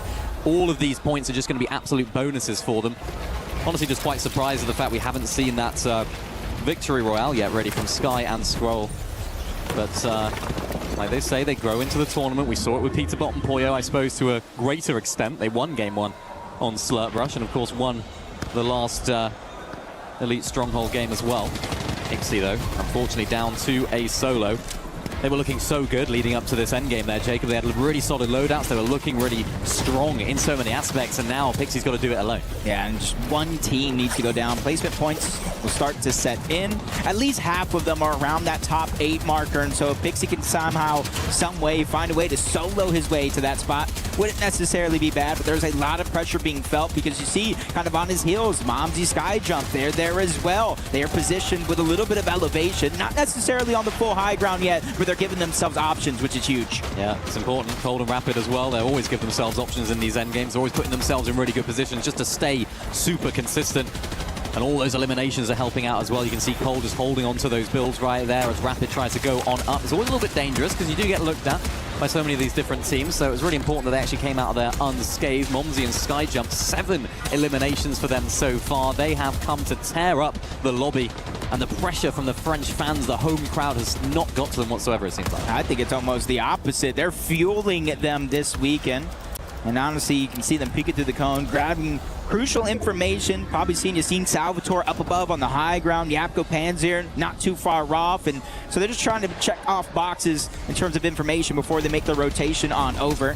Now we can get a look at the high ground. The bird's eye view, and this is where it does get dangerous for the teams in the backside of the zone that have to rotate on out. There goes Cold and Rapid. A couple shots are going to connect. More and more teams are becoming viable targets for them up above. Yeah, that's the thing. They've invested so many of their builds right here, so much metal into this height take that there is going to be a team undoubtedly looking to try and take it from them. That's why Salvatore is looking towards that backside of zone. Yassin is going ahead. You can see Acorn and Bolts just trying to set themselves up in a good position. This is the danger though. Sky and Scroll, teams that have launch padding up into the air using that Flowberry Fizz as well. Height is never safe and sound, so you've almost got to look in 15 different directions when you're playing height. So a big test here for Salvatore and Yassine, who are looking to break into that top 7. Yeah, especially depending on where the zone goes. They got priority for the actual steamy stacks just towards the north.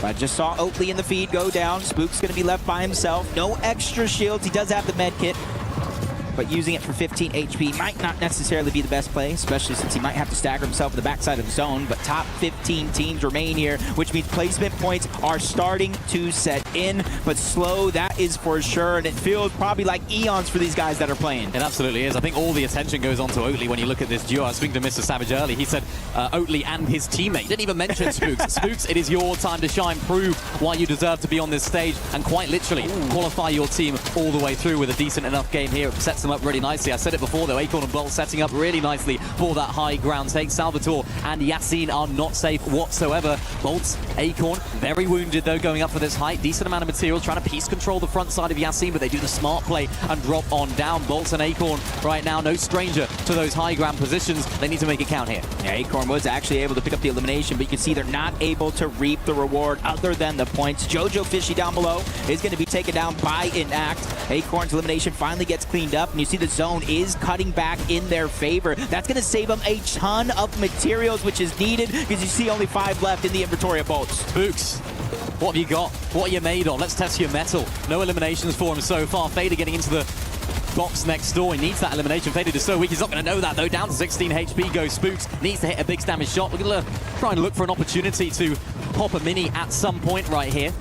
Spooks looking to try and give some spooks to the rest of the lobby because he's in a desperate situation right now. You see Swizzy Pixie going down, Salco and Act going down as well, so that's going to hurt their chances of breaking out of that top or that bottom 3. Scroll and Sky on their domain, both alive on low ground. This is where they can cook. Yeah, we found and saw a bunch of players going down, but it's full teams that are figuring out a way to stay alive. Sky and Scroll just trying to take the front side of the zone. Spooks just trying to keep the miracle going, but it's Sky Jump and Momsy that end their terror. Again, these guys have been picking up the pace all day long, but Sky and Scroll need it, not just for themselves, but for AGL overall. And the bad news for Oatley and Spooks is that Sky and Scroll are making it far into this game. Fukun and Mini Pio, these guys are looking very, very strong right now as well. Also inside of that top 7. Look at this. Sky Jumper Momsy taking down our favourites going into the day. Sky and Scroll, the French guys on low ground, are looking to cause terror, which is exactly what they're doing. And they're moving their way through this low ground. They've taken out the low ground kings. Time is definitely running out. Desperation starting to kick in for some. Bolts going down. Mini Pio, Fukun, both getting taken down as well. But Rapid and Cold holding their ground. They got 1 elimination so far. They're trying to look for more. Darm Demons get separated. Sky Jump and Momsy.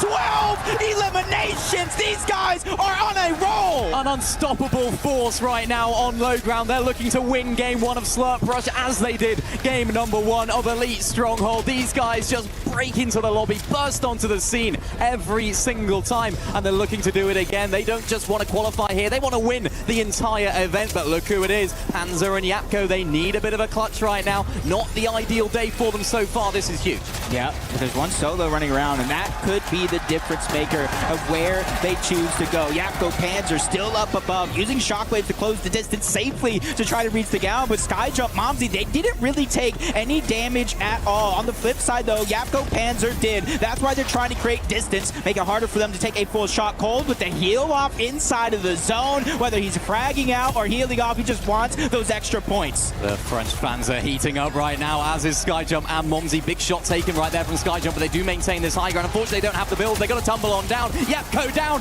Momsy down, and Skyjump and Momsy win in Paris again.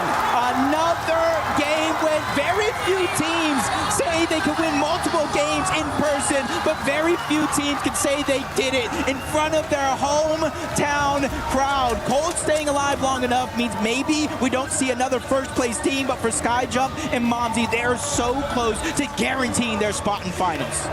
Goosebumps from that last few moments right there. They're the sort of team that can make things happen when they need to. And realistically, they were in the worst position right there. They were on low ground. The zone was pulling all over the shop. They couldn't build. They couldn't break a lot of the situations and a lot of the buildings that were in front of them. They couldn't make it easy for themselves, but that's what the best teams do. Even when the circumstances aren't in your favor, they still pull through. And it's these French fans, Jacob, I think they are really just giving them that extra boost, that extra edge, and that's what LAN Fortnite is all about. Yeah, and it's just these big moments right here. Panzer, Yapko 2v2. The crowd erupted when the first knock even happened. They saw something we didn't, but these guys deserve all the credit in the world for how they're performing, not just today, but even leading up to today. It's absolutely lighting up the fans right now. They are super hyped. And that win could really be the sort of solidifying moment for them in the grand scheme of things. We've got 4 games left here on the day. I was sort of looking at Yapko Panzer earlier. Panzer in particular wasn't very happy at all. I was looking at the sort of player cams. I don't think he was crying, but he was very, very emotional. Yeah. And I think that can really make or break a team. I think if you're coming into the latter half of competition with those emotions, it can really go either way. And thankfully for them, they've used that as momentum. They've used that as a sort of catalyst for this second half. And for them, I really do hope that they can perform well, because over on EU, it hasn't been the best time for them. They've split up, they've got back together. It's been topsy, it's been turvy. So for them, a second place is actually really strong. But Skyjump and Momsy, they are the team to watch right now because everyone is on their side. Yeah, it just kind of gives me almost that same feeling of, you know, how Shark and Teeny were playing yesterday, Vico Malabuca, Peter Bot Pollo, and, you know, when we look to a match point style finals, these are the teams, the ones that are dominating these games that will eventually clash, because if a team is on match point, you know, you gotta stop them or the tournament is going to be over. So I see the possibility of that happening, especially Skyjump and Momsy.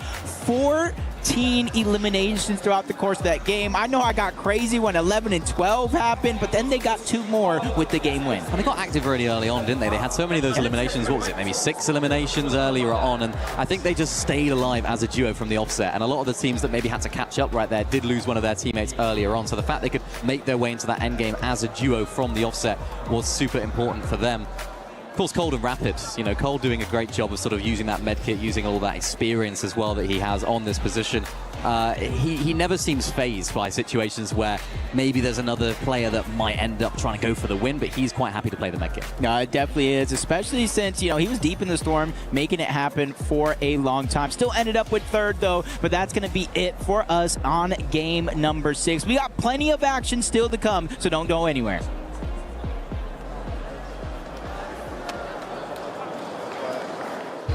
We were there. For every click, every clutch, every respawn. We were there for the years of grind. And we're here. Now. The proud founding partner of EWC. Powering the biggest event in gaming. Shoulder to shoulder with the world's best. Making history. Greatness deserves a stage. Lenovo Legion. Reach your impossible.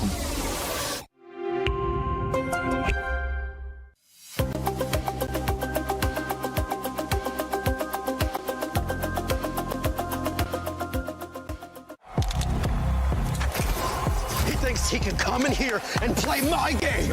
He knows nothing but go! Tyler, why? You're done. This is my ladder. You can't climb it. It's better than being hard-sucking masters. You're going too far now. Your eyes buggy. Your elbows ashy. That airline? That's an L airline. Somebody better hold me. Okay, yeah. Do something then. Raw energy. Blow the house down.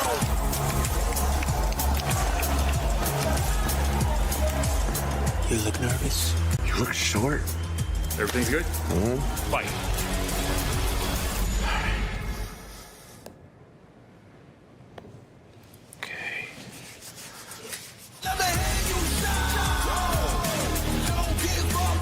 Do you really need the wraps? Yeah, that feels like overkill. Welcome back to Fortnite Reload Championship at EWC 26. Levin, Kelly, Vivid, the 7WG here to break that down for you. And Kelly, Skyjump and Mumsy just using that French buff. And you could hear the audience. I think the entire country got a buff right there. That was such an incredible play. So much aggression. And that aggression started really early. If I'm not mistaken, Vivid, I think they actually had 6 eliminations by Zone 3. So that early aggression, being able to translate that into an incredible in-game just shows how prepared they were. Yeah, super incredible to find so many eliminations in the early game. I just took a quick little peek at how many eliminations they ended with that game.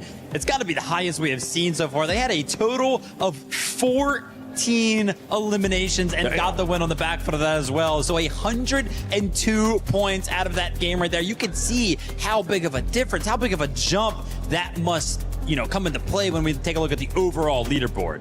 I think it's very clear these guys are really using that home crowd advantage. There's so much confidence in the way they're playing right now. They have no fear. They feel like they own the moment. And to be quite frank, they do own the moment at the moment. One more moment? I'm a moment man. You know I like my moments. You like your moments. Yeah. You know I love my moments. But the chase for first place, I mean, it's just going to continue on because Cold and Rapid, Vivid, I mean, they're continuing to perform here no matter what happens. This is what I wanted to see out of Cold and Rapid. And you know what? Me and Lev have been talking throughout the week, since we got here. And we've kind of agreed on one that we don't agree on a lot, Levin. Typically, NA, EU, whatever. I seen it. But the one thing that we have agreed upon is that Cold is so fun to watch. And the fact that Cold and Rapid just continuously plays so consistently, and it's just on the back foot of finding all those eliminations, seeing Cold in what feels like such a good state when it comes to how well he is playing the game, that is fun Fortnite to watch. I think a lot of questions were asked about some of these duos where they don't play with each other anymore. Can they jump back into things and really just sort of get going again? I think it speaks a big credit to Rapid and his ability this year to just play with anybody and find results, right? Of course, when you're playing with Cold, you're going to get results always to some degree. But I think Rapid definitely deserves his flowers as well as far as steering the ship here. Well, you want to talk about their performance in that game right there. I would say that was actually one of the weakest performances we had from Cold and Rapid, and they still were able to make it into the very end game. And for Rapid there, or for Cold, it actually came down to a heal up. You can see going down into 12th zone right there, but eventually did come into his favor, and they're still at the top. And I got to tell you, we are talking about the fact that Cold and Rapid, they obviously split up halfway through the year, but they still have to play, obviously, the reload together because they qualified so early on in the year. So probably a lot of people at home are like, what does that really kind of feel like for a duo? Well, we are here, obviously, at LAN, so we get to actually get a visual look at these players. I can tell you right now, Cold and Rapid, even off of the stage, obviously in the game, they're playing absolutely phenomenally together, but even off the stage, they're just walking around. They look like they're buddies, right? So they know exactly what they need to do. They have fully reset. Their mental is locked in, and they're just having a good time together. And Levin, for AGAL in that last game, not being able to find the consistency that we're expecting out of them, but they did end up with at least 4 eliminations. Yeah, did they ask you for another Levin coaching moment or something? Or what's the gimmick here? I mean... Nah, not yet. Yeah, look, ultimately it's going to have to be better for them, right? We've seen the duos who had big expectations in this competition come through. Shark and Tina yesterday, phenomenal. Peterbot Boyo weren't as great, but we saw the signs there that the Pete and Boyo we know exists in Reload is there within them. Sky and Scroll, I think we're still yet to see the magic that people are expecting out of the best duo in the world, right? And so, again, many questions to be had, I think, about their journey so far. And there's been a lot of teams that we've had questions for. Yapko and Panzer, though, finally stepping up to the plate, showing that this is why they're regarded as one of the best teams in EU. So finally to see them, I don't think it's too little too late just yet. I mean, we are looking for, I don't think they're going to make it into the top 7, but not making it into the bottom 3, I think, is something that we would all expect out of Yapko and Panzer. You want to talk about another team that's kind of stepped up to the plate here, because I was taking a look at the leaderboard, of course, when it was just a moment ago. I saw them. Josh and Iamzo now are in 7th place, right? So just kind of breaking that threshold into those qualifying teams for the finals. So kind of great to see them doing well as well. Yeah, currently being separated from 8th place by just 9 points. And actually the team that's truly chasing them is one team that you were keeping an eye on earlier, Kelly, which they were performing good, but it's not looking like it as they have started to drop off. It's none other than Spooks and Oatly. You know, they didn't necessarily have the best game there. I believe Spooks was a solo towards middle of the game there, only going down a little bit early. But we've seen so much come out of them, and a lot of the aggression that a lot of these teams are kind of foregoing, except for Cold and Rapid. They are actually stepping up to the plate as a smaller region. I don't think any of us were expecting for them to have this many eliminations. So maybe just a moment, a breather to look back on what kind of changed in that last game, and we'll see them pick things back up. Yeah, I think if you're, those two, you're looking at your sort of OCE brethren over in Group A and Alex and Reckless, and you're looking at how the sort of competition just seemed to pass them by. And at this point in the competition, you really sort of need to give yourself that boost of, okay, look, we are just on the bubble. let's not let this slip through our fingers. We are in a position to make this happen. Let's do it here. And Vivid, we were talking about AGL, Sky, Scroll, obviously with everything that's going on with the club championship. 19 points away from that top 7 at the moment. I feel like it's doable, especially with how many games we got left. Yeah, they're definitely in range now. I mean, whenever we kind of took a look at the leaderboard prior to this moment right here, they were pretty far down the leaderboard. I think in one place, the worst place we saw them was like 18th, 17th or something like that. So yeah, Sky and Scroll have clearly kind of picked it up. Again, I am still worried for this duo, by the way, because Levin kind of already talked about it. We haven't really seen that moment from them. Really, the only thing that is actually keeping them in the competition right now, solo clutches. Now, obviously, individually, that's great, but you guys got to play good together as a duo. I think the big thing I'd also be saying to them, right, if I was actually coaching them directly, is to not allow the AGAL noise of the club championship to get to them right now. Obviously, as far as club championship standing goes, their Crossfire team just got eliminated. They need a big Fortnite performance. Otherwise, again, the devastating pressure of losing that out would be awful. I mean, speaking of big Fortnite performances, Acorn and Bolt coming off of their Major 2 win and now slowly climbing up the leaderboard. I feel like we are seeing the finals from Major 2 like what we did from Acorn and Bolt, where they were kind of a little bit slow, but slowly started just playing their game. It's Acorn, he's patient, he's smart, and with Bolt on the back end, you know that if they need to get a solo clutch, they can pull that out as well. So to see them just jump up the leaderboard without really getting any screen time, I mean, that's just what Acorn and Bolts do. And another team that kind of has been slowing down too, hasn't been able to find that consistency, but they've been doing good enough, is none other than SAUL, because this squad so far, the performances, I mean, at the beginning of the day, it was the 3rd place followed by 7th place, 7th place, then 12th, 4th, and 10th. So you can see a bit of a roller coaster there for that squad right now. Yeah, they're pretty much just consistently jumping into those top 10. And as a result of that, I don't really know if we've seen them actually jump out of the top 7 a single time throughout the competition here today. So just playing consistently, doing exactly what they need to do. That being said, I love to kind of talk about interactions with the players that we have had the opportunity to kind of go through throughout the week. One of those teams that I had the opportunity to actually not really get a chat with because there's a little bit of a language barrier, but I did kind of see them during the break after they did get their win. Of course, it's going to be Mini Poyo and Fukin. Man, listen, all I kind of did was give them a little cheer. I was like, woo, let's go, guys, right? Immediately reacted. They were cheering themselves. They're like, yeah, you know what I mean? Let's go. So they are in great spirits, are sitting in 6th place right now. How did they react again? Can you do it again for how did they react? There you go. Well, we'll see how they're going to be performing. Maybe they'll be able to stop that roller coaster of emotions that they're currently having, especially the roller coaster of performances that they're currently having. But as long as they're in the top 7, they are going to be happy. One team that is definitely going to be happy is none other than the French duo. And with the French crowd that we have here, I wonder what our French stage host is currently doing with Luti. Yeah, indeed. I am with some French audience right now, so I'm going to ask them some questions in English. They're going to answer in French, and I'm going to translate you. Of course, insane game. A second top 1 for them. Victoire, let's make a lot of pleasure, of course. So my question will be like, what is the meaning for you to have 2 top 1 today with these teams, French guys winning in front of you? What is the feeling about it? Pour moi, c'est une fierté pour la France. Tout simplement, on a sous-estimé longtemps les Français et on est fiers, tout simplement. Un sentiment de fierté pour nos joueurs et c'est pas fini. Ils vont encore tout arracher. Ils peuvent encore tout arracher et puis je sais que la France est derrière eux. So, I mean, we are really proud of them. Basically, a lot of us underestimate French players sometimes, but they prove again like they can do it. They can actually win today, I think so. And we are just really proud to be represented by these guys. But I have another question as well, because there is French players and there is French organization. Yesterday we saw Vitality as well. We have some Gentlemen's fan behind. And of course we saw Team Havoc today. They are doing really good. What is your feeling about Team Havoc and today's and yesterday? Like, how you feel? C'est vraiment, comme il a dit mon collègue, une fierté parce que les FR on top et puis les structures FR aussi, hein, Avoc, et puis c'est juste magnifique quoi. Et on les attend, on pense qu'ils peuvent encore gagner, ils nous ont vraiment surpris, c'était vraiment magnifique et on attend qu'eux quoi. Yeah, we are just waiting for them. It was wonderful to see them win. Of course, the French player and the French organization as well. Like my colleagues say, we are really proud of this crowd. We are really proud of our players. And now we just hope they're gonna make good in finals. Guys, tout le monde, mesdames et messieurs, Paris, faites du bruit! Back to you, casters.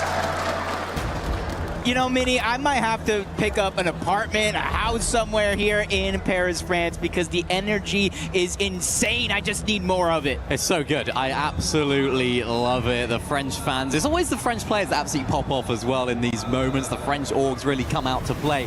So, yeah, that first game here on Slurp Rush was almost just absolutely perfect. We couldn't have scripted it any better. They didn't look like they were going to win the game for a lot of that end game, and then they just turned things around so quickly. Doesn't quite put them in first place on the leaderboard, all because of this guy on screen, of course, doing so well to heal off in that end game. But really, a great performance from so many of our top teams continuing to plow on through here. Yeah, it's just, as these games continue on, going into match number 7, then 8, 9, and 10 to kind of close out the day, I'm not necessarily concerned with the top side of the leaderboard anymore. Cold, Rapid, Sky Jump, Momsy. I'm more concerned with, you know, 6th place, 7th place, 8th place, and everybody else outside of that bubble. Because it's usually in the last 2 games of the day, I say it's all or nothing, eliminations and victory royales to kind of close that gap. This is the moment here where you're not in desperation mode, but you're literally a few matches away from that being the case. Yeah, there's a lot of teams that are in and around it, and it's actually really close, sort of on that bubble. Mini Pio and Fukun, of course. Vivid spoke to them. Let's hope they can use that energy to you know, carry themselves into this. I love how Vivid had to do that again, of course. There's a big fight right now. Rapid up here at Steamy Stacks. Victor looking for an opportunity to go for that pre-fire. Neither of them want to move. It's a game of chess right now. Oh no, we have cover. And the cover that comes along is cold, and that is not the cover that you want on the opposite side of things. You know, I give Rapid all the credit in the world. You know, playing Fortnite, you got somebody boxed up, you just want to go for the clip, but he was patient, waited for Cold, and then Cold just walked on in. Don't worry, I got you. And that's kind of their strategy. Typically, we do see a lot of solo players go out and try to W-key the lobby in order to pick up those eliminations. Most of the games that we have watched, not only here today, but the qualifiers, they push around the lobby together. They make sure they always have numbers on their side. As we go on over to Dirty Docks, we got Gone, Knight, getting their 2nd elimination of this game. But even with 2 players down and out of this POI, there's still so many more left. That's the thing. There's all different sorts of players everywhere around as Bolts and Acorn. I think you really could have expected a little bit of a better game from them, of course, in the end of things. But looking like they were going to take high. Oh dear. Did we have a self-elimination with an RPG? Because Bolts did not... Yeah. I've been there. I can't say I've not a few times before. We even saw it yesterday. I don't want to say it was Malibuca, but that's the first name that does pop in my head. So it is going around this week. Just kind of, you could kind of see the nerves, the anxiousness coming through from some of these teams as Panzer goes down. Cold and Rapid, 2nd elimination of the game. And that's a team that you don't want to get heat up. You want to continue to kind of let them lose some of that steam. But for Cold and Rapid, it does not look like it's going to be a case. Gone and Knight either. They get their 3rd elimination of this game. Even while getting pressured from behind, that's Anon who just spawned back in. He goes down as well as Gone picks up his 4th of the game. Yeah, Anon is not really having that great of a time right now up here at Dirty Docks. Gone involved in this fight as well, trying to find angles, trying to find opportunities to heal, of course, as well. Lots of other teams sort of in the surrounding area. You can see Knight there just leading the way, saying, yeah, let's just get out of here. Picked up our 4th elimination here of this game. We don't need to have anything to do with that. A lot of rockets coming out now. Momsy doing it, trying to put pressure onto Enact, breaking through the builds. Times the shot perfectly to bring the shields down. Enact goes down in that 1v2 situation. And honestly, you can kind of see the ones that are sticking together, just kind of lurking around the lobby, going after those eliminations, are the ones that seem to have built just a little bit of momentum here in this early game. And you can kind of see them looking around, trying to figure out where that player is going to respawn back in at. Yeah, there's almost 2 ways you can play it, right? You can W-key as a duo, try and find those solos, or you can try and get a few little picks as a solo third party, some fights, get the elims that way, and then get back with your teammate later on down the line. Scroll there in the feed as well, getting an elim. Just find themselves, I think, inside of that top 7. I think going into that game, they were just out, so it's good news for them and good news for the fans, of course, of AGAL, looking to close in on Falcons at the very top of the overall standings for the club championship. And there they are, Scroll and Sky. And what I like about them, they haven't got too emotional. They haven't let the bad start get to them. Like we saw yesterday with Pete and Bonpoyo, the best teams don't do that. They don't let those bad starts get to them. Yeah, and I feel bad for anybody that, you know, might think they might be down and out, because it's a team that you know, if they survive here in the group stages, they go to the survival side of things, they're just going to get better. They're going to use that little bit of a break to go ahead and try to VOD review, figure out what went wrong, figure out what went right, and try to fix up on some of those mistakes. Bolts narrowly escaping there. You see him just kind of lurking around. He does have the slap smashes for the HP, but it almost feels like he might need an elimination to stay alive deep in the zone here. That's what's the plan is right now. Luckily, they managed to get away here for Acorn. And Bolts Rapid down in the feed there as well. Our top team, one half of them down. But of course, Cold is still in the game. 20 duos left. Everyone, of course, still in this one. And this is when things really start to get real. This is where things start to get difficult. Bolts there on the other side of this wall. Nice shots coming on through. Bit of a trade from both of these teams right now. And unfortunately, goes down. It's Bolts and Acorn just finding that angle, getting that piece control, and catching him off guard right there. That was looking good on the other side, but Acorn coming in. Probably hear the audio, the visuals. You kind of get a little desperate, push in just a little bit too far. Bolts is going to be able to shut him down. Con and faded here. This is against Sky Jump and Momsy. They're fighting over one of those supply drops. And it almost looks like either team actually needs it outside of the mobility. And it doesn't look like they're going to take an all-out fight for it just yet. But Momsy is still lurking around. He does have the rocket launcher. We've already seen him break some of the builds, pre-fire the shot to get some damage. But Con and Faded are not going to stand by and let that happen. Yeah, they had to just disengage right there and just dip out of that fight, which is more than happy for them because, of course, they can get onto another supply drop. So if one fails, why not go for the next? You can see the leaderboard on the right side of the screen. Dimash and Dom just outside of that bottom three. What an upset that would be if they don't make it into at least the survival stage. Faded and Khan as well. I think they're a team that you can expect big things from, but maybe you don't on this sort of stage. But currently sat in 5th place, actually looking really good, and two incredibly good fighters individually as well. So this sort of meta, the way that Reload is played, I think plays into their favor. Especially since 10 games each day. I feel like this is one of the longest kind of structured formats. It's more of a marathon instead of a race, and I think that's kind of helping some teams versus others. That mental stamina to be able to kind of hold tough throughout any good or bad situations. Rapid probably spotting somebody out up above, marking him out as well. They know this is a fresh, rebooted player, and they're going to try to attack while they can and while they have the advantage. Yes, nightmare situation for Seven and Axel as those guys go down entirely.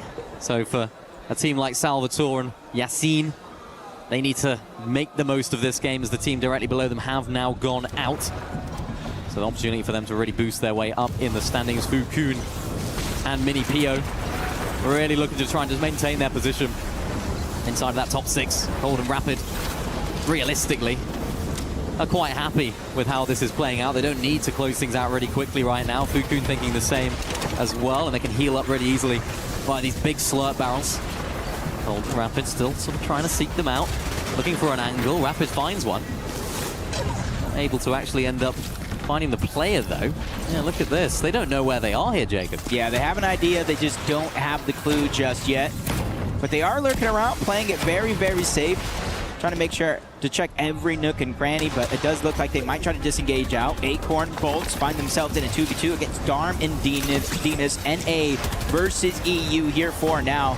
Acorn is going to try to put pressure on Darm. His teammate is there putting down his own to make sure he does not kind of let him fight that one for free. As you see the elimination that took down 7 and eventually led their entire downfall. Yeah, that's not ideal, of course. Rebooted in, got taken out of the sky. Dimash, though, is now left as a solo. Bolts is able to hold off, so Acorn could find that first against Darm. Dimash just needs to stay alive as long as possible. Bolts and Acorn looking for all these sorts of angles, trying to make their numbers advantage known.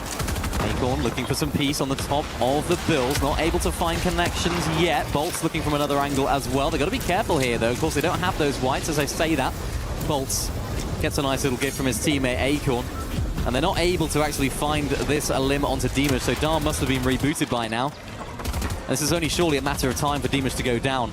But the more time that Dimash stays alive, the worse it gets for Acorn and his teammate Bolts, because it's just like they're wasting time here.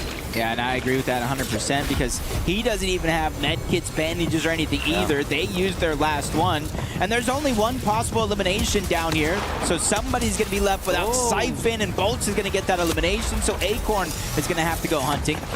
I will say, though, the blessing here gets the elimination, gets the materials, and you look, it has that kind of infinity symbol when it comes to gold. That means he has over 1,000. There's a mending machine nearby, so they are going to be able to access some med kits and big pots if they need them. Ah, look who found him. There we go. Cold and Rapid. They found him in the end. It's a game of hide and seek here. It's not Fortnite Reload, as Panzer and Yapko getting into a bit of a fight as well against Mini PO. So there's 3 teams sort of getting active in this area. Thankfully for Panzer and Yapko, they do win out that particular engagement and are able to get the revive as well.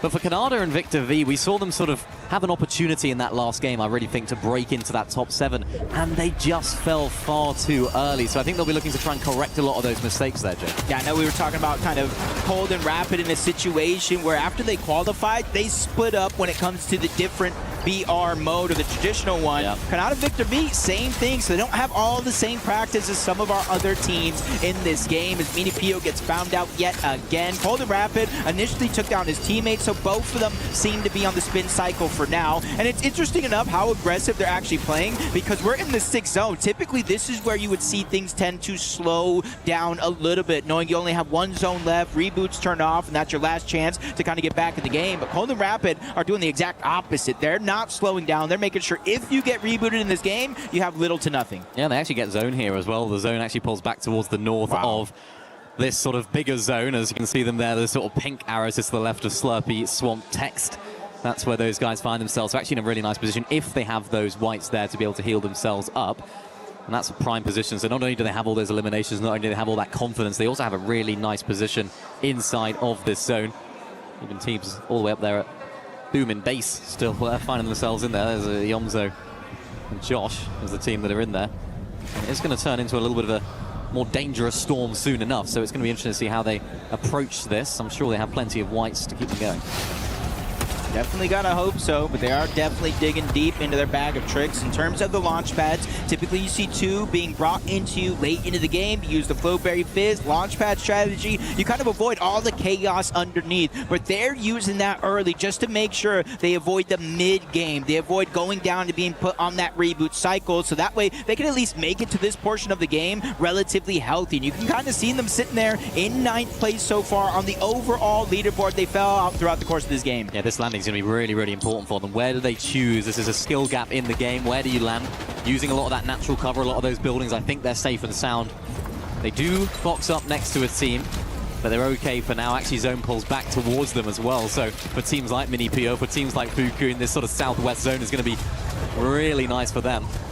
And you can see sort of Mini PO's loadout indicating that, yeah, definitely been rebooted 1 or 2 times here in this game. But at least he's giving himself a shot. 500 mats. I gotta hope that it is gonna be for the both of them, but not too far from the zone either. Sky and Scroll not too far where all that noise is being made, and they're looking to make a little bit more. Couple of quick tags are gonna land on the Toyota, but he go ahead, reunites with Yuma up above, another team down below. And they're realizing the zone opening up means they have to start gathering information. It's crucial. Figuring out where players are and where players want to be is going to be their recipe for success. Yeah, I spoke about teams making sure to land in a solid spot. Sky and Scroll are one of the best teams at doing that. They're one of those teams that really do stay hit to hit so effectively well, and they don't find themselves in difficult solo clutch situations earlier on in the game. We see it later on, but they stick together so much earlier on, which helps them get to these end games, going to help them try and push into that top 7. Omzo and Josh making their way into the zone. Dom is down and out, so that's that duo, I think, potentially down. It looks as though actually Demas is still in, so only one of them now left in that duo. Yeah, it's a lot of pressure in a situation like this. Typically, you don't really get placement points till 10th zone, 11th zone, 12th zone. You're essentially playing the whole game out just to hope to get something for your efforts. But as we see, the dust settles. Sky Jump, Momsy on high ground. Sky and Stroll, too far away. And on the ultimate low ground, though, Cold and Rapid. But they're in the position that they want to be in. Yeah, they're perfectly happy right here. We've seen them stay consistent. We've seen them find a limbs here on the mid to low ground layers. This is exactly the sort of position they want to find themselves in, using this bush as well to have them a little bit of cover. Momsy and Sky Jump are on height, but Sky and Scroll, they don't like the fact that Momsy and Sky Jump are taking the cake right now. They don't like the fact that these guys are the talk of the town. They want to be that team that everyone talks about. And they want to be reminding every single person in this arena that they are back-to-back major champions over in EU. So they're looking for that position right now. Cold and Rapid doing what they do best, just so close to each other, finding shots all the way at the backside of zone, staying calm whilst doing it as well. And now they have to rotate on in. Looks like it's going to be a bit of a solo shot situation as Cold tries to get them back towards that safe zone. Bolt's doing exactly the same as well via the grapple.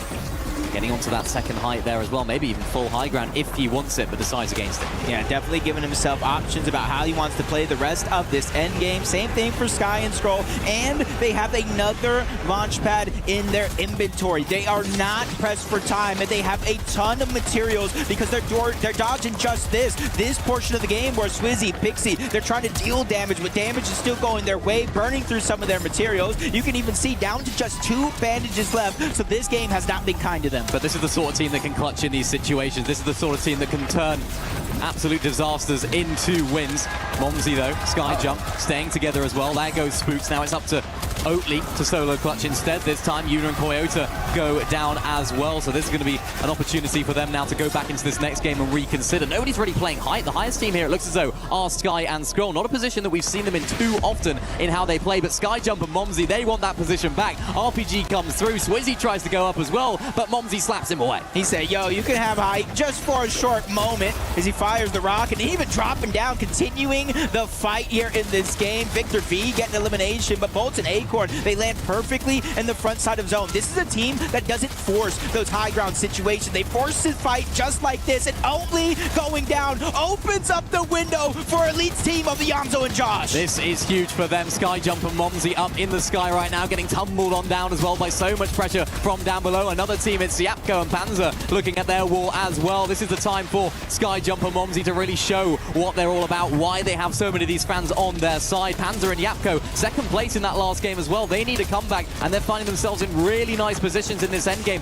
Not too many eliminations, but they want to play it out. Hey, better late than never, but I called out the second launch pad and already being put to use. They're dodging multiple waves of these zones. Look at everything that's going down below. A lot of these guys are probably not having too much fun, especially Pixie and Swizzy that got struck down by Bolts. Acorn and Bolts, 11 eliminations. This is madness. What am I seeing right now? They've got to make their way up on top of this hill, though. Cold and Rapid, another team that needs to try and do that. This unbreakable hill, this unstoppable force there on the low ground is Cold and Rapid, but they need to get their way up, which they do. And Bolts and Acorn, this is a team that is just on fire right now. They want height, they want the win. Yeah, but they got to be careful.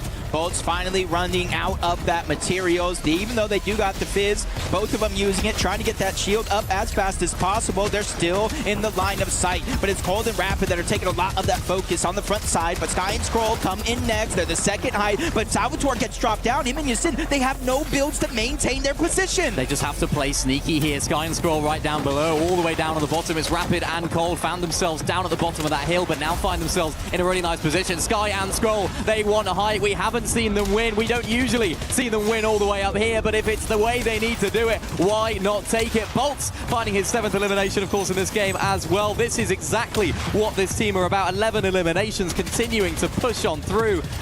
Josh going down there in the feed as well. Rapid now as a solo too. Yeah, this is for Rapid to try to hold on to first, but for Sky and Scroll, this is bigger than themselves here in this moment. We were all talking about what they were doing as solos, dominating the game, staying in contention, but look at what happens when these guys are finally together, side by side, up above, Acorn and Bolts, the NA Major 2 champions, and a whole solo comes in to try to disrupt the mess. Yasin, and he does so perfectly, taking down one, but Sky and Scroll fall from above and steal the game away. They have awoken. It's only taken them a decent chunk of games here to get the engines going. You can see what it means to the family as well. They are so happy with that. They are here, and they're not here to mess around. They took height. They thought, you know what? Let's go for that position. And they took it incredibly well. Yeah, one thing I've learned over time, it's not always how you start, but it's how you finish. And as of recently in these games, these guys have been finishing strong. And I think that's the thing about this team is, yeah,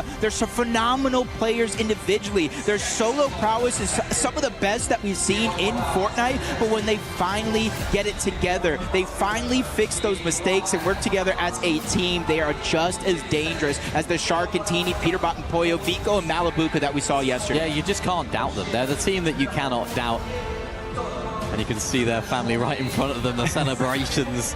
I love that. They can sort of see right in front of them. which is exactly what you like to see. They're actually sort of sat right behind us, and they're getting the pictures taken, the victory. I think for them, they would be disappointed with how they played today. I think they would be sort of expecting more of themselves, but I think what we couldn't ever expect was for them to just completely dud or not play well here, because they've just shown why they're back-to-back major champions here. Yeah, I think sometimes when you're traveling, you're out of your comfort zone of your home, you know what I'm saying? It tends to kind of play a little bit of mental tricks. I'm not saying that's what's happening to them, but I'm just saying maybe something of the sort to kind of get them a slow start. And I'd like to see them continue to kind of pick it up here. That was great for them to pull off that win, but we're always talking about the match point format in finals. I want to see them continue to light up the leaderboard. Don't let out of gas just because you got this win. Yeah, they're not a team that are immune from wins. Over on EU, they do pick up wins. They typically sort of pick them up from that low ground, playing that really effectively. And we have seen them playing height occasionally. We know that they have those abilities to actually play that position. But unfortunately, in terms of their overall points gained from that match, Acorn and Bolts are the ones that take first place for that 86 total points, 36 elimination points. They're the team that are just on fire right now when it comes to those elims in endgame. They were really looking good. Yeah, and I wouldn't be too worried, though, kind of looking at the leaderboard. Yeah, Bolts, Acorn scored more, Cold Rapid right down below. That's not their direct competition, though. Yeah. These guys are a little bit higher up on that leaderboard overall, but it goes to show that at least they're continuing to climb back up. But looking at this side of things, you know, you got to look at Oatly and Spooks. Only 12 total points in that last game. They were the team that kind of started on the bubble, but now they kind of fell outside. So we're going to need a great finish from them if they want to look to advance directly to the finals. This is what it's about. This is what LANs are about. You can see what it means right there. To the family, to the friends that are in the crowd as well. Yeah, I love it. They have awoken. They're here. They've reminded us that they are here. And it's what they do. Does Scroll have a twin brother? I feel like it's Scroll. When we first panned him, I was like, Scroll looks exactly like his brother there. Yeah, definitely does look pretty close. And honestly, I might have to ask him. I'm going to use this moment to go figure out if he does have a brother. You guys can use this moment to go ahead and grab some snacks. The rest of the games are coming up, so don't go anywhere.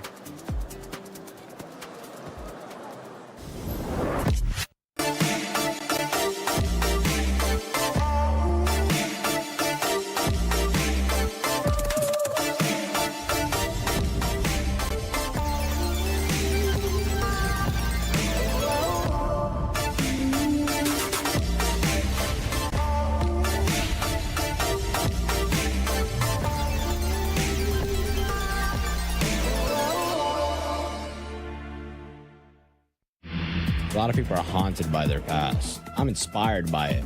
They're not just playing for themselves, they're really playing for their entire family. They have defeated their demons! They have crushed the curse!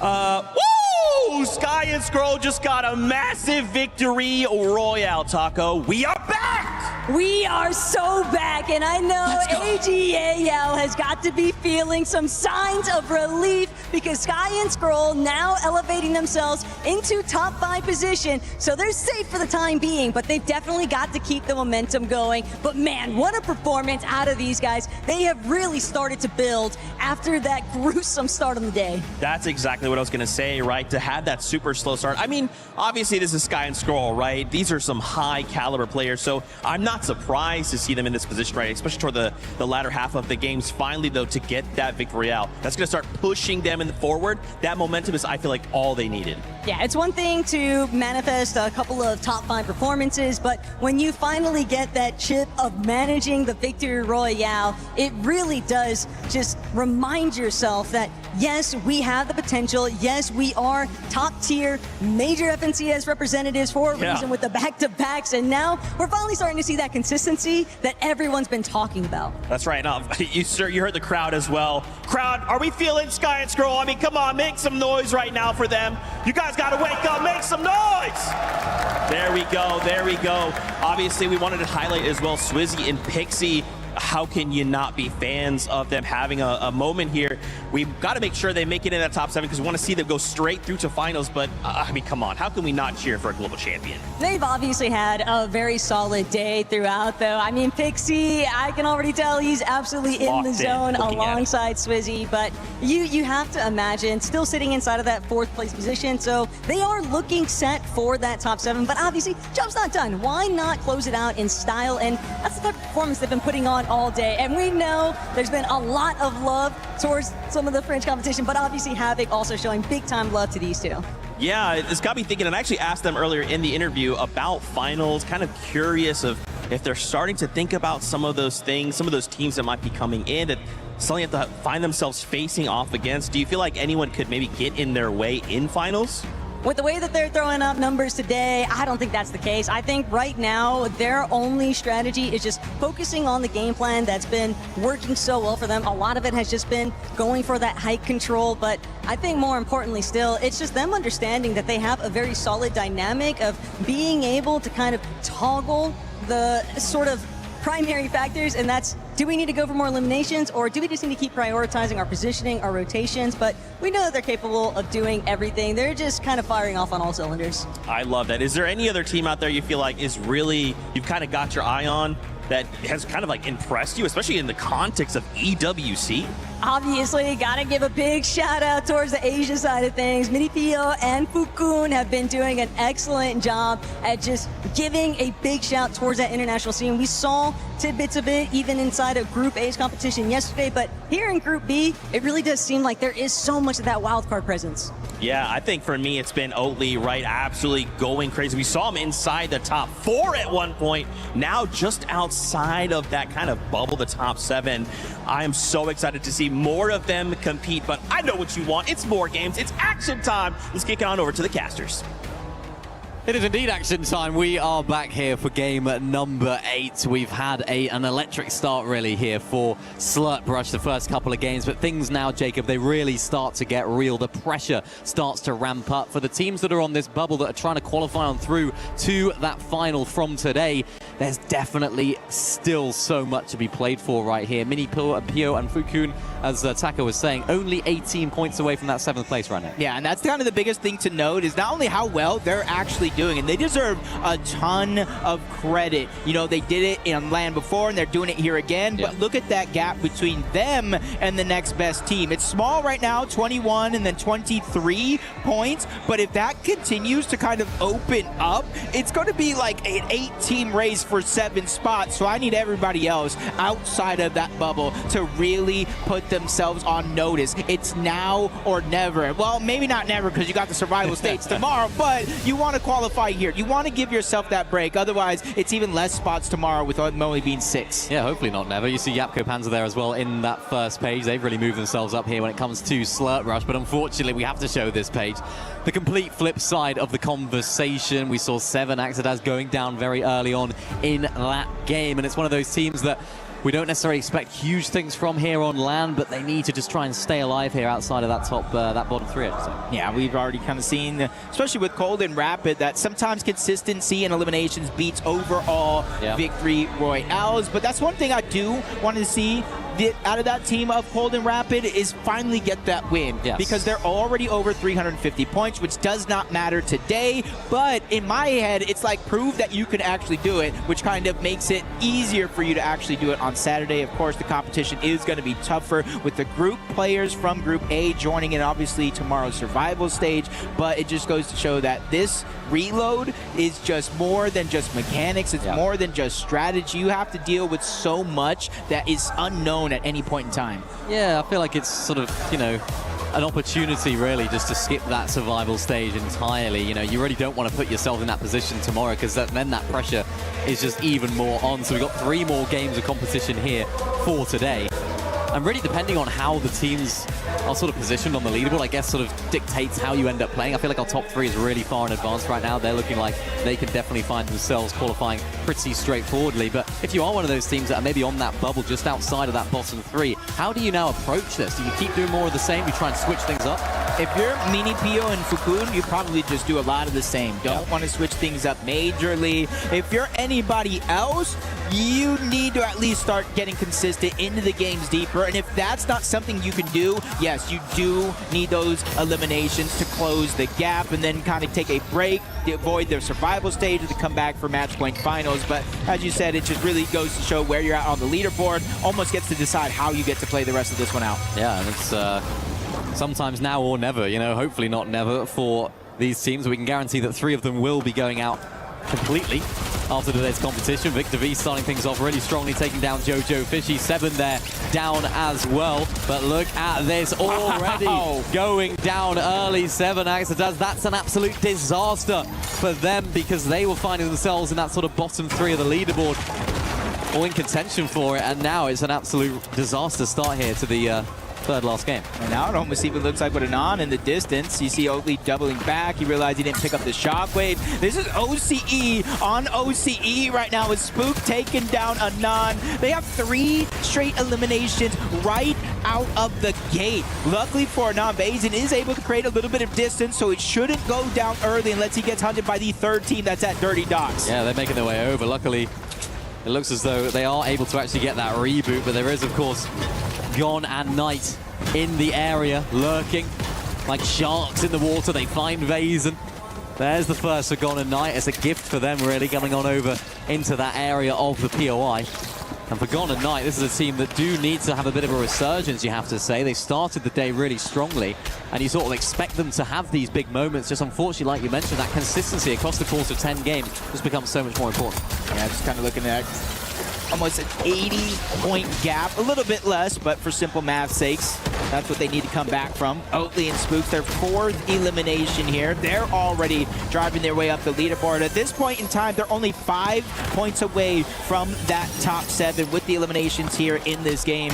They still need a little bit more to go, but being at this part of the map where Vazen and Anon just seem to be stuck on a cycle of respawns. It's Knight and Gon on one side, it's Oatley and Spooks on the other, and they're not letting these guys touch the ground. They're not.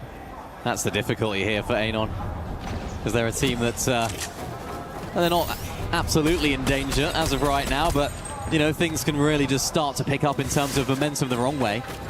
For Knight and Gon, they need to do it the right way. They need to start picking up a couple more of these early innings and then crucially staying alive in those mid-game fights as well. I feel like we haven't seen that from them like we saw in those earlier games.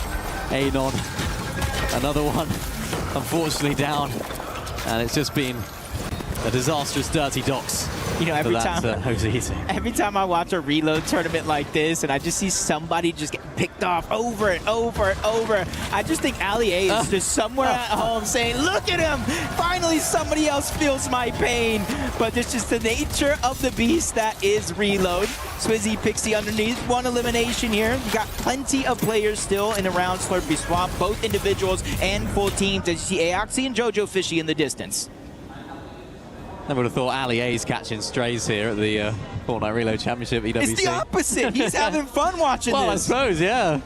Getting rid of a reminder of his worst moment of his career. I respect it. I respect it. I'm sure he's watching on. Golden Rapid, though, they've been really active early on in these games, but managing it with consistency as well. Unfortunately, 21 points. It's not looking great for this team right now. Not the team you want to be fighting either on the other side of the wall. And it's just been really dangerous. A lot of these off-spawn fights just haven't gone their way, and unfortunately for them, it's just been Golden Rapid running the show at the moment, both in-game and, of course, off-spawn. Try and Scroll looking to take down another player here as well, trying to get their 2nd elimination of the game. Salvatore just below right now. They're trying to go for an almost pseudo-sneak play, which they actually do fine. Nice little beam there from Sky, or from Scroll, to give Sky an opportunity to find an angle as well, but unfortunately Scroll gets beamed in the process. Sky does the smart thing and disengages. Yassine is down. Tried to get on out of that situation with the launch bound. Salvatore, unfortunately, as well, has to make do with what he has, which is not much. And Sky and Scroll back inside of the Storm. They understand that although they did pick up that win, they're not quite done and dusted as of right now. They still need to have this solid back end of the day. Yeah, and I like that decision for them. You saw how crowded it actually was at Slurpee Swamp. Yep. There was like 3-4 teams directly there and a couple more on the outskirts. So they just trying to play the long game. As Mini PO gets taken out. Cold and Rapid are going to pick up their third elimination of this game. And you can see he has the exotic Yoink shotgun. So even if you try to run from Cold, if he hits you at one of those, he's just going to pull you back. Get over here! So Rapid can finish you off. I mean, I love the fact he's really smiling about it as well. That's what makes Lands really great. He's just having a fun time. I mean, why wouldn't you? Your first place at Ewc Fortnite here for Group 2. Look at that, though, in the feed. Scroll down to Canada. So we were sort of praising them for that really solid, really smart play to go back inside of the Storm. But look who else was there, of course, as well. It was Canada. Unfortunately, Mini Pio, again, going down Cold and Rapid and not letting these guys get anywhere into this game, get any sort of momentum. And they find their fourth elimination of the game. These guys just so aggressive in these early stages of the game. I'm really intrigued as to how they're actually going to play finals, though. Are they going to be able to keep up that level of aggression? Because if your entire game plan relies on those early elims, if they rely on sort of those dead side rotates, can you do that in the finals lobby? That's the question I have, but not for them to worry about right now. Definitely going to keep us asking a lot of questions as this day does continue. Night and Dawn, 4 eliminations throughout the course of this early game. As you kind of see that replay, Snow just trying to hold on to the wall. Rapid on the other side, and that's what I'm saying. When these guys are pushing around the lobby, they're doing so together. Another elimination for Rapid there. Mini Pio's just not having a good time at all on this side of the map. Might have to pick elsewhere to land, but that's just the nature of the beast. Oh, I feel like he is trying to land somewhere else. It's just Cold and Rapid just aren't letting him get a moment. And look, they're just seeing him again. Leave him alone. Leave him alone. He's just trying to play his game. Cold and Rapid. Look at them. Ruthless. Ruthless. It's rude. Mini Pio and Fuku, they're a team that need to stay inside of that, or get inside of that top 7. They haven't been doing that so far. He's trying to hide on the wall. Unfortunately, Mini Pio going to have the same result here. Yeah, that's really rude. So, yeah, come back in about 30 seconds and keep doing it again.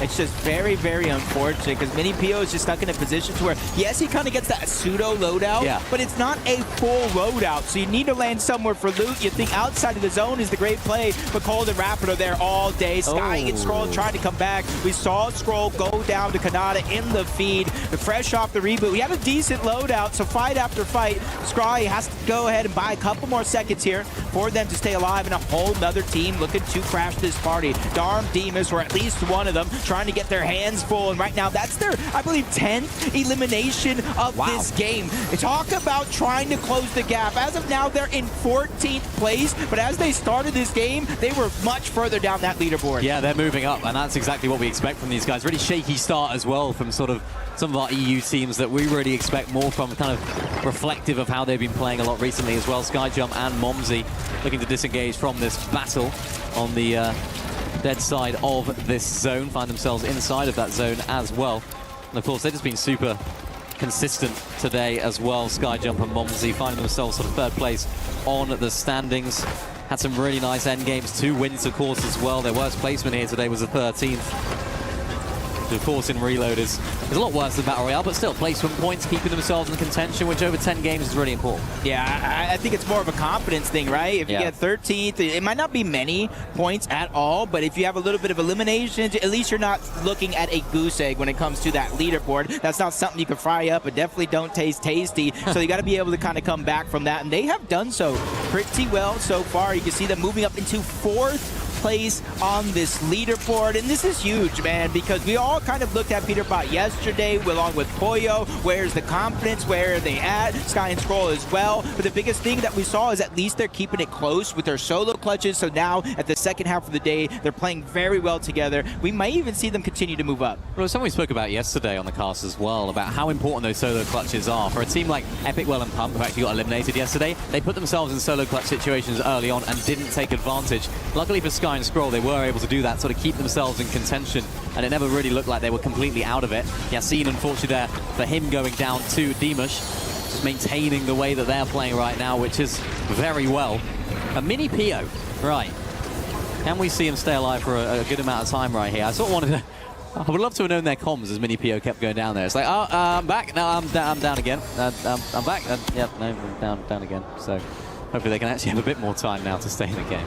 Just, you know, anything but frustration. We know what's happening, especially now. We're in the 6th zone. So yeah, you could still get rebooted in this game, but it's going to be so hard. You thought it was kind of difficult before. Everybody is smushed together like a can of sardines in that 7th zone. It's not something I would wish on my worst enemy. And you can kind of see here on the mini-map, most of the teams already inside of the zone. Some in the safe spot, not taking damage. Other ones outside. And then for the teams that are not in there yet, they got to be careful. You don't want to be seen trying to rotate in. They'll try and hold you out. Well, it's an ideal 50-50 for playing that dead side. You can see that side that's in the storm is actually in the Slurpy Swamp, so you're going to be able to have a lot of those heals on standby and on tap right there for the teams that are in that position. So you can sort of see a lot of those arrows playing that position right now, not really looking to force themselves into zone. Of course, it will get a little bit more dangerous, that zone, when it does eventually close in, so shouldn't be too much of a problem for them right now. In the way that these zones have been playing, it has been quite difficult for some of our teams to make those longer rotations. We saw it with the Omzo and Josh earlier on, making a really, really long rotation and actually making their way in and actually landing really well as well. But gives us a chance to have a look, of course, at the overall standings. You can sort of see 7 Axedaz, they're a team that are down and out. So unfortunately, they find themselves in that bottom 3 as well. Basin, Anon had some troubles off spawn, but it's all of our top teams right now that are still in the game. You can sort of see it on the leaderboard. Oatley Spooks just outside of that top 7. Fuku, Mini PO. They've had a really rough game right now, so this is really where it matters for them. Yeah, and reboots officially turn off. So if you're down and out of the game, there's no chance to get back. It's really going to be heavily reliant on your teammate really picking up the pace. We've got another team going down. Fuku, Mini PO. That's 6th place, Mini. Yeah. They are inside of the bubble. Luckily for them, if you look right now, they do have around a 34-point lead. Yeah, they do. That's not going to be enough, you have to imagine, because a lot of those teams down below are really, really close, making things really difficult for them. And as we can see very clearly, that zone is indeed shrinking. Closing in the gap for lots of our teams that need to try and make their way in. No idea who any of them are, but they're making their way in eventually. And if we could zoom in just a little bit, or at least have the names on it, and then we can kind of figure out. And this is where what I'm usually kind of doing my own cast replay mode. I make sure to kind of memorize the colors. They don't change throughout the course of the game. So we do know Kanata, Victor V trying to rotate in from the bottom of the map, using those shockwaves, possibly over driving that one just a little bit too deep, but they're just trying to make sure that they're not in the limelight. Yeah, noticing that Skyjump and Momsy just finding themselves in that position as well. Still alive as a duo, most importantly. Dimash and Dom having a really good game as well. Looking to just sort of hold Yuma on the outside of that zone. You can sort of see them looking towards that way right now, making things really difficult for them, and that does look like they were able to take them out. Yeah, the Yuma Koyota now down and out to the hands of Dimash and Dom. You have to imagine that's an interesting zone pull as well. It pulls back over towards that dead side of zone. So for all of our teams that are a lot more experience, you can see Acorn and Bolts getting there early, trying to make their way into that front side of zone. Of course, Dimash Dom, they're playing the back side of it as well. Yasin and his duo self to try to close that gap, which is huge. You got more and more players just trying to rotate to the front side of zone. Josh and Yamzo make it there. Salco and Acto, they are falling short. You don't want to be the last team to the zone. Yeah, you really don't. Swizzy there now down as a solo. What's Salco and Inac doing right here? Are they going for a deep storm launchpad? Yeah, they are. Look at that. That's how you play, getting into that zone as effectively as they can. You can see Oatley trying to find a little dead side rotation there as well. Faded and Khan find themselves inside of that position. It is absolute chaos right now in these final zones. Salvatore there going down. You can see on the right side of the screen. This next zone is going to pull back towards that east side. So again, we see a lot of our teams that are looking towards that front side, trying to hold on to that position. Kanata and Victor V. I know they took down one of Sky or Scroll. I don't know which one it is, but that is starting to put a wrench in the mix for Sky and Scroll. Luckily for them, they have built themselves a cushion. But for Kanata and Victor V, that's huge. That's a couple more points added to the total, and they're trying to run that whole top side of the zone. It is opening up, but it might be too slow for some. Yeah, it's important here for Cold and Rapid. You can sort of see them playing that front side, no doubt on that low ground as well. Knight gets launched straight into the storm. You have to imagine that's a bit of a botched overdrive grenade right there. Acorn not doing that either, getting into that dead side of Storm as well. Faded Khan making those dead side positioning. Panzer there down, so Yapko Panzer are now down and out. They were looking really, really good going into this game. They were on a bit of a roll. Victor V there in the position. And Dimash Darm look as though they're the team that are really, really playing well in this endgame. Yeah, it seems like they might be on high ground right now. I'm not sure how confident they look together, but you hear the spray going down all around. Gon trying to buy time, but he's deep in the zone. The HP is what really matters. Does he have an overdrive to close the distance? Bold and Rapid down and out right there. They are fully gone. Sky and Scroll as well. This is huge. How are things going to go right now? How is that endgame zone going to play? What are we looking at in terms of those final few moving zones? Sky jump down as well. Acorn also falls. So many of our top teams are now falling, which opens up the floodgates here for the teams 7th and below. Opportunities all across the board for them to make it in. The Frenchman Momsy all the way back into that Storm as well. And this is really where teams can really show us how they can play. Hey, you put the limelight on him. Kanata goes down, but Victor V trying to save the day. Top 12 situation, which means there's at least 5 different solos running around. Make it 4. A couple of them get sent right back to the lobby. Yeah, that's huge now for Victor V and Kanada. Dimash and Dom find themselves on height, spraying on down, take down Gon and Knight as well. But for Victor V and Kanada on low ground, they needed this game. Remember, they need to make their way into that top 7, and they are popping off. Yeah, they're competing against Oakley and Spooks, who are also in this game as well. But Spooks going down puts a lot of pressure onto Oakley. Underneath, you see 2 different options here, but he goes after Yamzo and Josh. Up above, the mythic pulse rifle in the hands of Darman Demas. This one is going to wreak havoc on everybody down below. 16 eliminations. What are we seeing right now? All the way up on height, pressing all of the teams down below. That pulse rifle doing so much damage, not just the players, but also the Bills down there as well. Iomzo and Josh, unfortunately, down and out. Dimash and Dom close things out, go onto the low ground, trying to find angles, but Victor V says, I will take the high ground now, and it's a 2v2. Literally every team that needed a good game has a good game on their hands, including Victor V. A huge point differential here for the 1v2, and he's not going to get it. Darm and Demas dominate this game. How many eliminations even was that? I've lost count. That is unreal from our boys from EU. They struggled at the beginning of the day. They really, really struggled. They looked like a shadow of their former selves. And they have looked like a little bit shaky throughout this entire year, but they are proving what they can do here at the EWC here in Paris. And they're a sort of team that can pick up so many eliminations. We knew they had it in them, and right there, they're proving it again. Yeah, these guys, the mythic pulse rifle really proved to be a difference maker. And it just seems like, hey, you can have a slow start to the day, but when you go ahead and reach the top of the leaderboard, that really shows the difference between who needs a good game and who wants a good game. I can't wait to see how those standings end up going, because remember, this is a team that were a little bit further down. I think after 7 games, they're in 15. So that wasn't just a team that were trying to break into the top 7. They also had in the back of their minds, in the rear view mirror, that bottom 3. It was looking really ropey for them throughout a lot of today. So that's what the best teams do. They don't just have those moments where they just let things kind of tumble down. They have these big games that they're able to clutch up through. Of course, Victor V and Canada absolutely popping off there on the low ground. 11 eliminations for themselves. That's 18 eliminations Dimash and Dom were able to get. It was actually really helpful that they were able to take down Canada earlier, because Victor V took height, and it looked as though maybe Victor V could have done something impressive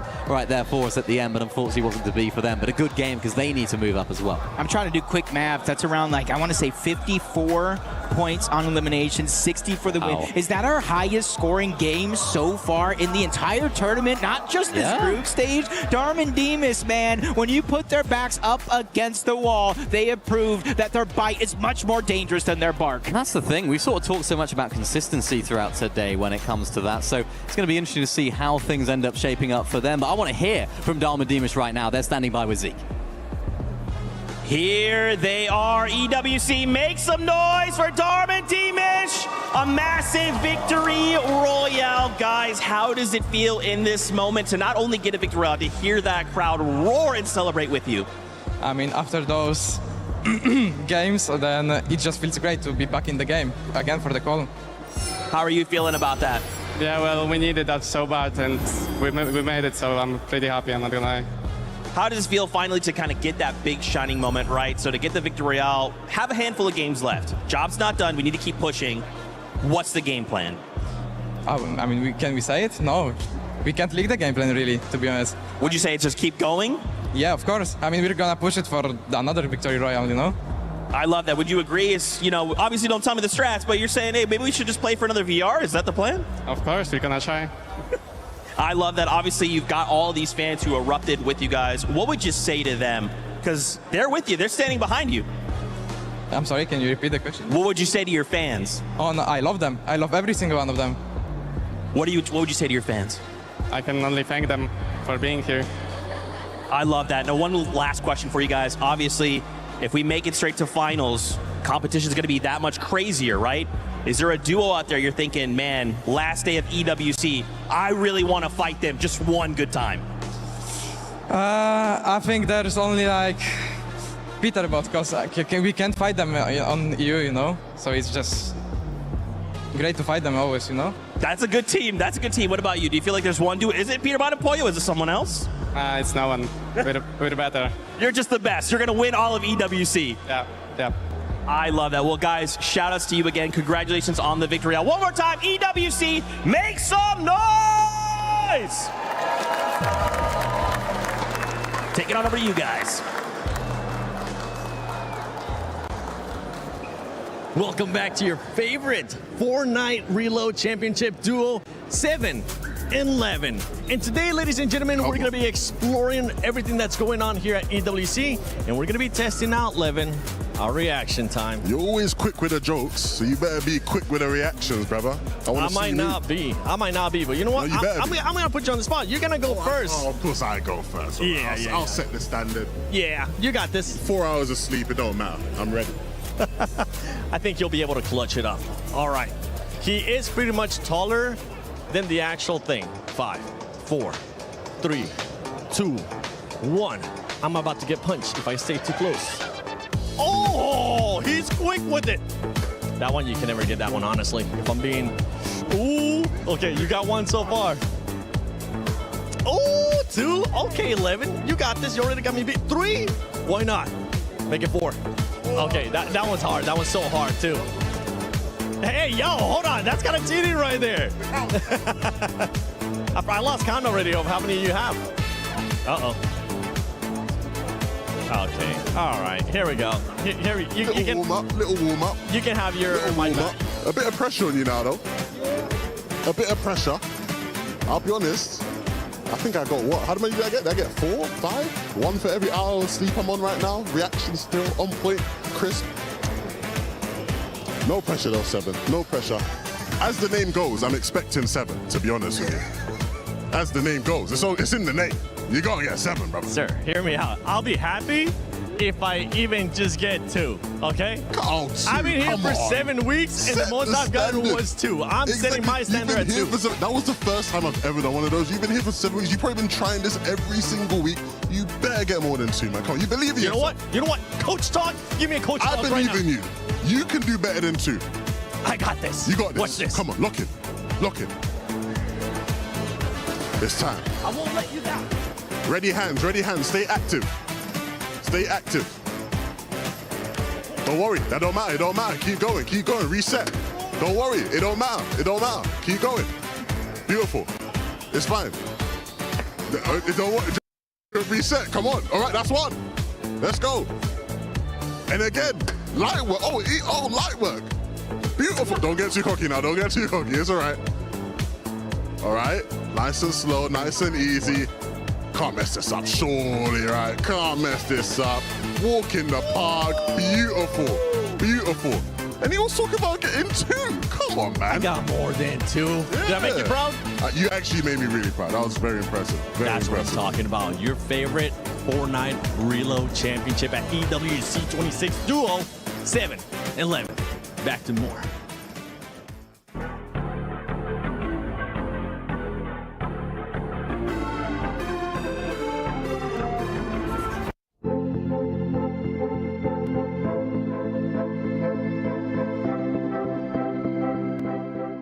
Everyone everyone is playing, you're not yet. EWC Play is your all-in-one platform to compete in fantasy, pick'em, and quests for a grand total of $300,000 in prize pool. Build your dream fantasy team in 5 different games and track your score with live results tables. Predict the winner of every game, every group stage, and every tournament. Complete daily and weekly challenges to earn boosters that help you climb the global leaderboard. Got what it takes? Join EWC Play now. I lost count, honestly. I lost count of how many we ended up getting, but we still did good. And one team that did really good here is none other than the Polish duo, Darm and Dimas. And they needed it too, because before this game, they were in 15th place. I think with this performance here, they jumped up now in contention for that top 7. I think the conversation that me and Levin have kind of been having, he keeps reminding me. He's like, listen, Armadillo, they can be really, really good. Their ceiling is super, super high. They can have really good games. We just haven't seen it from them here today yet. Finally, they figure something out here in the later half of the day. I mean, 114 points from a single match, Levin. That's almost as many points as they had the whole day. Like, that's actually insane. And this is honestly why it is so frustrating that it's been such a slow day from them.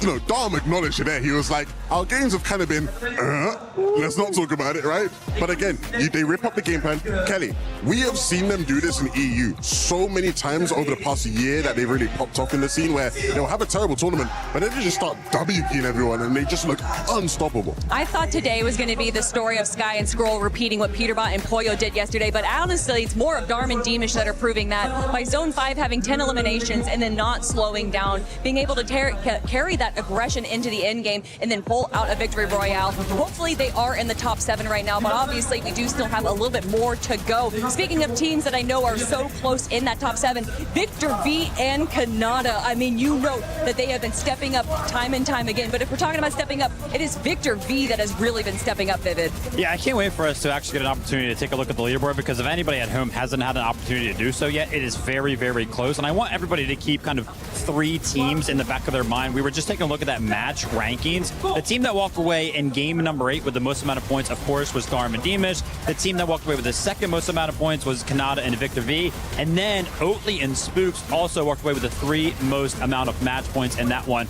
And for those 3 teams, it's going to be a big difference maker when we do take a look at the overall leaderboard. But yeah, I mean, Canada and Victor V here picked up a 2nd place. Darm and Demish picked up the 1st place. Incredible effort from both of those teams. Not just that, not just the top 7 that we're currently keeping an eye on. We're also keeping an eye on those bottom 3, because those bottom 3, they aren't going to get that survival stage. They're going to be getting just a flight home, straight home. They're not going to get a chance to continue on here on Fortnite Reload Championship at EWC 26. And one theme that actually comes to mind, we got a chance to talk about them earlier. We're going to have to talk about them again. And it's none other than 7 in Exodus, because after the first game, they were able to put up good numbers. But since then, since that first game, they've been averaging a 17th place. And that's just not going to cut it. We've been seeing go down the leaderboard. I think that really speaks to the expertise of a lot of our top teams that are kind of starting to show up right now. They get to go and compete against the best of the very best time and time again. But a lot of our smaller regions don't have the same amount of events that the bigger regions do. So I think maybe some of our bigger teams kind of struggled at the start because this isn't the lobby that they're used to, but they have that experience of evolving as the tournament goes on. So I think those smaller region teams are struggling on that end. Yeah, I think it's tough. There's so many dynamics that go into play here, right? It's not like the early days of Fortnite where we didn't have as many lands, and so everybody was always like, who has experience, right? Everyone's going to be feeling a bit nervous. No, there's such a depth of different levels of experience here, and I think, again, I was hoping that Reload would mitigate a lot of the factors that mean usually some of those smaller region teams struggle. But the reality is, the top talent from EU especially, of course, it's just too hard to handle sometimes. You just really got to step it up. As we take a look at that overall, the top 7, you were talking about gaps, you were talking about points. T1 Darm, T1 Demons being able to push up to 8th place, only separated by 15 points. So remember how I was talking about those 3 teams that walked away with the most amount of points here in game number 8? Take a look at where all 3 of those teams are at. I mean, you got Canada and Victor V, they got 2nd that game. Darm and Demish, they got 1st that game. And then Oatly and Spooks, they got the 3rd most amount of points that game. All of them fighting for what feels like that 7th place spot right now. So honestly, game number 8 might be the difference maker for whether or not they actually qualify to the finals. The problem is again, it is so close that anybody really in that sort of 4th to 7th range could just get dragged into an absolute brawl here in these final games. Like, this is way closer. So many of these different teams here would just be super disappointed if they weren't to get top 7 now. You know what I'm more disappointed by is that Levin just lied to us. He said that EU's doing really well. And if I'm looking actually at the 7 teams in the top 7, I count 1, 2, 3, 4. Oh, that's 4 NA teams. And who's in first place, Levin? I'm glad you learned how to count, Kelly. I mean, it weren't seeing many counting yesterday, but of course everybody got the numbers out today. All right, cool. I'll give you credit. I actually don't mind just because I am a big Cold fanboy, so it's good to see Cold Rapid in first place. But look, the reality is, it is going to be a very fun last 2 games. It's so close there. It's going to be super close, especially if we look at 17th place Fnatic being able to get 35 points in that last match. It pushes them out of that bottom 3. Woo! Some riveting stuff happening towards the bottom of the leaderboard. Yeah, I mean, Enact and Soccer, they got to go ahead and clutch up. Let me go ahead and take a look at where they actually placed that game, because you got to imagine it was their best game. Yeah, 5th place with 6 eliminations. If they can kind of pull that off again, then they will pretty much secure their qualification to the survival stage, which is really fun about this format, because it's like, obviously we have teams towards the top of the leaderboard. We have, what was it? It was like a 34-point difference between 10th and 4th place. So just crazy stuff going up there for the qualification to finals. Then you also have this pseudo fight at the bottom of the leaderboard for the survival stage and whether or not you're going to get relegated from the competition. Guys, I just want to watch this last 2 games. I just want to see how it plays out. Not just because I want to get the chance to dunk back on Kelly, because she was, very quick there to jump on me. Respect. I respect it, because I would have done the same to you. But obviously, again, I really want to see how the finals lobby is going to shake up, right? As far as, who's going to secure their spots, who's going to claim spots on the actual final drop map across both the maps, and, really give themselves a boost going into the finals. Obviously, we're talking about finals. That's what we're all here for. But also, that survival round tomorrow is going to be absolutely insane. We obviously know which 7 teams are going to go forward into Saturday's competition, but Fridays as well is something that we need to look for. 20 of the best teams in the world fighting for just 4 spots. It's going to be so much more contentious tomorrow. So, like you're saying, obviously these teams want to be in that top 7, but I'm also very excited for tomorrow's games as well. Yeah, I'll definitely leave an open for some of those duos that are going to be going to survival, because the top dogs from these groups aren't going to be there because they're already going to be waiting in finals. But as we're going to be heading here to the final 2 matches of Group B, I can't wait to see how that leaderboard is going to be shifting. And I know Minnie and Jacob are going to be keeping a close eye on that. And we are 100% going to keep our eyes glued on the competition. Beautiful breakdown for the whole team, by the way, showing how close it actually is. Not only at the top of the leaderboard, but for the spots to qualify directly to the finals, and for the bottom as well, that are looking to keep their dreams alive. So much at stake right now. We've got 2 more games of competition here. Match number 9 coming up. We've got Legacies on the line right now. The teams that you'd expect to get an easy qualification through, not quite finding themselves in that position right now. So lots of questions to be answered. And for the teams that are further on down below, everything comes down to these final 2 games, because you would have planned the trip for the entire of the weekend. And if you're down and out in only Group B in your group, is that an early trip home? That's not what you want.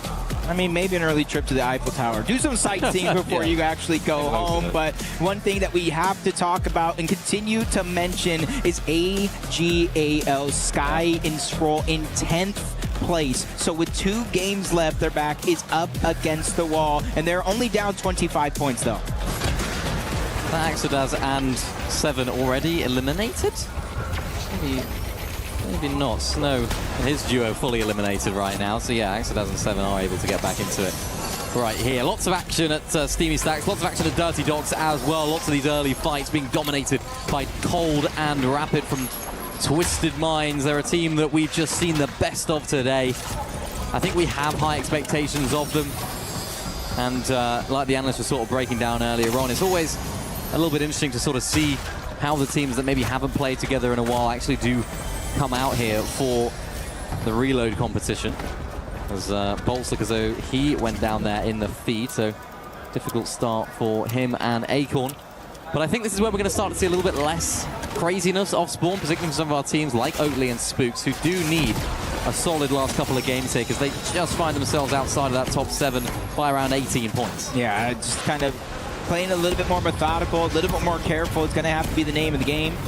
You don't want to have to look back on tonight's games and be like, man, if I would have just did this different, if I would have just kind of pushed instead of pulled, any of that sorts of type of 50-50 decision-making is going to be huge. And you kind of see even Vazen, Anon trying to take the fight towards the back. Vazen getting tagged up just a little bit, and that's going to be Oatly who actually secures the knock, eventually leads to an elimination. So 3 points for them to try to start this game. It's weird, though, because I feel like we've sort of seen Vazen and Anon going down early in a lot of these games. So they, of course, did have a really good start to the day, 6th place in game number 1. I just feel like they've either got a decent end game in them, or it's just a complete disaster at the beginning of the game. So they need to try and find some sort of semblance of consistency when it comes down to their game. Oatly and Spooks won't mind about that at all. They won't care as they find their first of the game. And I mean, it'd be great to see Oatly qualify through straight into the finals. So many fans out there watching on. Not just a content creator, not just a good player, but a top-tier player as well. And oh no, Inat and Salco, they are here to play. They were the team that were just on that bubble, remember, from Fnatic. Had a good last game. And they're here to fight here. Sky and Scroll down to just Sky. And the interesting thing is, this is another one of those teams that kind of split. They went their separate ways after they initially qualified. Yeah. But looking at them as individuals, and Act in terms of his NA West region, probably known as one of the best fighters that we have. He makes a run for it, similar like Peter Bot and Poyo do on Central. And then you have Salco. He's won an FNCS championship before. He just needs to be able to channel that here. But Vazen and Anon, we're talking about kind of their lackluster performances. Some good, some bad. This time, they hold themselves steady. Yeah, it's important. This is what they need to do. They need to just keep themselves in this game. If they have a solid game here, that could be just about enough to sort of guarantee them into that survival stage tomorrow. Rapid and Cold, though, they're looking to try and make them have a few questions to be answered of their own. Look at that. Vazen not. Anon is inside of this box. Interested to see how Cold and Rapid do now actually approach this. Do they go for that full elim, or are they just going to allow Vazen to actually reboot and then get another one? I mean, it's something we've seen pretty often where, yeah, they typically do. They look straight up, they see the rift in the sky, and they're just going hunting. Unfortunate enough, Rapid's going to end up going by himself. Cold actually lurking back, so maybe they want one more elimination and then get the clean wipe. Yeah, unfortunately, I think that might have been the play from them. I think they were trying to fake the crash pad away, and that's why Cold is still looking for some of those shots right there. And on the other side of the leaderboard, Salvatore taking down Scroll again. That's Scroll going down for the second time this game there at Slurpee Swamp. But this has got a very similar vibe to Cold and Rapid versus Mini Pio. Poor Mini Pio in that last game. Just kept getting chased down. Anon and Vazen, the team that they've got their eyes set on right now. And Cold looking at this fight from another angle will take down Anon quite straightforwardly as well. You can sort of see in the distance right there, Vazen is away, but nice mythic pick up there for Cold. Oh, this could be it. This might be the game that Cold and Rapid finally pull off a first place finish in. But I do like the kind of wherewithal from Anon and Vazen to stop kind of going back to each other when they're getting rebooted. That's going to keep them from going on the cycle. Yes, they're going to be out of loot and having to start fresh, but at least they got a chance here to continue keep things going. Darm is going to go down. Demus is going to go down as well. After a phenomenal 18 elimination victory royale, they go down in 18th place. I thought that was going to be their moment. I thought this was going to be the start of them launching their way into that top 7, 8th place going into this game. So I'm sure Victor V and Canada will be looking at the feed very, very happy right there. Of course, they're just one spot ahead of them and only 3 or 15 points ahead of them. So they need to make this game count now as well on the complete other side of things. Spooks and Oatly fighting it out against Gon and Knight. Spooks and Oatly getting involved in these fights, but no. Spooks, Oatly, both down here early game. And their hopes now, Jacob, of breaking into that top 7 have severely dwindled. They've only got one more game to do it now. And that's even if it's going to be mathematically possible for them. Yeah, no meme intended. Night and Gone started this game 67 points away from that top 7 spot. Yeah. They've already got both Darm, Demus, Oatly, and Spooks out of the way. So they have a clear path and a clear objective from here on out in this game. They really need to utilize it, because that not the same results in the last and final game of the day, as Koyota and Yuma also trying to rise up the leaderboard here, starting the game in 16th place. They might not necessarily be fighting for a top 7, but they're fighting for their tournament lives. Yeah, they are. They need it. They got to stay in this lobby. It'd be a real shame not to see a team like Koyota and Yuma playing in the finals. We don't want to see them getting eliminated. At the very least, I want to be seeing them play tomorrow. They're just that good. They're that entertaining. They're that great to watch. And honestly, with the point differential between them and 18th place, they could really solidify their spot in those survival stage games after this game. So they have to take that on board. But Canada and Victor, what an opportunity for them. Yeah, and you can see as you get to the 4th zone, more and more teams kind of stray away from that king, the solo player, trying to get the eliminations and just kind of play full into the long game. They don't want to get trapped. They don't want to put themselves in a bad position while reboots are turning off. So they're trying to be preemptive along with a few other teams. You see in the mini-map, there is another team based up as well. But as it stands, for Canada and Victor V, there's not too many targets in sight. Yeah, there's not. Of course, the 2 teams below them going down. You can see the leaderboard on the right side right there. Sky and Scroll, also huge game for them. You can see Dimash and Dom just tumbling down that leaderboard, of course, as well, now that they are out. And Sky and Scroll need to make this game count. North Pole Zone for us here, up towards Boom and Base. I think that's Yomzo and Josh that like to land up there, so not too much of a rotate for them this game, but all eyes here on Sky and Scroll. You said at the beginning of the day, Jacob, that you definitely expected these guys to qualify on through. And I think a lot of people would have definitely agreed with you. I was certainly expecting these guys to just walk away and run away with the competition. You know, first place, eliminations, low ground consistency. I thought everything played into this team's favor, but it's been quite strange to not see them play at that level here, and they still have it all to do now with 2 games to go. Yeah, and I honestly think this is kind of like one of those moments of what are you made of? Yeah. Are you the best team in the world, or are you the best team just for a moment? I know we have a bunch of finalists already waiting. We've got the survival stage tomorrow. Plenty of Fortnite action still left at the Reload Elite Series Championship at the EWC 2026. But as we continue to move in this endgame, you're kind of seeing the variation of the loadouts from a lot of teams. Some have the Flowberry Fizz, some have straight shield, but I'm noticing Khan right now with that exotic pistol. That go ahead, if you're on high ground and you get tagged up with that, you just kind of float into the sky, giving you a little bit of a shockwave effect. So he definitely can disrupt everything that's going on here. Yeah, and Khan's the sort of player that can cause disruption in these sort of box fights as well.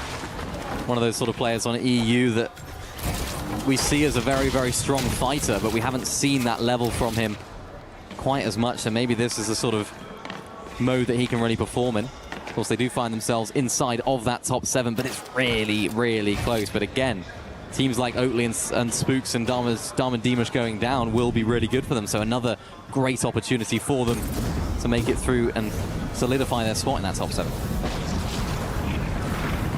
Seeing more and more teams here, including Acorn and Bolts, 3rd place going into this game. Not too far off from Sky Jump and Momsy, just a few points away. This game could not only turn the tides in that top 7, but at the top of the leaderboard as well, especially if anybody's looking to close the gap, but hopefully take 1st place away from Cold and Rapid. You see, look at Swizzy and Pixie here inside of the top 5. We did see them go down, I think, relatively early in that last game, but no harm, no foul, as long as they can stay within contention range. Yeah, they've played well enough really today, haven't they, to qualify on through. It's not absolutely guaranteed right now. They don't find themselves in a really, really solidified position. Yeah, exactly. Just need that really. The final sprint towards the end. If they can get a win here, like we saw them getting earlier on, that definitely solidifies their spot inside of that top 7. And I've been really impressed with how they played today. They haven't been consistent necessarily, but they've shown us what they're about in terms of those big moments that Swizzy and Pixie seem to find themselves in quite consistently. Taking a look at the leaderboard here. This is a live leaderboard as well. Canada Victor V, 1 point away from moving up into 6th place. We've got to take a look at Faded and Khan, Josh and Iyamzo. I know Vivid was kind of giving credit to a few teams. Josh and Iyamzo may not have scored the most points in one of those last games, but they definitely made it to the end game, eventually going down to either Kanata and Victor V or Oatly. Either way, just goes to show how close the actual leaderboard is for the spots that matter. Momsy Sky Jump, they found the spot in towards the zone. They're just trying to make sure it's the spot that they actually want. Yep, more than happy with this positioning from them. And I do feel like we haven't seen loads from Iyamzo and Josh. They've just sort of been very, very consistent. Sort of looking at their placements, their worst game was a 20th and a 14th. The rest of them were top 6s, and they've sort of been hovering around that 6th, 5th, and 4th region throughout the entire of the day. So they're playing the format really well. You know, playing those consistent games. It's not like a 6-game format or a 5-game format where you can have one big pop-off and everything changes. But as I close on out here in 7th zone, that is now Reboot disabled. So Victor V and Kanada, the pressure is on. 0 eliminations for them right now. The world is watching. Can they move themselves up the leaderboard in this prime opportunity to make their way and stay inside of that top 7? Saw Pops there on the side, cheering his boy on. Acorn getting elimination on the 7. Sky and Scroll, and I think this is almost a little bit of a different pace from Sky and Scroll. If they've been paying any attention at all, you look at the feed, you kind of realize your closest competition is out of the game already. And on Bazin dropping down below, they're just trying to take this moment. 3, 2, 1, the double shots on the Bazin, knowing a knot's not there. There's only so much pressure he can hold on to. But as he go ahead and reunites with his teammate, that's going to stop the roll of Sky and Scroll. And they're even now looking up. They're making sure that they have all options covered. Well, remember, they won the game from height, right? So why not have a look while it's looking pretty free? Salvador and his teammate Yasin is looking to try and spray them in the back. Swizzy and Pixie still alive and well in this game as well. They don't need much, they just need a solid placement. They need a solid game to keep their way inside of that top 7. Of course, 4th place right now. Salvatore, they're going down in the feed. Not going to be able to get rebooted right now either, so disaster for that team, now down to a solo. Yeah, for Enact and Sauco, though, just playing for their tournament live, literally 1 spot away from being eliminated in these group stages. They will not go down without a fight. Neither will Sky and Scroll, neither were Cold and Rapid for that matter, even though they are 7 eliminations, 1st place. Remember, I want to see them kind of pull off the win as they take down Yasin. That's another team sent back to the lobby. 14 teams remain. There's somebody running around as a solo right now. Yeah, that was a great shot though there from Cold and Rapid. Kanada, Victor V find their first of the game. That was in Acts right there going down. So that's that team entirely out right now. That's his team in 17. So important that the teams below them don't keep making their way up. Kanada and Victor V, I feel like I've played this game really well here, Jacob. They understand the gravity of the situation. They need to keep moving up those standings. Opportunities for them to keep doing so. Cold and Rapid, a team that doesn't need to move up, but are going to keep doing so anyway. They've been super consistent. 8 eliminations here going into this endgame. Because for them right now, it's not just about qualifying through. It's not just about this individual game. It's about proving that they are a team to watch in the finals as well. What everybody came to see, who's one of the best teams in Fortnite as of now, but Rapid actually gets knocked by Momsy, Pixie, Swizzy staying ahead of the curve. Sky Jump going to be able to clean up that elimination as well. There's a lot of loot left behind for Swizzy and Pixie. They're just taking their time right now as Cold finds an elimination onto Josh. He does have the Mythic Iron Pump. 1 pumps are possible, and that's going to be his 9th elimination of the game as Josh gets cleaned up by somebody else. So he gets the points, but no reward. Important situation here for Cold. A lot of the best teams here this first 2 days have been teams that can solo clutch. We've seen it from you previously, Cole. Can you reignite some of that magic yet again as Sky and Scroll playing these mid-ground layers as well? This is a team that's outside of that top 7 right now. They still need to break their way in. And they're a team that can find consistency. 0 eliminations for them right now, but they're so efficient at using all of their materials. You can see them editing a lot of these cones, getting towards that front side, looking for a spray down here as well as the materials continue to dwindle. Sky looking for an opportunity. Cole getting absolutely beamed from all sorts of angles and goes down. That's our 1st place team out. Hopefully somebody could try to continue to close the gap, but for Sky and Scroll, they're doing just that. Gone and Knight up above. Again, all the direct competition is in this game in terms of 6th place, 7th place. Sky and Scroll, Night and Gone. This is the game that truly matters if you want any control of your destiny at the end of the day. And right now, they're really not looking back. They don't want to go ahead and end this game with no regrets. And Sky and Scroll, yet again, they end the run of Elite. That is another team inside of the bubble that not a lot of points to build that cushion yet. They're not just getting their own points to get there, they're also thwarting the other players and other teams that are inside of that top 7. They are forging their own path into qualification directly into the finals right here. Lots of pressure from different areas, but I'm under no concern at the moment. Acorn there down to Knight. Gone and Knight doing a very good job at continuing to apply that pressure all the way up in the sky right now. Sky Jump still in the lobby as well. Momsey, only their 3rd elimination of the game. We've seen them get so many before, but they're playing things out right now. Momsey is now down to a solo as well. Yeah, you see him trying to lurk around. There was a shockwave back there, but I don't think he spotted it just yet. He's more worried about somebody else trying to break into his box. But right now, he's just basically playing Disruptor with his spot already secured in finals. He can only end runs here, but they peek through at the perfect time. They get a shot. He gets flanked yet again. Oh my God, Sky staying alive, taking down Momsey, the Siphon, the Medkit. He needs this. Solo clutch time for Sky. This is your time. This is your time to put your team on your back.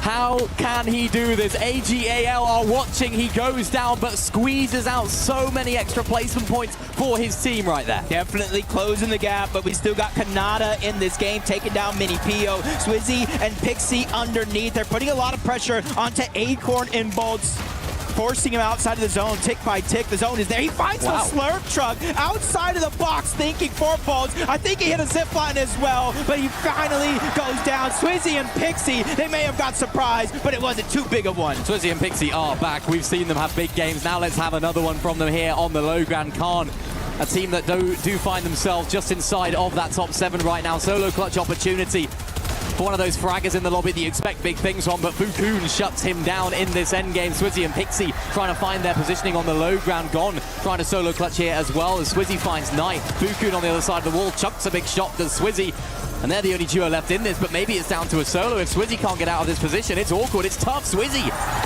is able to go down right now, but Pixie's able to take him out. It's Gone against Pixie in a 1v1 for the match. Pixie down on low, has the health advantage, goes on up, misses the shot, and Gone hits it. Pixie and Swizzy go down, and Knight and Gone.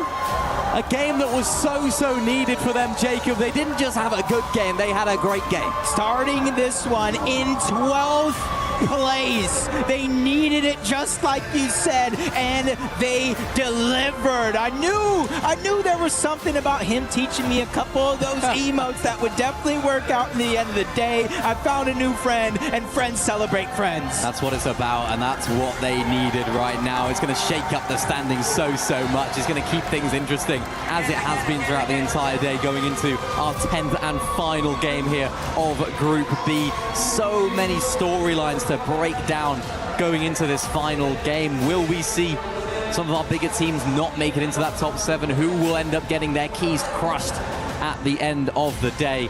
So much on the line right now, but that game for Gone and Knight played this really well. Look at this from Gone, playing back inside of that storm. Swizzy, of course, went down. Pixie drops him into the box. I thought for sure that Pixie was going to be able to take him out, but of course that Siphon kept him alive. Swizzy misses, or Pixie misses the shot.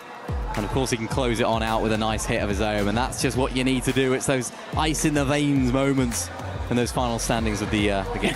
Oh my goodness. Nice. We got it in there, just celebrating yet again. Knight and Gone. These guys deserve all the credit in the world, because before this game, remember the one prior, they were putting themselves to the test, getting Elim after Elim on Anon and Vazen just to go ahead and tried to close that gap. And now early on in this one, we saw Demus and Darm go down. We saw Oatley and Spooks go down. And those are the teams that were kind of in the direct competition outside of that bubble, and that was their perfect chance to close the gap, and they did. But also good credit, Sky and Scroll, phenomenal performance when they need it most. Mini, Pio, and Fukun, either one of these guys figure out a way to clutch up, and they do it for another top finish in that game. Yeah, Mini, Pio, Fukun, they just haven't been able to find that consistency today, but the big games they've been having have been extortionately big indeed. They just need to find that little bit of magic here at the very last game. But we have got to take a short while right now before we get into our last and final game of the day. It's going to be electric, so don't go anywhere.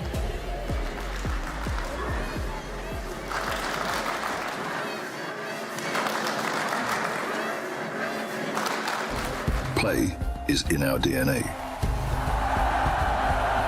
Whenever we let it out, it becomes our superpower. Now imagine an entire city being built to supercharge it. Kadir City, powered by Play.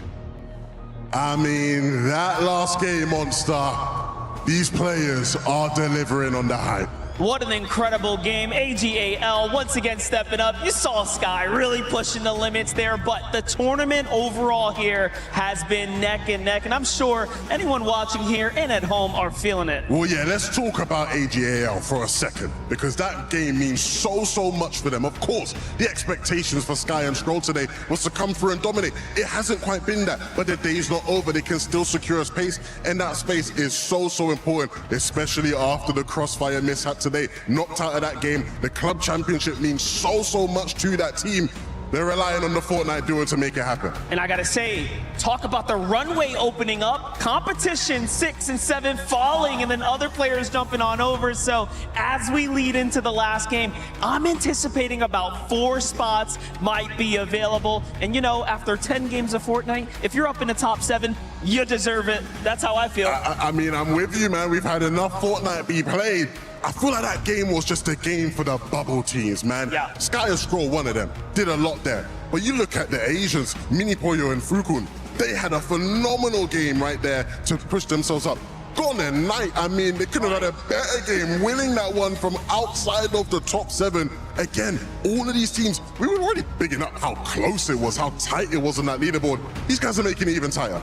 Yeah, definitely. But at the end of the day, it is going to come down to performance. We've seen a lot of folks come up short when they had these leads, when they had opportunities. And now, even with the club points, you got to think about it. There's a little bit more on the line here. It's going to get very exciting in this Oscar. And of course, it's not over for the teams that don't make it into the top 7. They get a chance at Survival Day. But I think a lot of the players on the stage, at least from the ones I've been looking at, I was peeking over, looking at Sky for a second. I think a lot of these guys would appreciate the day off, right? They want to make themselves, you know, straight into that final. Give yourself the day off to recover. Yeah, and you can see even from the reactions, those live and pair shots down in the corner, the family, the friends, the fans, everyone is really feeling the emotion of what's going on here, and they're wearing it on their sleeves. But at the end of the day, Levin, I don't know how it's going to go down. I do think I know someone that is, and that's our casters.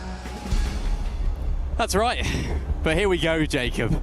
This is the time for all of our teams that are outside of that top 7 to break their way into it as much as they possibly can. For our teams that are on the lower end of the leaderboard, it's about survival. It's about staying in the competition.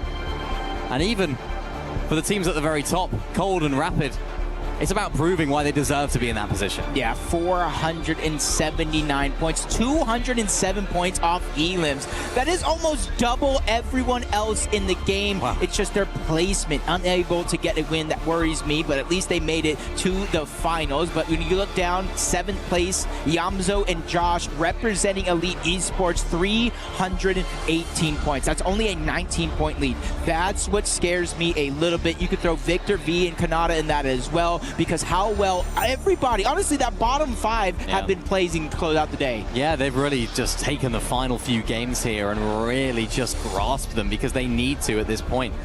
It's not just about getting a good start, it's about getting a good finish right here. And for Sky and Scroll, we've seen them have wobbles in final games on LAN, of course, most recently the Summit, getting landed on and getting taken out. So for them, they're going to try and put that aside and qualify on through here into the top 7 with not the performance that everyone was expecting, but realistically, it doesn't matter. These don't count. These points don't count when it comes to the finals. It's a completely clean new leaderboard. As you take a look at the other side of things, unfortunately, the less exciting side for the teams that are down there in the bottom 3. They've still got it all to do. I feel like there's a couple there that probably are just out of reach, but Inact and Salco, it's a big game for them because they're the team that realistically could be the ones that drop in. Yeah, if they go down here without any points, that bottom 3 teams, it's going to be like sharks in the water. They're just going to be chomping at the bits to try to go ahead and take that spot away. But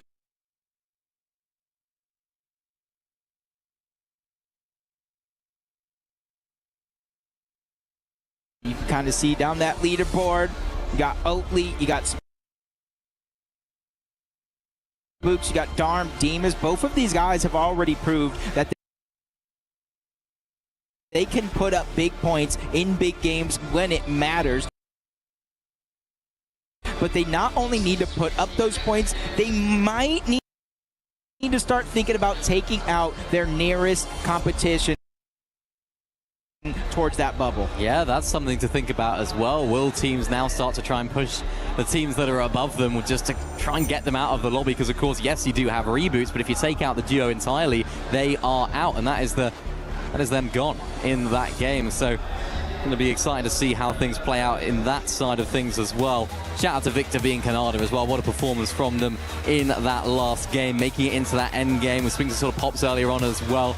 Barney was, and he was sort of saying, yeah, it takes them a little while to grow into the tournaments, and it's nice to see them in that top 7 right now. But this is really where your mettle gets tested. How can you hold on out? How can you stay strong in this final game? And how can you hold on through? Yep, we'll see who can hold on and who will let go, because the last match of the day, Group B, who goes home, who goes to the survival stage, and who advances to the Reload Championship EWC 2026. So much at stake. Rapid there gets the first elimination. You can see him looking to try and actually landing at a slightly different drop spot right here, of course, as well. Trying to take down, oh my goodness. It's a disaster for the duo in last place, but oh no, Rapid down here early on to Anon. A team that aren't really in too much trouble down there at the bottom of the leaderboard, but even just for the confidence sake as well, Jacob, you know, for Anon and Vazen, they haven't had the best day. They've had moments of decency, but nothing too crazy. So I think just proving to the world that they can do it is going to be as important as, of course, getting a decent game here. Yeah, you can see Rapid kind of filling himself with the outfit choice. Yeah. Triple T, that can get spotted out from anywhere. But I also did see Sky Scroll get an early elimination onto Bolt. So again, they're in contention of that last and final 7th place spot. Maybe even more depending how things go. As you see here, mini-map spread out all around. Rather typical gameplay. Not too many solos pushing around. It's the teams that are trying to jump on people not paying attention. Yeah, Sky and Scroll were a team that didn't have too many of those eliminations early game. Last game, they went into the end game with not too many at all, if any. And they're the sort of team that I was fully expecting to be more W key focused going into today. But look at this, gone. Is gone, unfortunately, having to get rebooted. Knight you can see in the distance right there as well. It's an important game for them as well. What a performance in that last one, picking up the win. They need something similar in this last game just to try and boost their way up and break into that top 7. Because they're a team, again, that can have those big moments. We've seen it already today, and they want to showcase that in finals. And you can kind of see that Gon is just going through the ringer right now. He's trying to get some loot, but they're already closing the distance, trying to push him. So Knight has no choice but to disengage, create distance, and stay alive here as a solo. But Spooks, Oakley, they also trying to join this fight. They need it as well. It may not be down to just a victory royale for them, so they need to combine with eliminations, but this definitely puts him in a tough spot. Spooks doing a good job from up above, landing a couple shots onto Momsy, but now he's in the palm of his hands. A couple of misses there for Spooks is going to allow for Momsy to finally clean that one up. Oakley is now going to be left by himself looking to survive. That was an awkward fight, but Momsy did the job, which is important. Oakley just inside of this box right now. He's got a couple of different angles to try and cover. As Momsy sky jump, look to try and close this one out there. Darm in the feed going down. It's an important game for them as well. They find themselves outside of the top 7. Oakley looking to try and get some return fire onto Momsy and Skyjump, but unable to connect right now. Spooks goes down again. That's to Knight. That's another team in the area. So Oakley desperately has to try and stay alive right now to keep his hopes of getting into that top 7 alive. And oh no, Oakley down, but of course, it looks as though Spooks is able to get the reboot just about in time. A couple of misses from Momsy is literally the difference from a full wipe and Spooks getting back in this game. A little help from Night and Gone as well. They've been disrupting this whole thing, but Spooks now towards the back, stays alive just long enough for Oatly to now get back. But this is a tough final game in the day. At least they know in the back of their head they do got tomorrow, but if you want any shot at that top 7, you have to start pulling it back. It's a horrible, never-ending cycle for Oatly and Spooks right now because, yeah, one of them gets rebooted, then the other one goes down, and they get rebooted. It's absolutely horrible to try and play in, as Khan and Faded are out as well. So that's one of our top 7 teams now completely down and out of this good last game. They're going to have to watch on as all the teams below them try and chase down their position inside of that top 7. Disaster for that duo. Momsy Skyjumper, not a team that are in too much danger, really. 3rd place on the leaderboard right now. Panzer goes down right there to Rapid and Cold as well. Looking to try and find yet another elimination. 3rd of this game so far. And they just keep plowing on. They just keep the train going. It never seems like they ever give up. They never just chill. They never take a step back. They're always on the front foot. Yeah, he's just literally flying around in this game. We saw him land on the full western coast of the map, and now we see them all the way towards the north, just kind of rotating around where the eliminations bring them. Panzer's going to go down. Yapko doesn't have too many players pushing him, so he should still be able to survive. Mini PO towards the side, probably trying to buy time, along with Demus, who got quickly cleaned up by Swizzy and Pixie. They got their 3rd elimination of this game, and they're just fighting to secure their spot in the actual finals with a couple more points, to be honest. Yeah, definitely, and they're going to be a force to be reckoned with in those finals if they do indeed make it. Because they've shown us today that they can win games. They've shown us today that they have that resilience to keep going when things aren't necessarily going their way. So excited to see what Swizzy and Pixie do end up doing when it comes to that side of things. Rapid and Cold continue their momentum in this game. That's their 4th of this game. Hands are there going down. You've got a feel for those guys as well. They're not in danger of dropping out completely right here, but they're very firmly in between, I guess you could say, of that bottom 3 and that top 7. You see Yuma there up on top. Rapid losing a lot of HP right now, so Cold having to try and get back towards his teammate. Koyota and Yuma are a team that are just trying to solidify their spot in the survival stage, and Rapid goes down. Cold looking to try and do a solo clutch of his own. There's Yuma going down. It's all about Koyota now versus Cold. Huge shot returned there from Koyota. Cold has no whites though, so just gonna have to try and buy as much time as possible to try and get Rapid back in this game. Koyota into the box, takes down Cold, but crucially, it's only a knock. Hey, you need miracles, and Koyota will give you miracles. 171 points is where they started in this game. They probably need a ton of eliminations, but that is just the start. Poland did buy enough time for Rapid to get back in the game, and you can kind of see where they ended up in the exact spots where they got a couple eliminations in the early game. Yeah, we haven't really seen them in that position, I suppose, throughout today, you know, going down, having to sort of clutch up, going back into the storm. Because for them, I suppose, yeah, they're in 1st place, so they also want to maintain that. You want to be the team that's crushing those keys at the end of the day. You want to show, quite literally, that you are the top dogs in this lobby. So that's what they're fighting for right now. They do have a decent enough lead, of course, 76 points, but that can be turned around if they're able to go down early on right here. Diamond Demon still in the game as well. Gone goes down. Knight left as a solo. Yasin and Salvatore are the team that take down Gone. Cold there in the feed going down again, so their game's been really rough. But Salvatore and Yasin, this is a team that they're, again, in that sort of middle zone, but again, it's about confidence, it's about momentum, it's about carrying that thought process into tomorrow. This is where Gone just got eliminated by Salvatore, and we're already in the 4th zone. So I'm already questioning where he's going to get loot from. And then you add in the fact that they're in the center of the zone. And then he's going to spawn relatively close to above where Knight is currently positioned at. So good luck to him, not only trying to get back in the game, but getting into a position. They got a big moment ahead of them. They just got to figure out what way to capitalize and really get back into this. For Yasin and Salvatore, they're the ones just trying to grab a couple eliminations and rise up the leaderboard as well. Yep, even if it's just for the mentality's sake, you might as well make the most of it. We've seen a lot of our teams going into competitions, and for Salvatore and Yasin, they need to try and do that in the survival stage. Oatly there in the feed going down as well. They've had a really rough time earlier on in this game. They haven't been able to get the momentum going. And for Salvatore and Yasin, this is difficult for them because they're just trying to find a little bit of loot, a little bit of those materials. but they do find themselves in the zone, so they shouldn't have to worry too much right now. Yeah, they started this game 13th place, 228 points. I should say 243 now with those 5 eliminations. Still need to continue look to close the gap, because between them, Oatly Spooks, Darm Demas, Mini Pio, Fukun, and everybody else that are outside of the top 7, that's where the gap starts to get built. Jump on board Kanata and Victor B. 6th place to start this one, 321 points. Those 2 eliminations are definitely going to try to help them separate themselves and the rest of the pack down below. I really like this position as well, just sort of towards the north of Lockdown Lighthouse. Trying to get another elimination to add to the tally as well. Not able to get one right there, but looking at the way the map sort of shapes up here, they're very much on their own, which is exactly the position that they want to find themselves in. Sky and Scroll. This is Sky, looking for angles. Trying to find an opportunity right now to get a big beam onto Salvatore. Gets spotted out though, so Sky's not able to find one. Yassine and Salvatore, they've been very, very aggressive in a lot of these fights. Middle East versus EU.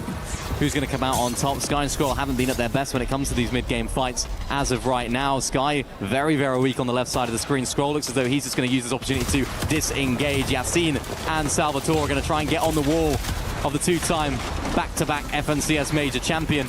And Sky's doing a very good job at staying alive right here, and Yassine is just not able to find that final shot. Can he now? Great shot there, return from Sky.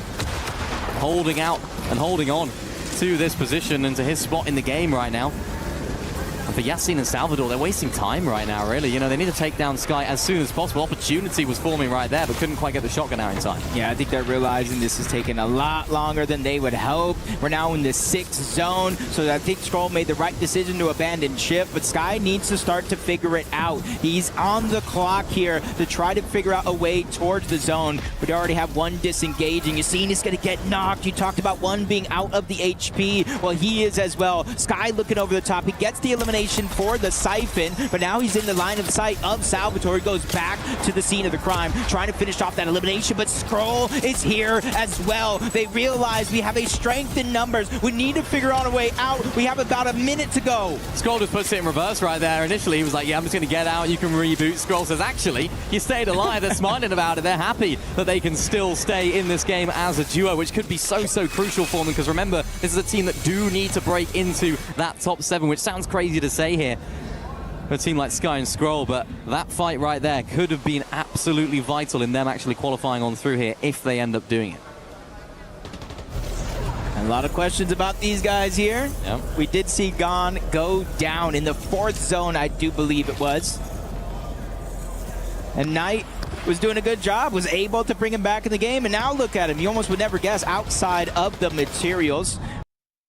We already got the club championship that is kind of so important for this last week, and Fortnite could literally be the difference between 1st and 2nd place between Team Falcons and AGAL. I absolutely love it. You know, it adds extra stakes to the competition. Eyes are all on Sky and Scroll. Team Falcons, of course, we saw their little wobble in a couple of the other games as well. So it's opportunities all across the board. AGAL fans are looking on to Sky and Scroll to be that points-grabbing team, the team in Fortnite that can really solidify their spot at that 1st place. But remember, Falcons, they have Peter Botpoya there, definitely a force to be reckoned with when it comes to the final. So for Sky and Scroll, they've just got to make it here, and they don't find themselves in top 7 right now. Oh no, Mini Pio, Darm Demas, Sky, a lot of the people in contention have just lost one of their 2 members of the team. This is pressure like any other, but at least they're in the top 15. Placement points are starting to set in, but can you stay alive long enough to be the difference maker? Because Josh Yamzo, Victor V, Kanata, they're all still up, and they're all still together as Darm has just been eliminated. Darm out, Scroll still in. We've seen Scroll solo clutch so many times, from the FNCS Summit to the FNCS Majors. So many times Sky and Scroll have relied on big solo clutches from either of them. But Scroll, you've got your team on your back right now. You've got Sky on your back. You've got AGAL on your back. It's time to make that count. Yeah, even with a spot essentially guaranteed in the survival stage if they don't make it. We know this team. They're used to winning entire tournaments. They don't want to fall short of expectations here, as everybody else probably in that same boat Kanata and Victor V.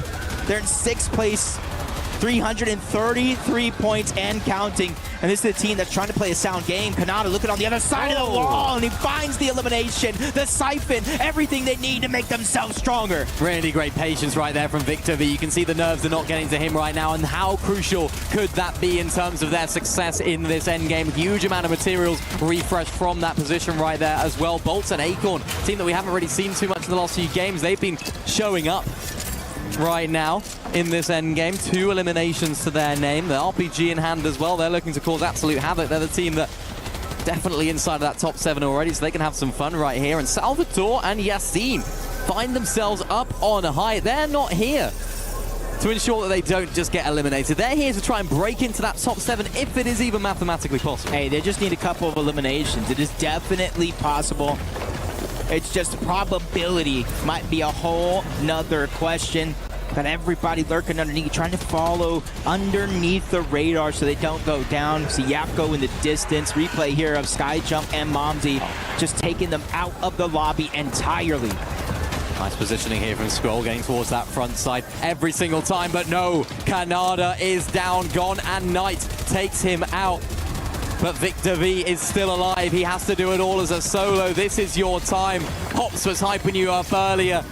This is time to clutch. And for Scroll, he's only down to 17 HP, and now he's down and out. Is that going to be enough? I'm not sure it's enough. Sky and Scroll might have just been forced down into the survival stage by Salvatore and Yassine. They need a little bit more points. They're the ones I'm talking about that need eliminations with the Victory Royale, but it is still possible, even more so with Sky and Scroll out of their path. We saw Kanata go down as well. Victor V might still be up, but Josh and Yamzo is the other team. They started this game in 7th place. They are literally on the line.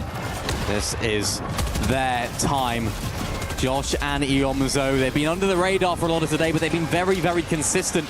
And now that consistency really needs to pay off. Just one more game, boys. And for Fukun, he's got the team on his back here as well, just to try and find their way into that top 7. Look who's on height, though. The French favourites, Momsy and Skyjump, looking on down at the rest of the lobby. They want to end as they began, with a victory royale here in Game 10. I could have closed my eyes and just listened to the crowd and figured out who this was on high ground. They go crazy every single time, just like Fukun. This guy is holding on to their chances single-handedly as Victor V finds another elimination, but he instantly burns through a lot of those siphon materials just to stay alive here. With teams in front, this is where you really separate the difference between players here. It's Gone and Knight. They're the ones that are in the path as well. They're the ones that you really have to watch out for in the rest of this endgame. Gone and Knight.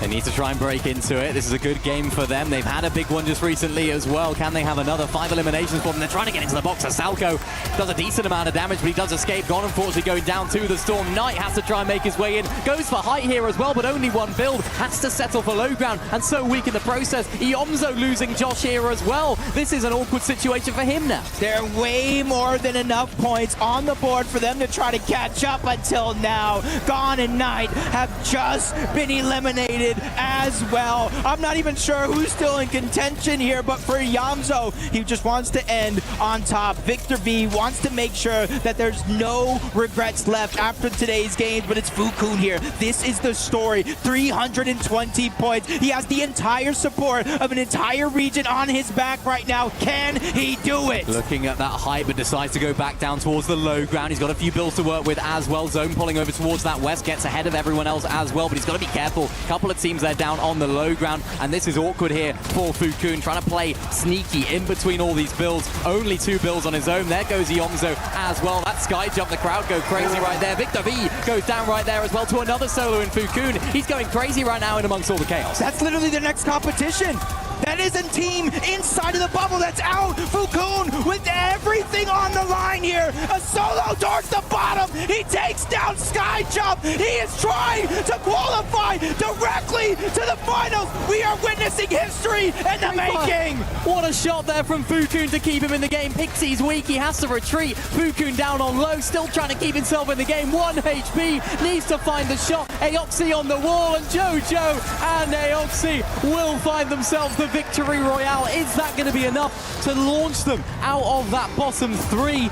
Huge game for them, but for Fukun, Talk about carrying the nation on your back, proving why you belong on the land stage. What a clutch from him. A serious clutch deserves serious props. I'm not sure if he got enough points to make it into the top 7, but I'm sure if he does make it in, he has to be one of the most celebrated players on the day, coming from a region that nobody really gives 2 looks at any given moment, and he was taking down Victor V. He took down Skyjump. He was taking down Titans of the game in order to make that one happen. Oh, I love it. What a solo clutch.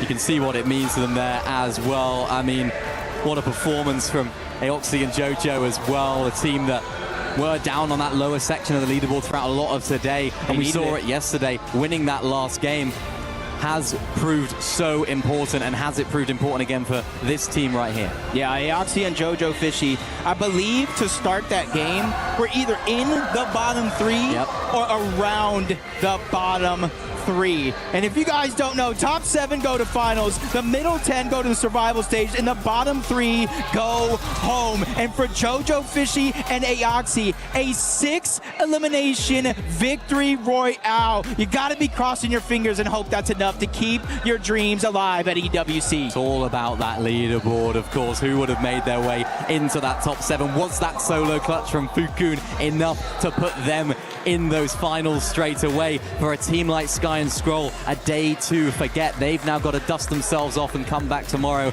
with a fresh mind, a fresh approach to how they play, because they must have learned a lot today, but also a little bit of shock from them, I'm sure, as well. Yeah, and I'm sure, you know, players like Mini Pio, Fukun probably coming up with a huge amount of swagger, whether they made it to the finals or they have to go again tomorrow in the survival stage. You had Gone and Knight as well throughout the course of that game, trying to put everything to the test. And honestly, it was just very interesting, because at one point or another, we saw so many teams, both inside of that bubble and outside, lose one of those players. So I feel like almost everybody who may have qualified into the top 7 in this game specifically has to at least thank one player for solo clutching. Yeah, Victor V, I mean, you know, what a performance from him there at the end. So much talk about his potential, so much talk about what he can do in the game, and it's the moments right there where you have to prove why you've been given that status, prove why there's people talking about you, prove that right there he can put the team on his back and solo clutch, because they, remember, they were in that sort of top 7 going into that last game, so they just needed a good game,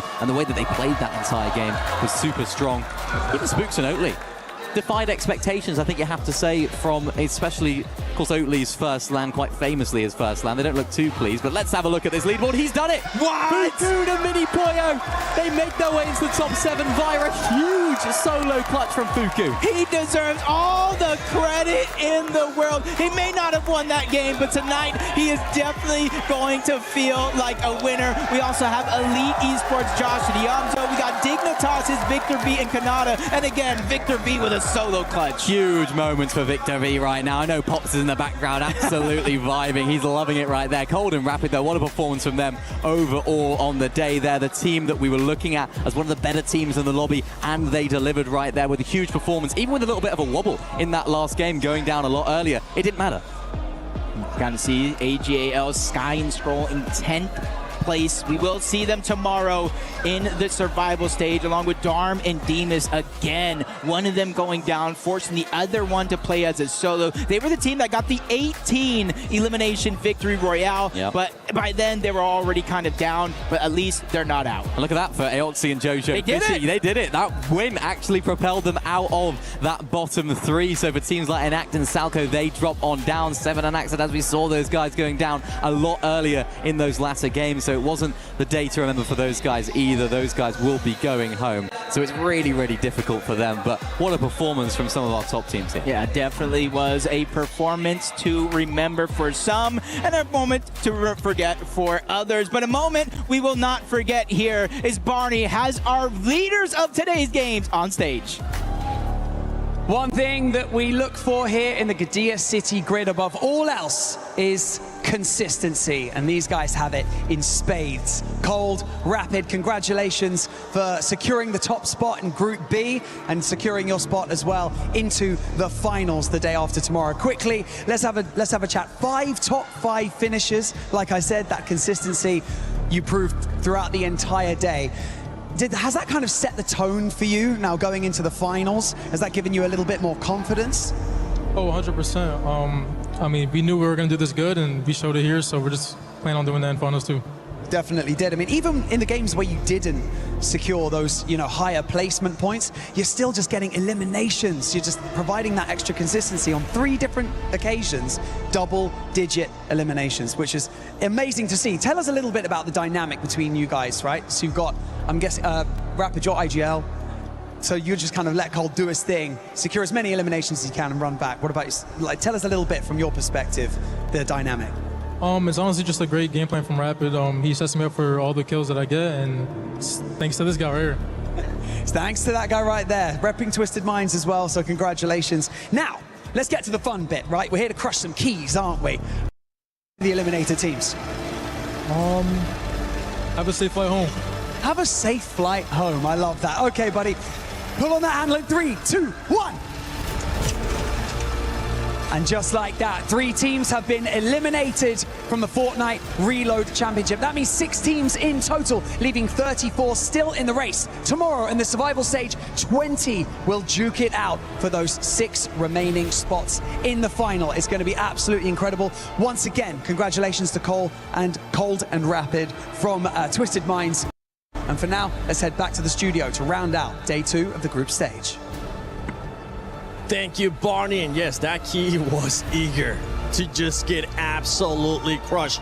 One key that didn't want to get crushed is none other than Ioxy and Jojo Fishy, because when they needed to clutch up Vivid, they did just that and were able to just get themselves out of the bottom 3. Listen, we kind of saw the reactions as well from that game. It was like, all right, well, we're not going to go home, but today was still, a little bit of a stinker, as Levin would kind of call it. But yeah, clutching up that so that way they get the opportunity to kind of play tomorrow and have another opportunity to make it into the finals. It was great to see them kind of get that last game win. Also, that last game win is going to give them an opportunity to VOD review, see what they did right. Maybe there was just certain rotations. Maybe it was just a zone pull, but obviously something changed for them in that game. So an opportunity for them to kind of review and come back in tomorrow with a fresh mindset.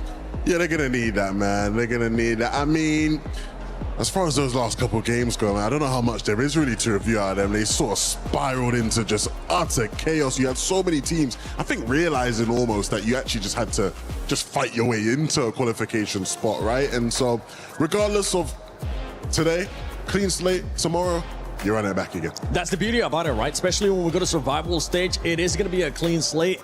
Everybody's going to get a chance to start 0. And there we have the top 7 teams that are going to be moving on to the match point finals. And Mini Pio and Fukun were able to jump up all the way from 10th place to 7th place. Listen, I got to go ahead and chase those guys down, man, because I need another woo from those guys, right? They got the game win today. Now they got the qualification. Just barely skimmed by there. You can see an 8-point difference, not only between them, but Gone and Night, Khan and Faded there as well. So a great clutch. It all came down to that last game, actually a solo effort there at the very last moment.